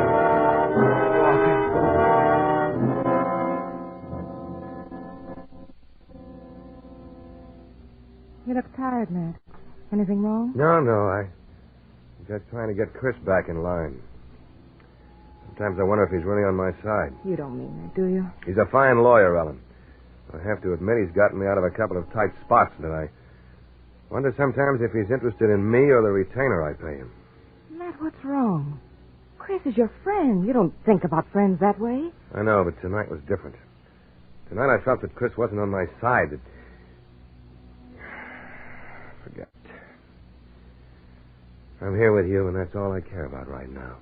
Matt. When are you going to quit? Quit? Quit what? All this figuring and scheming and gambling. Well, you know. No, I don't know. Tell me. Oh, Matt, you've got enough money to have a safe, wonderful life away from here. Away from all the hoodlums and sharpies and thieves and murderers. Why don't we just pack up and go? Oh, Matt, I'm so afraid. I love you too much to worry about you from day to day. You know, you can't live the kind of life you're living without making enemies. And one of these days, somebody's going to hate you enough to... Oh, Matt. Don't you understand that it's because of you that I don't quit? Because of me? Yes. I promised myself I'd give you the city for a wedding present, and I'm not going to welch on a promise. But I don't want the city. I want you. I want to forget that there are fighters and cards and dice and roulette and all the other things you can't depend on. But I can depend on them. I can depend on them because I know the weaknesses of people. Masked man is the biggest sucker in the world, and the only way to punish him for it is to take his money, and that's what I'm doing. But for how long? Come with me, and I'll show you.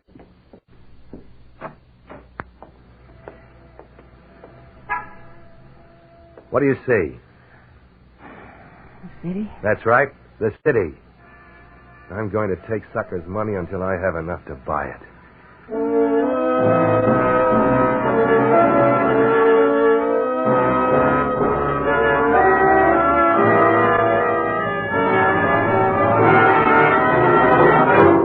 Autolite is bringing you Mr. John Hodiak in The Case History of a Gambler.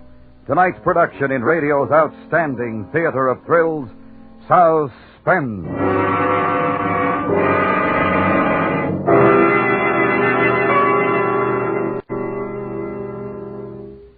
Friends, now my starts are quick and sure. I get going right with my Stay Full battery made by Autolite.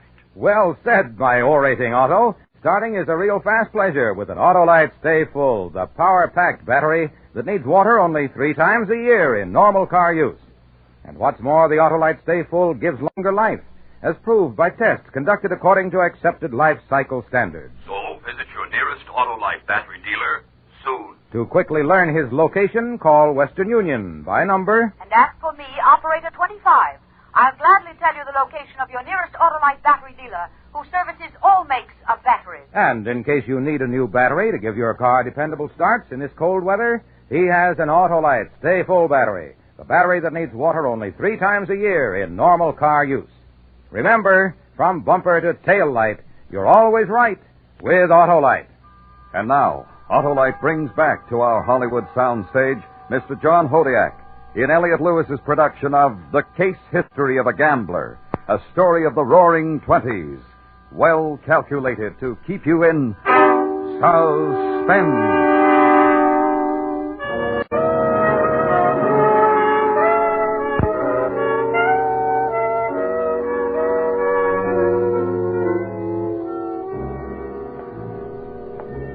.65th Street. How long can it take a man to walk 6 blocks? How heavy can an ounce of lead be? 2 more blocks to the hospital. And when I get there, what then? Is all this worth the gamble? The gamble. Matthew Miller, the gambler. The man who lived for the gamble. The good loser. The gracious winner. A man who hated a welcher. A good gambler. The gambler. Gambler.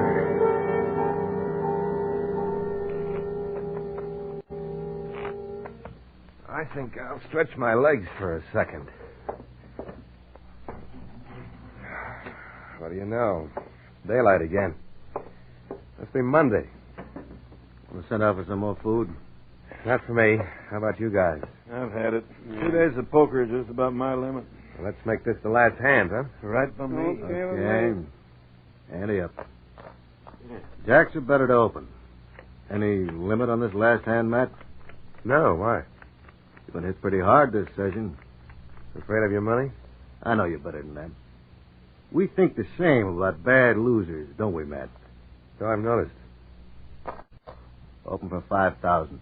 Huh? As my mother would say, a stranger from every village. I'm out. Matt? 5 and up 10. Me? I'm out. Call you, Matt. Cards? 2. Never keep a kicker. I'll take 1. Check. Up 25. Call. King's full. No kicker. I guess my flush isn't good enough. Guess not. What's the damage? Including the 66,000 on this hand, it comes to 483,000. That's a little more than you lost to me last month, isn't it? Uh-huh. I'll have Lou drop the dough off tomorrow, okay? That's fine.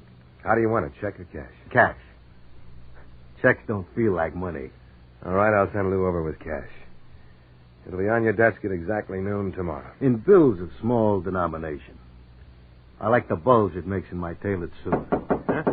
Anybody else know about this game? No. Of course not. I think so. Chris, Lou, what are you... Matt, we're in. Oh, I didn't know you had company. Just a friendly little game. I think you know most of the boys. Oh, Matt, we gotta talk private. What's the matter? Get rid of the boys so we can talk. Sure.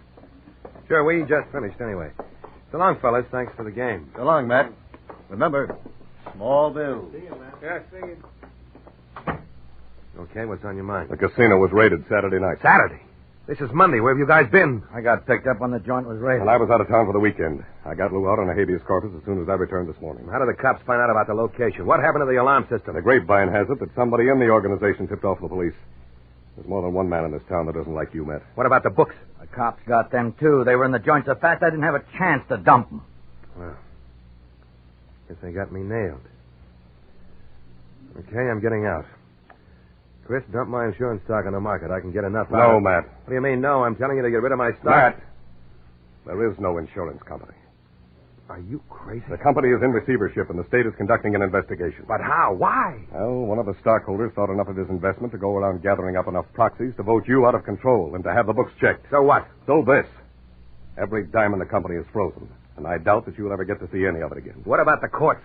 Well, intent to defraud is pretty tough to prove in a court. I think I can beat the rap on that count. But that's all I can promise you. Oh, I'm sorry, Matt, but... If you say I told you so, I'll kill you right now. No, Matt, no. That's not what I was going to say at all. I'm your friend. Even though I haven't very much to give, I don't want your money, Chris. I don't need it. You see, I half expected this to happen, I guess. So I planned for it. I have a key ring in my office. On this key ring, I have 10 keys. And these keys open 10 safe-to-deposit boxes with about $100,000 in each. Lou? What are you looking at me like that for? Come on, speak up. Well, Matt, Well, yeah, they got the key ring, too. Well, Chris, you once told me I'd reach out too far. Well, I did. It looks as if the fall broke every bone in my body.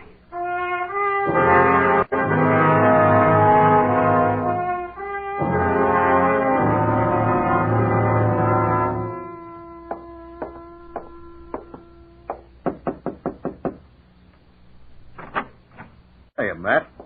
Decided to come yourself instead of sending Lou, huh? Come on in. You can lay the dough right here. This is a pretty big desk. I don't have it, though, Gus. Don't play games with me. I don't have any sense of humor when somebody owes me money. This isn't a game. I'm broke. How broke? I'm not going to be able to pay you what I owe you right now.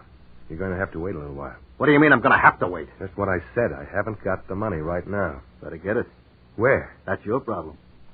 All I know is you're half an hour overdue, and I don't like to be kept waiting. But I've got to have a little time. All right. I'll give you until midnight tonight. If I don't have it by then, I'll send one of my boys to see you. What are you trying to do? Frighten me? No. Just letting you know where I stand. Like you once told me, if you can't pay, don't play. Well, I'm telling you that now.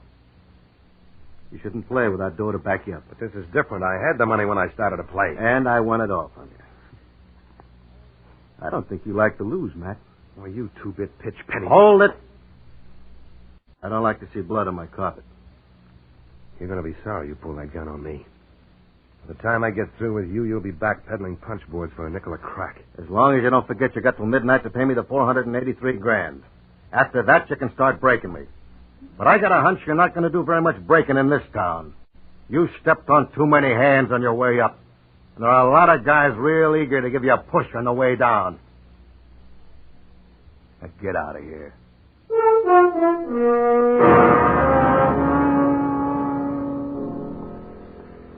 I'm tired.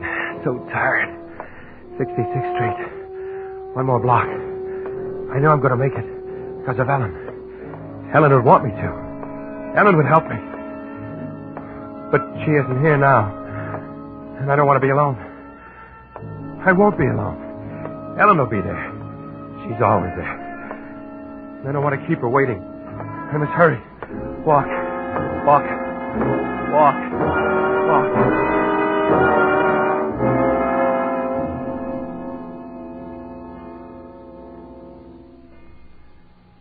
It's midnight. Yes, I know. What are you going to do? What is there to do? Wait for Gus, I suppose. I'm afraid I have to welch on another promise. What promise? The one I made to myself to give you the city. Oh, Matt, darling, I don't care. I told you once before I didn't want anything but you, and now I... Oh, Matt. I wish there was some way of starting all over again. Do you really mean that, Matt? Of course I do. Wait here.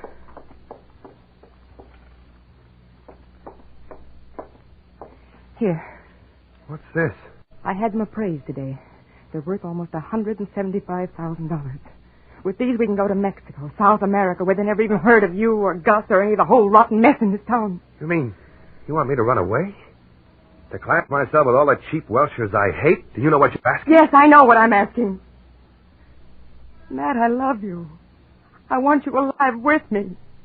I've been afraid all this time. I'm tired of being afraid. Oh, please, Matt, before it's too late. Ellen. Where we go? Mexico or South America? South America, it's further. South America it is. I'll go down and get your car. But they might... Don't worry. I'll be safe. Nobody knows where I am. I want you to wait here for about 8 minutes. Then leave and meet me in the garage. Then we're off for the West Coast and South America. Oh, Matt, I'm so happy. Yes. I think I'm going to like South America.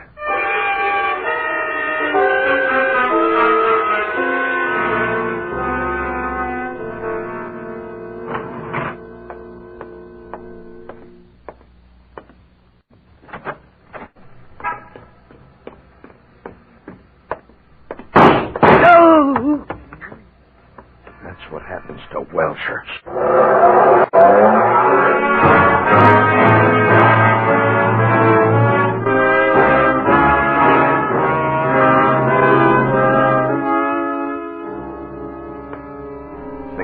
Street Hospital. I've made it. It's cold now. So cold. A few more steps. Got to hurry. Ellen has been waiting so long for me. Don't want to keep her waiting. When I get there, she'll take me in her arms. I'll feel the strength of her love. Chris will be there, too. And Lou. I want to tell him that I didn't break every bone in my body.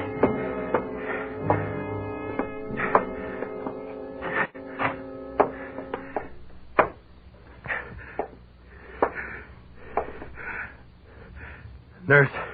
Yes? My name is Matthew Miller.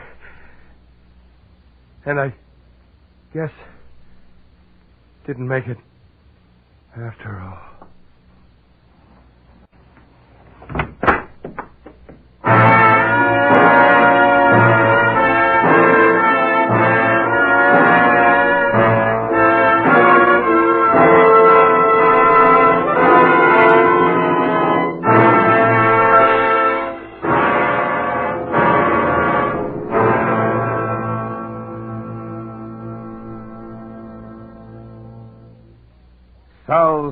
Suspense, presented by Autolite. Tonight's star, Mr. John Hodiak. And here once again is our personable young star, John Hodiak. Thanks, Harlow. John, it's always a treat having you on Suspense, and tonight was no exception. We all enjoyed your performance as Matt very much. That's very nice, Harlow. And if I may, I'd like to urge everybody in our audience to be sure and hear next week's unusual show, The Night Before Christmas. A great suspense story starring Miss Greer Garson. That's my good advice for tonight. And I'll join you, John, with good advice for motorists everywhere. I know, Harlow. You're always right with Autolite. Correct. You're always right because Autolite is the world's largest independent manufacturer of automotive electrical equipment. Autolite makes over 400 products for cars, trucks, tractors, planes, and boats. These include Autolite batteries, such as the famous Autolite Stay Full, electrical systems used as original factory equipment on many leading makes of cars, a complete line of ignition-engineered Autolite spark plugs, both standard and resistor types. All are backed by constant Autolite research and are precision-built to highest standards of quality and performance. No wonder, from bumper to tail light, you're always right with Autolite.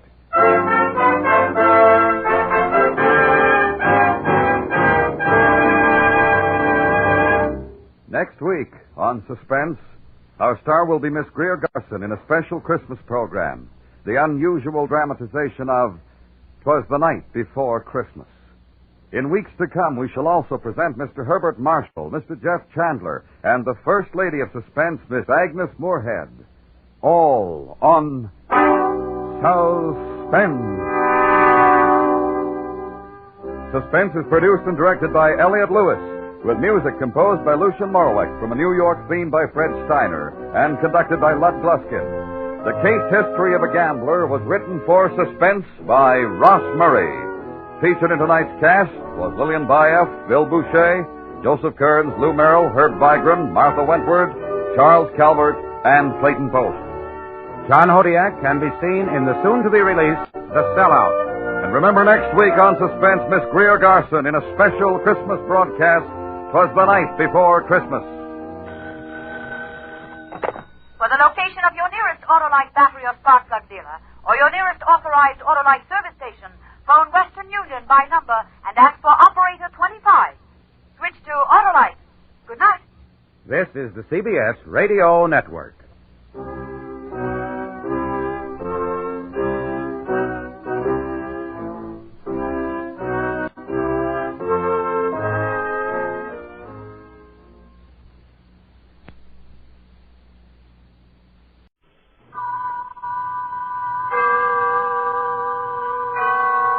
Autolite and its 98,000 dealers present Suspense.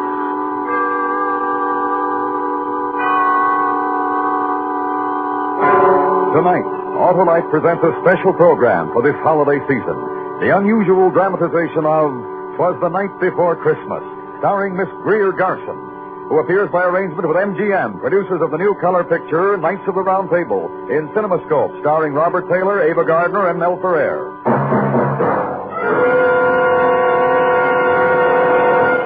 Good evening. This is Harlow Wilcox speaking for Autolite.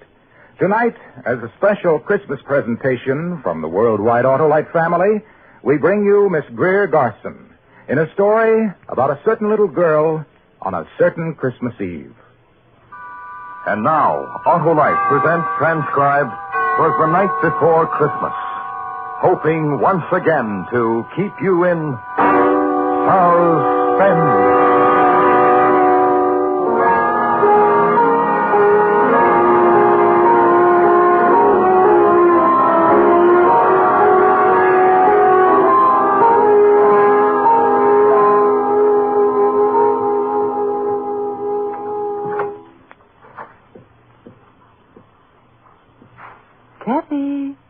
Kathy, honey.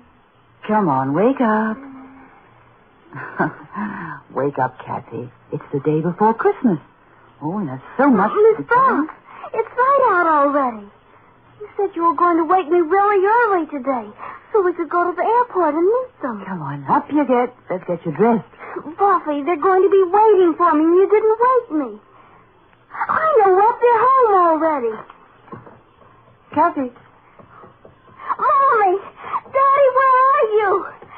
Daddy! Mommy? Buffy, they're not in their bedroom. Where are they? Kathy. I know. I'll bet they're in the kitchen already having the coffee. Mom.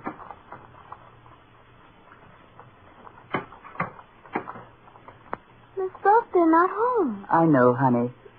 The clock in the kitchen said 8:30. Kathy, here, put this on, dear. You told me you wanted to wear this dress today. So that's why I ironed it for you. Miss Buff. Yes, dear? Why aren't they here? Oh, they'll be here. But when I talked to Mommy on the telephone yesterday, she said she would be here at 6 this morning. And I promised her I'd meet her at the airport, her and Daddy. I know. And Daddy said he had a surprise he was bringing for me all the way from Paris. It's 8:30, Buffy.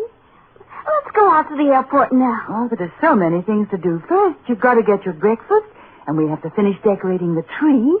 And, there's so many things I want you to help me with. Everything can wait, Buffy. Hurry, I promised to meet them. No, dear. Why not, Buff? Well, I think we'll wait for them here. Kathy? Yes? You remember what you promised your Mommy and Dad? That you'd do everything I asked you while they were away. Yes. Then, we'll wait for them here. Hmm? All right, Buffy. Yes,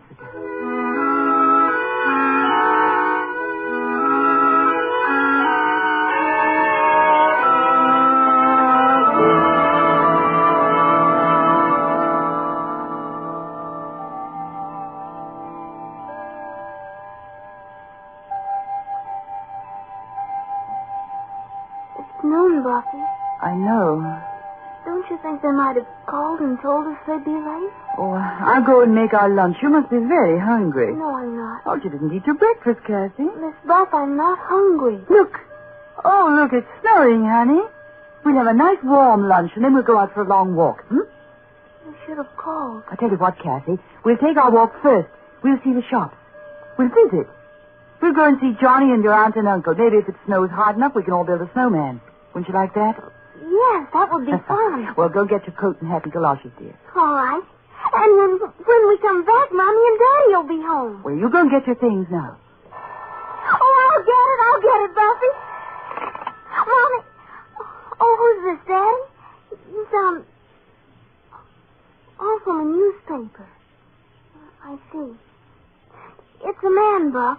He says he wants to talk to an older person. Here. Hello? Yes, this is the Harper residence. I'm the housekeeper. Well, just a moment, please. Kathy. Who is it? Someone wants to talk to me, honey. Will you go get your things? No. Who are you talking to, Buffy? Never mind, dear. Go and get your things. No. No, I won't. Hello? I see. Yes, I saw the papers. Yes, that was the daughter. Yes, the only child. No, she doesn't. No, I wish you wouldn't. Please, don't, here. No. Who was it? Oh, it was just a man, honey. It was from the newspapers. Why? What did he want? Nothing. He asked about me, didn't he? Why? Honestly, honey, it was nothing. It was about Mommy and Daddy. Oh, it wasn't anything important. Well... Yes, dear? I don't know. Look at that snow coming down, Kathy. Get your things, dear. Go on.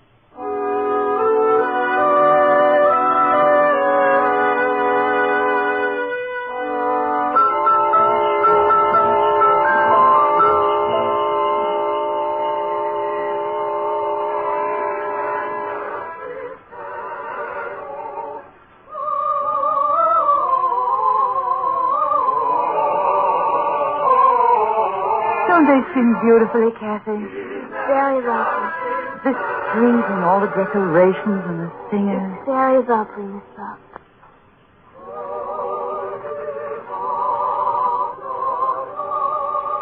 Honey, here, give this to the man. Oh, thank you. Thank you, Missy. Merry Christmas. Merry Christmas. Let's go home now. In a little while, don't you remember? We were going visiting, too. Mommy and Daddy are probably home right now waiting for me, wondering where I am. And we'll build a snowman together, like I said. Come on, honey.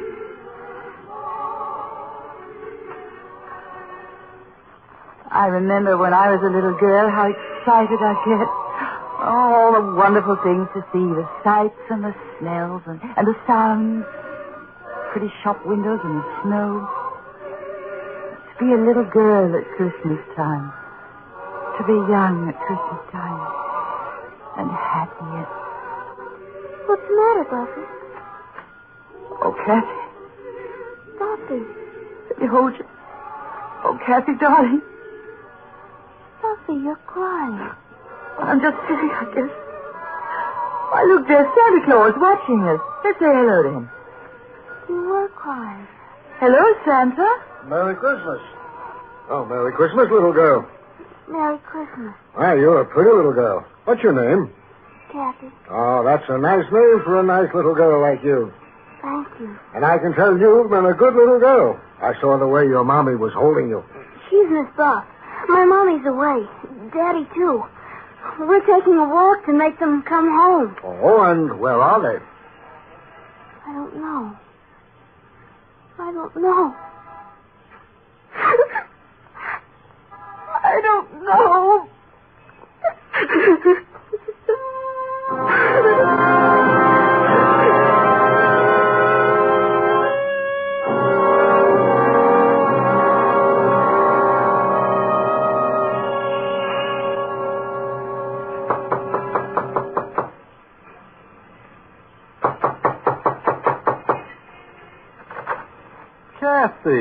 Kathy, come in, darling. And Miss Buff, how are you? Come in.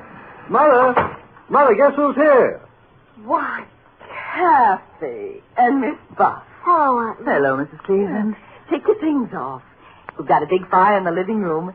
And wait till you see our Christmas tree, Kathy. I'm sure it's very beautiful. I'll bet Kathy came to see her cousin Johnny, didn't she? Yes, I did, Uncle Ted. I would like to see him very much. Do you know what that boy of mine did, Miss Buff? No. He found the train. Oh, he did? After I took so much trouble to hide them out in the garage, he found them. So, of course, I had to set them up for him.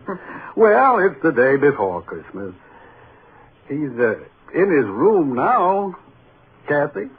Yes, I would like to play with the train. Of course you would. Jolly! I can't come now, Daddy. I'm busy. Kathy's here. Hey, come on out and play with my trains, Kathy. You ought to see. I got them all hitched up now. Go on, Kathy. All right. I've been on the phone since 7 this morning, Miss Buff, and there just isn't any word at all about the plane. Look. A man from the newspaper called the house. I told him to stay away. Does the child know? I think she does. What did you tell her? Nothing. How do you tell a child, Mrs. Cleveland? Look at it go. What I can't understand is why no word at all. The plane took off from Paris on time, and there was radio contact over Island, from what I could find out. But since then, nothing. You'd better tell her, John. Tell me what? Well, there was a storm over the ocean. Pretty bad storm. They said... Miss Buff. Yes, darling. I just figured out something. It's about Mommy and Daddy. Kathy. They're not coming home. They're not ever coming home.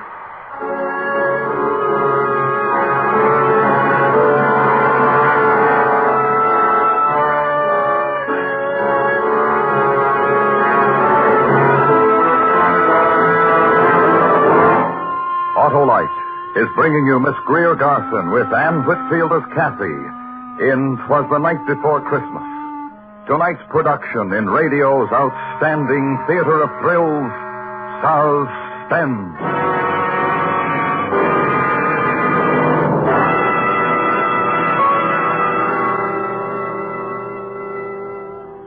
This is Harlow Wilcox again with a message from Mr. Royce G. Martin, President and Chairman of the Electric Autolite Company.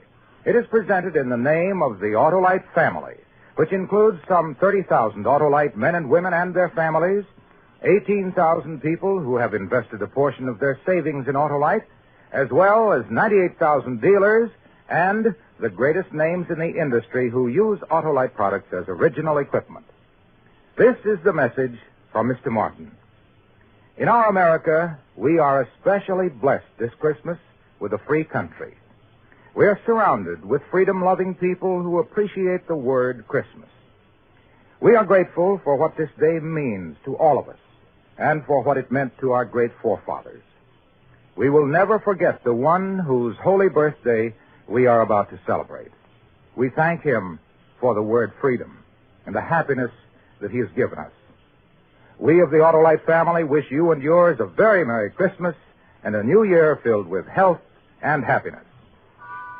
And now, Autolite brings back to our Hollywood soundstage Miss Greer Garson in Elliot Lewis's production of 'Twas the Night Before Christmas. A tale well calculated to keep you in suspense.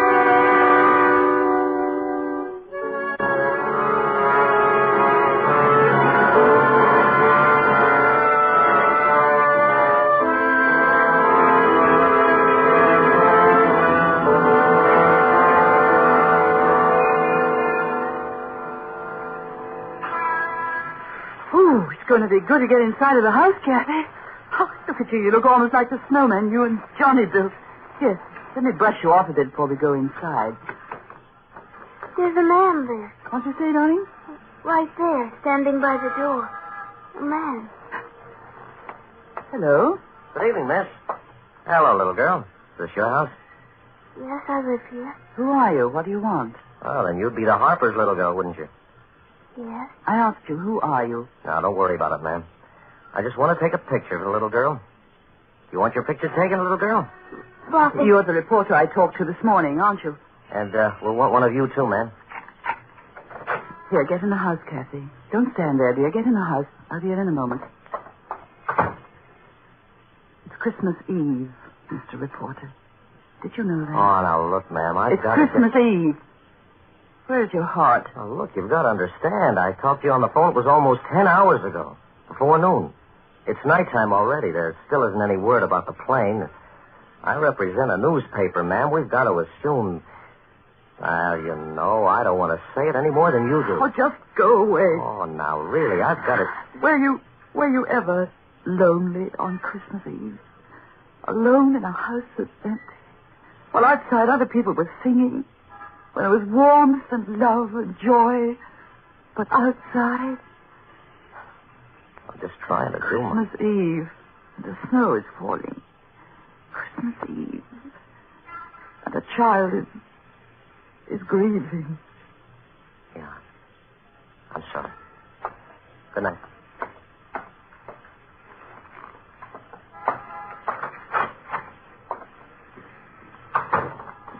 Kathy, I'm in the living room, Buffy. I just had a wonderful thought. Yes? Let's have a secret. What, Buffy? Let's not wait till tomorrow. What do you mean? We go to our tree and open some of our presents now. Maybe just one. Huh? We'll choose the one with the most beautiful wrapping. You can open it, and you can play with it now while I go and fix something for you to eat. I'm not hungry, Buff. Honestly, I'm not. Or just some milk and cookies, honey. You haven't eaten Oh, Well, let's choose. Go ahead, pick one. All right. That one.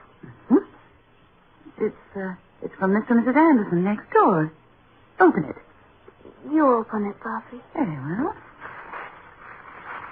Oh, look. Very nice. A carousel. Well, I'll wind it for you. And we'll put it down here. Now. Oh, that's sweet. You watch it. When it runs down, you can wind it up again. I'm going into the kitchen.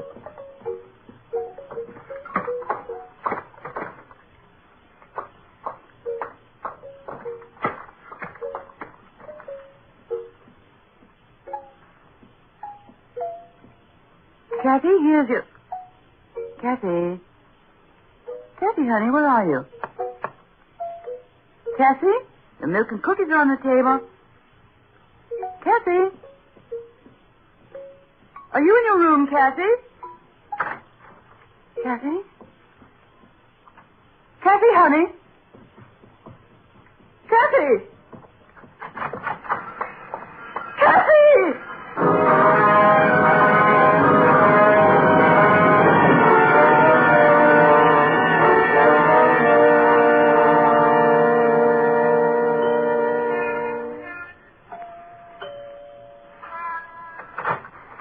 Why, Miss Ball. Mr. Anderson, is Kathy here? Well, I know. Is... would you mind asking Mrs. Anderson if Kathy's here? Maybe she came in through the back way. Well, Mrs. Anderson and I have been sitting in the living room for the last hour. Well, what's the matter, Miss Buff? Kathy ran out of the house. Oh, poor child. I can imagine how she must feel. I thought she might have come over here next door. She just ran out of the house. I don't know where she is. Oh, a child like that, and what happened to her today? Wait, I'll get my coat, Miss Buff. I'll come with you.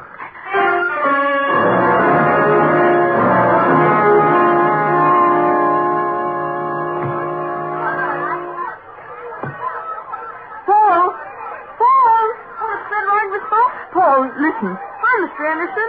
Want a ride? You can go all the way down the hill for $3. They've got it roped off. Paul, have you seen Kathy? Sure. Where is she? I don't know. Where is she, Paul? Where did she go? How am I supposed to know where she went? But you saw her, didn't you? Sure. She was running down the block. I yelled at her to come on over, but she kept running. Which way, Paul? Down there, I guess. Where the stores are. Thank you. Sure. Merry Christmas, Mr. Anderson. Merry Christmas, Miss Buff. Hey, what?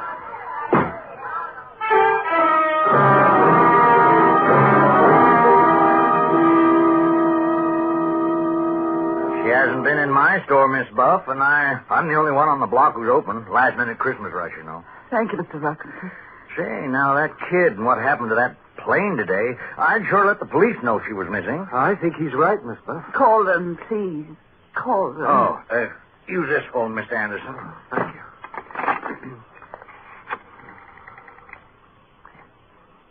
Hello, operator. Give me the police. Hello, police.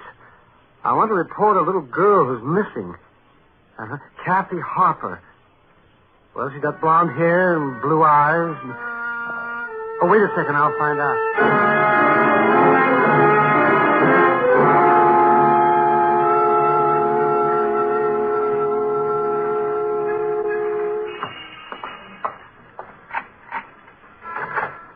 No, you just go in the house, Miss Buff.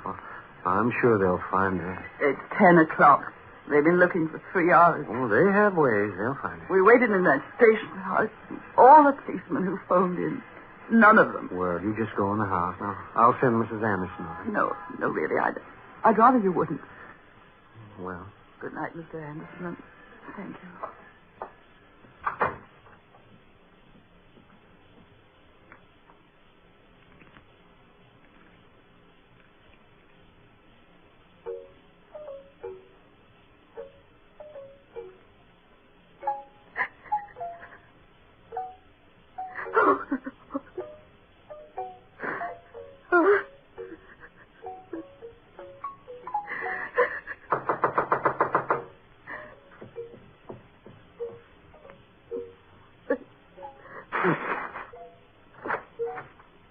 Yes? I'm Patrolman Reed, ma'am. Have you found Kathy? Yes, ma'am. Where is she? You better come with me, ma'am.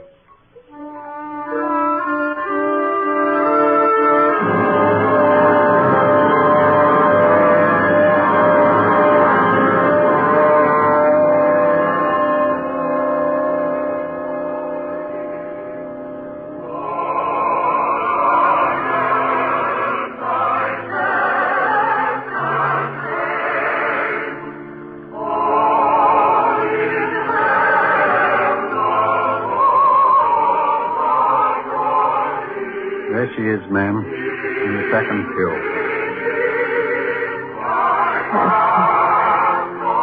Oh, Kathy, child.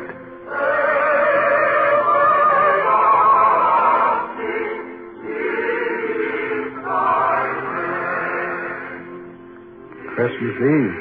Church should have been the first place we should have looked for that kid.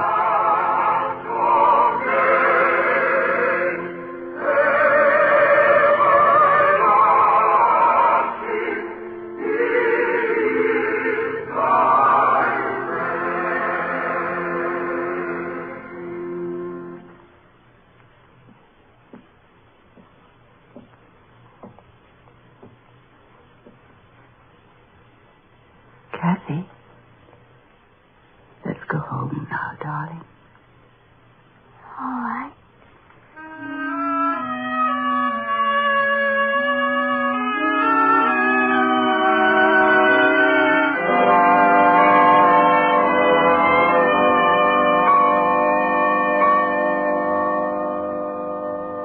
There we are. All tucked in. It's almost Christmas, isn't it? Yes, darling. Are you going to read to me?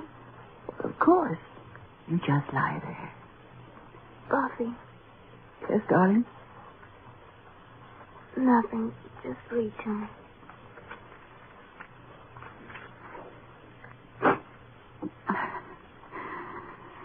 It was the night before Christmas when all through the house not a creature was stirring.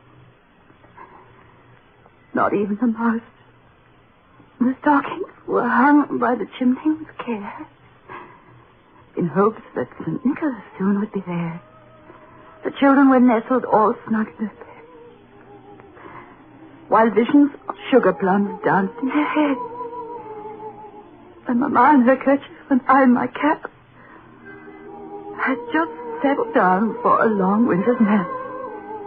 When out on the lawn there arose such a clatter, I sprang from my bed to see what was the matter. Way to the window I flew like a flash, tore open the shutters and threw open the sash. The moon on the breast of the new fallen snow gave a luster of midday to objects below. When what to my wondering eyes should appear but a miniature sleigh and 8 tiny reindeer with a little old driver. So lively and quick, I knew in a moment it must be St. Nick. More rapid than eagles his coursers they came, and he whistled and shouted and called them by name. Now Dasher, now Dancer, now Prancer and Vixen, on Comet, on Cupid, on Donder and Blitzen, to the tops of the porch, to the top of the wall. Now dash away, dash away, dash away all.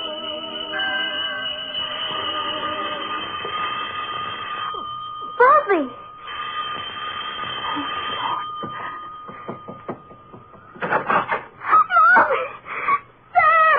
Merry Christmas, Kathy. Kathy, baby. Hey, it's Christmas. We don't cry on Christmas. I thought, baby. Hey, how about a big hug from me? Oh, Daddy. Ah, that's my girl. Where's Miss Bob? I was in bed. She was reading to me. In bed's the place for you. Come on, I'll carry you. Bob, it's Mommy. It's Daddy. I know, darling, I know. Hello, Buffy. Merry Christmas. Merry Christmas, Bob. We had to make an emergency landing in Newfoundland. Small field communications were shot. That storm... Yes. Let's not talk about it anymore now. Buffy was reading me a wonderful thing about the night before Christmas. Here. I'll put you in bed, Kathy. There you are. Read it to us, Buffy. Hmm? To all of us. Oh, well, I lost my place. Read it, Buffy. As dry leaves that before the wild hurricanes fly when they meet with an obstacle, mount to the sky, so up to the housetop the coursers they flew with a sleigh full of toys. And St. Nicholas, too. And then in a twinkle, I heard on the roof the prancing and pawing of each little hoof. As I drew in my head and was turning around, down the chimney, St. Nicholas came with a bound. He was dressed all in fur from his head to his foot, and his clothes were all tarnished with ashes and soot. A bundle of toys he had flung on his back and looked like a peddler just opening his pack. His eyes, how they twinkled. His dimples, how merry. His cheeks were like roses, his nose like a cherry. His droll little mouth was drawn up like a bow, and the beard on his chin was as white as the snow. The stump of a pipe he held tight in his teeth, and the smoke, it encircled his head like a wreath. He had a broad face and a little round belly that shook when he laughed like a bowl full of jelly. He was chubby and plump, a right jolly old elf, and I laughed when I saw him in spite of myself. A wink of his eye and a twist of his head soon gave me to know I had nothing to dread. He spoke not a word, but went straight to his work and filled all the stockings. He turned with a jerk and laying his finger aside of his nose and giving a nod up the chimney he rose. He sprang to his sleigh, to his team gave a whistle, and away they all flew like the down on a thistle. Then I heard him exclaim as he drove out of sight, "Happy Christmas to all, and to all a good night."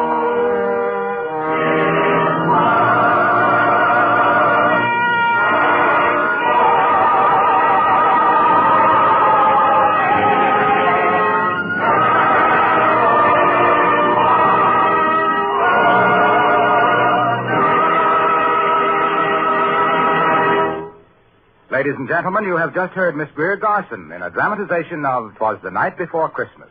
Tonight's production in Autolite's Suspense. Miss Garson will return in just a moment. Next week on Suspense, our star will be Mr. James Mason, who, as Lord Essex, plots to capture Elizabeth's throne. It's called The Queen's Ring. Suspense is transcribed and directed by Elliot Lewis. The music composed by Lucien Morawick and conducted by Lud Gluskin. Chorus was under the direction of Roger Wagner. 'Twas the Night Before Christmas was written for Suspense by Morton Fine and David Friedkin. In tonight's story, Anne Whitfield was heard as Kathy. Featured in the cast were Harry Bartell, Irene Tedrow, Mary Lansing, Charles Calvert, Howard McNear, Herb Butterfield, Johnny McGovern, Sidney Miller, Joseph Kearns, and John Ramsey Hill. And here once again is our lovely star, Miss Garson. Harlow, thank you very much. And thank you, Anne Whitfield. While I have these few moments, may I join the Autolite family in sending holiday greetings to our friends everywhere. Merry Christmas, Harlow. Merry Christmas, Greer. Merry Christmas to all. And to all, a good night. This is the CBS Radio Network.